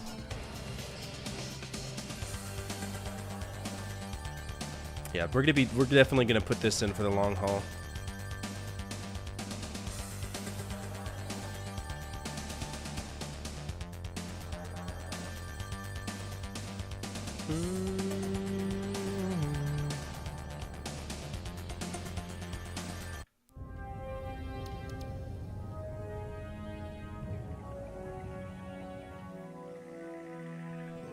Yeah.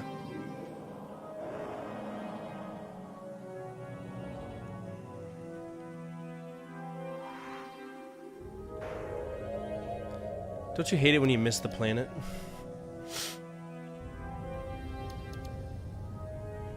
God, I wish there was some... Stop it! The turning boosters are working great, but the back ones aren't!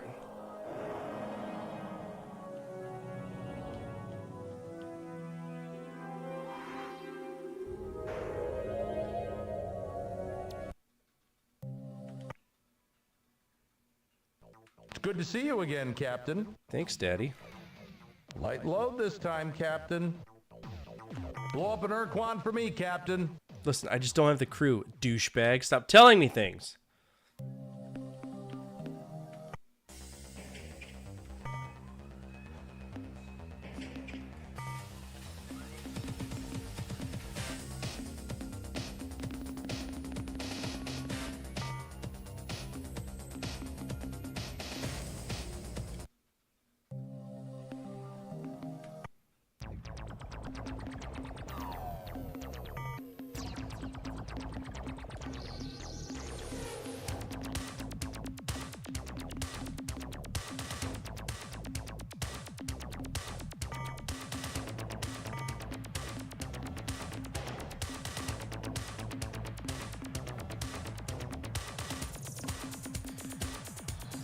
Oh, so that's what that is.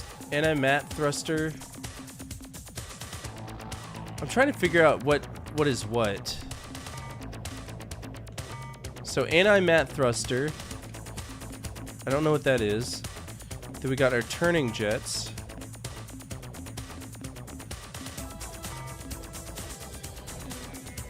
A lot of customization going on.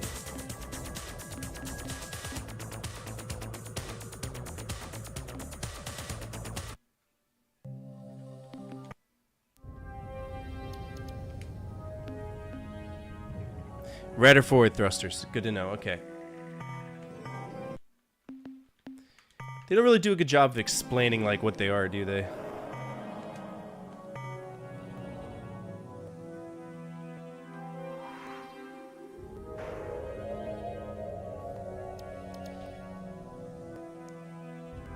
All right, let's go to Alpha Wolf.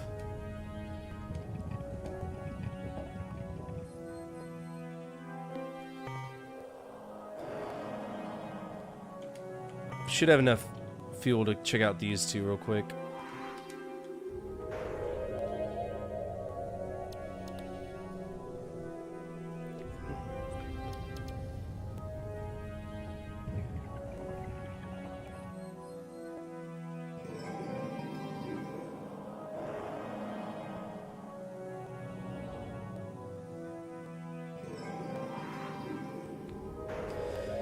I do think if I play this, I'll be, like, if I restart it for whatever reason, I'll be more well-equipped to understand exactly what I'm doing, the order I want to do it, and the more efficient way to spend my money.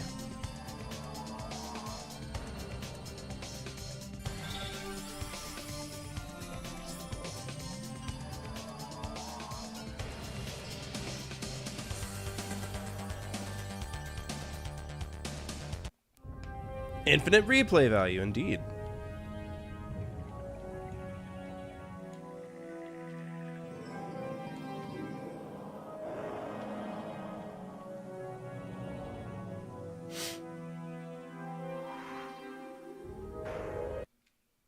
Gas giant.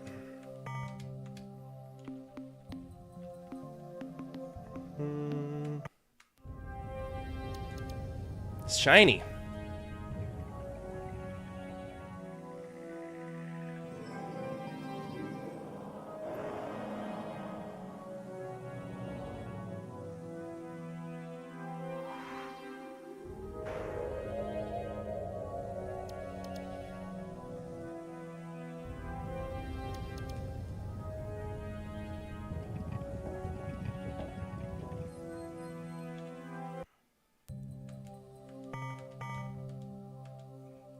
A lot of seismic activity here.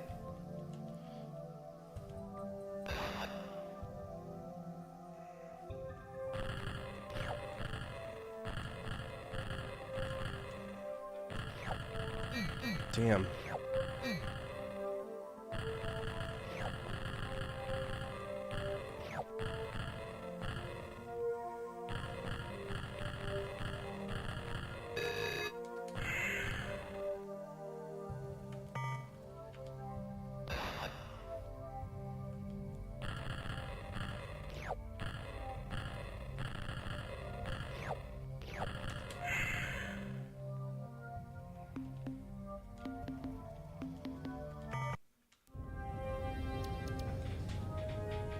What's up? Oh, she's crying? Alright. No, it's... No, I'll go get her. I do it every night. Yeah, it's alright. I'll be right back, guys. Party games, a genre that you either have a blast with or one that really stamps in the idea that you don't have any friends. Historically, there's been a lot of them. Anticipation, You Don't Know Jack, Mario Party, Crash Bash, South Park, Chef's Love Shack, Jackbox, Shrek's Super Party, there's tons of them. Because the idea of multiplayer is awesome. But sometimes it isn't awesome. And I discovered that recently by being graced by the lovely amalgamation of society's failures known as My Street. My Street was created by Idle Minds, and they do still exist. They just do business as Deck 9 now. And no, none of their games really stand out. They just kind of exist. But what is My Street? My Street is quite literally a party game on the PS2. It contains a very mindless plot that sneaks up on you, but through and through, it's a party game. So let's take a look at it and review it. The box art is pretty neat. We have well, all of these kids look like they have a condition. What that condition is yet to be determined. But the back at least looks promising. It says 7 challenging mini games as you take on the neighborhood. So we have a variety of games, novel ones it seems, based on street games children play. We have online multiplayer, that sounds pretty interesting for what it is. All we have to worry about is comic mischief, which seems pretty timid. The manual isn't that bad either, we just have some interesting mini games. RC racing, volleyball, chicken herding, lawnmowers, chemistry, and dodgeball. You know, Mom and Dad always told me that they needed to check my candy during Halloween for drugs. I have a sneaking suspicion that to me, this town actually has that problem. But let's go in with a fresh mind. No sense in judging a game without playing it, right? When we boot the game, we're graced with a rogues gallery of whatever street this is, where children are born without spines and the socioeconomic status changes from door to door. We have kids of all varieties. Love the diversity. From the get-go, it doesn't look that bad. It has that weird PS2 era fun charm that would appeal to a kid. We have a story mode, a play mode, which is local multiplayer. And of course, this does support network play, which if you were me, you give a fuck about because my parents couldn't afford a network adapter. And the idea of a slim PS2 with a network adapter built in, that didn't exist yet. And even if it did, there was no way my dad would get another PS2 for that sole reason. Then we have options and we have credits, which if you put credits within the first 5 minutes of a game, I can already come to the conclusion that this game might be shit, because you're giving me all the people to blame. True story. Well, the meat and bones of this is the single player mode, so let's choose that. Oh cool, I can create my own troglodyte homunculus. Sweet! We can customize our characters to our heart's content. We can have a bowl cut, a receding hairline by 12, we can be a pimp, a legionnaire, Willy Wonka, whatever the fuck that is. We can culturally appropriate, we can wear a bucket, work the coal mines, we can culturally appropriate again. These combinations are insane. I'm impartial to the Larry Laffer comb over. We have face options where we can look progressively more inbred, be an orc, or...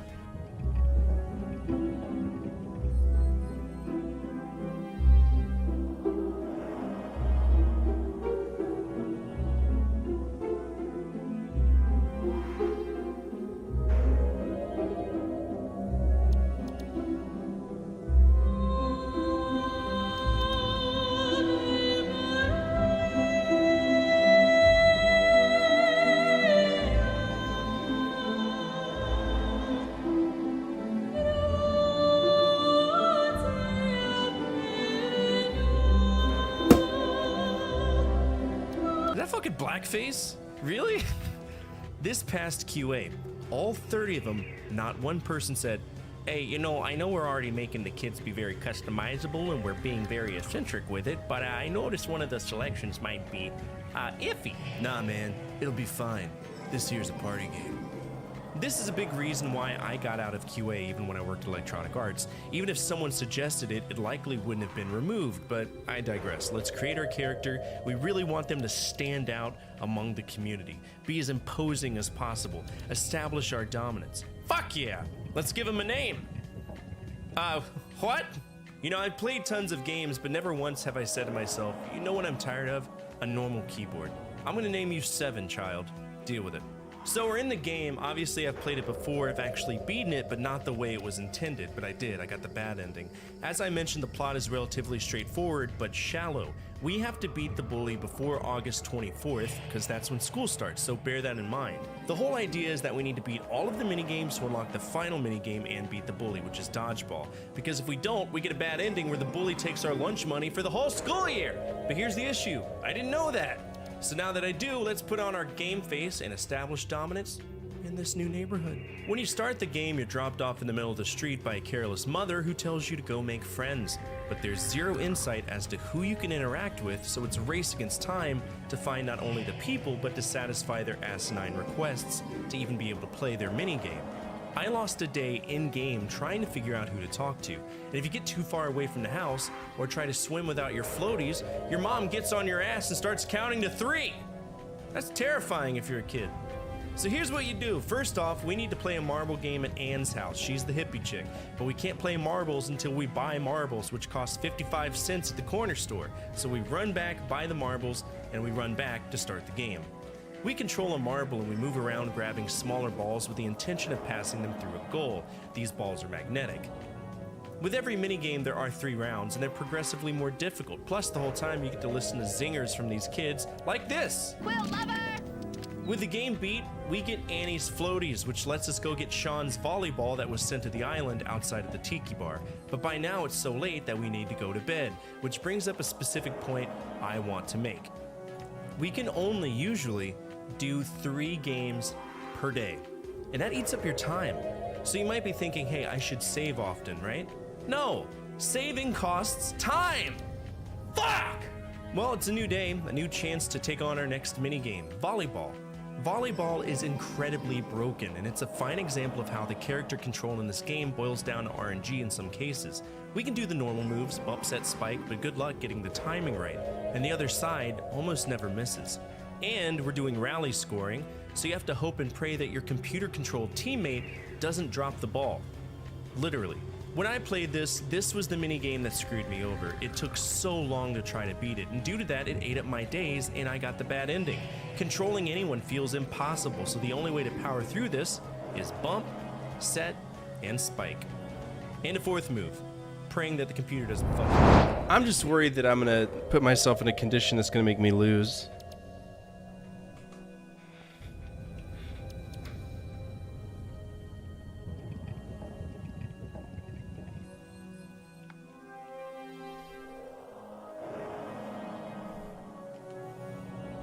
Like I said, I think it all boils down to just understanding how... Damn, it's a hot planet. It's gonna be on fire. It's right next to the sun.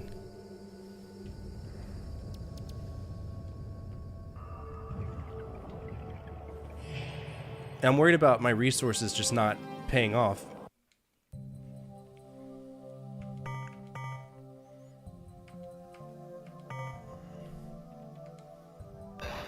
Because I need enough money for gas. I hate that I have to manage gas so much.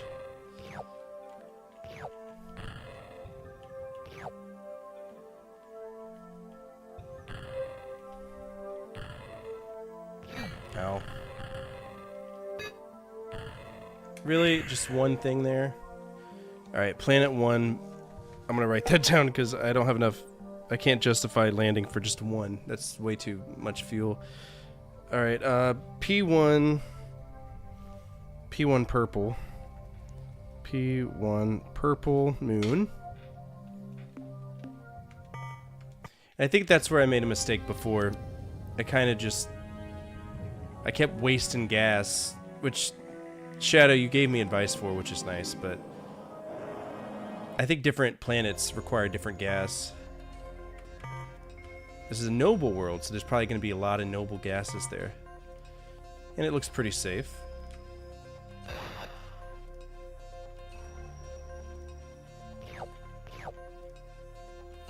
got noble gases. Isn't that magical?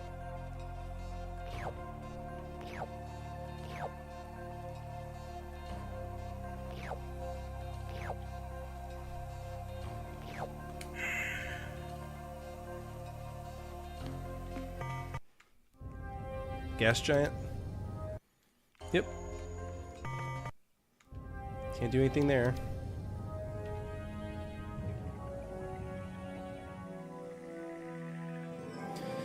Makes me wonder if the better strategy is just to hop between planets grabbing minerals, and once we clear them off, maybe that would be better to write down?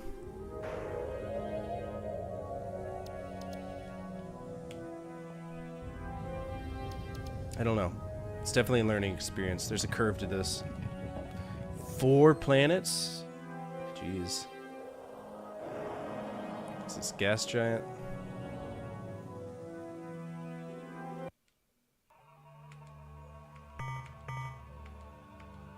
Very dangerous place here. Holy shit, there's lives. I don't even know what I got from killing that guy. We lost our lander. Where am I at? I'm in Beta Centauri. You know, this is a perfect time to call it for the night. I want to do a little bit of research. I really want to read the manual for this game, learn how to play this game, and see what it's all about. Because this is really cool. I'm really enjoying this. We're gonna go ahead and wrap up for tonight. We've been on for 4 hours. I look forward to playing this again. I do, and we should soon. For everybody who's watched on YouTube, feel free to come on over to Twitch because there's a lot more you can do here, be it sound effects, stream loots, cards, and channel point redemptions. Those are things I can't incorporate on YouTube at this time. I'm going to work on a video immediately after stream today just to kind of to check it out and see if I can get a video out, which would be awesome. Yeah, that's basically it. For everybody on Twitch, if you haven't hit that follow button, please do consider it. I have a YouTube. I have a Discord. Feel free to check out either one of those. Otherwise, I don't do much on Discord other than post the schedule. If you want to guide the raid, feel free to do so at this time. If not, I'm going to find somebody playing 3DO, which the only person I know who usually does it is Vertiginous, and I don't know if Vert is on. I haven't seen Vert on in a while.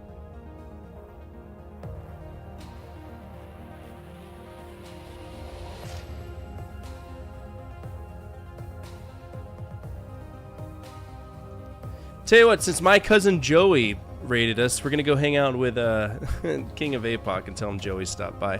As always, from my family to your family, good energy, good vibes, fortify out, keep the flames of hope burning, and the flames of retro gaming burning even stronger. Come back tomorrow where me and my grandmother are going to go through tons of Tetris games, and that's the first time she's going to be on stream, which is awesome. Please give APOC all the same love you've afforded me tonight, and I'll see you all tomorrow. Have a great day.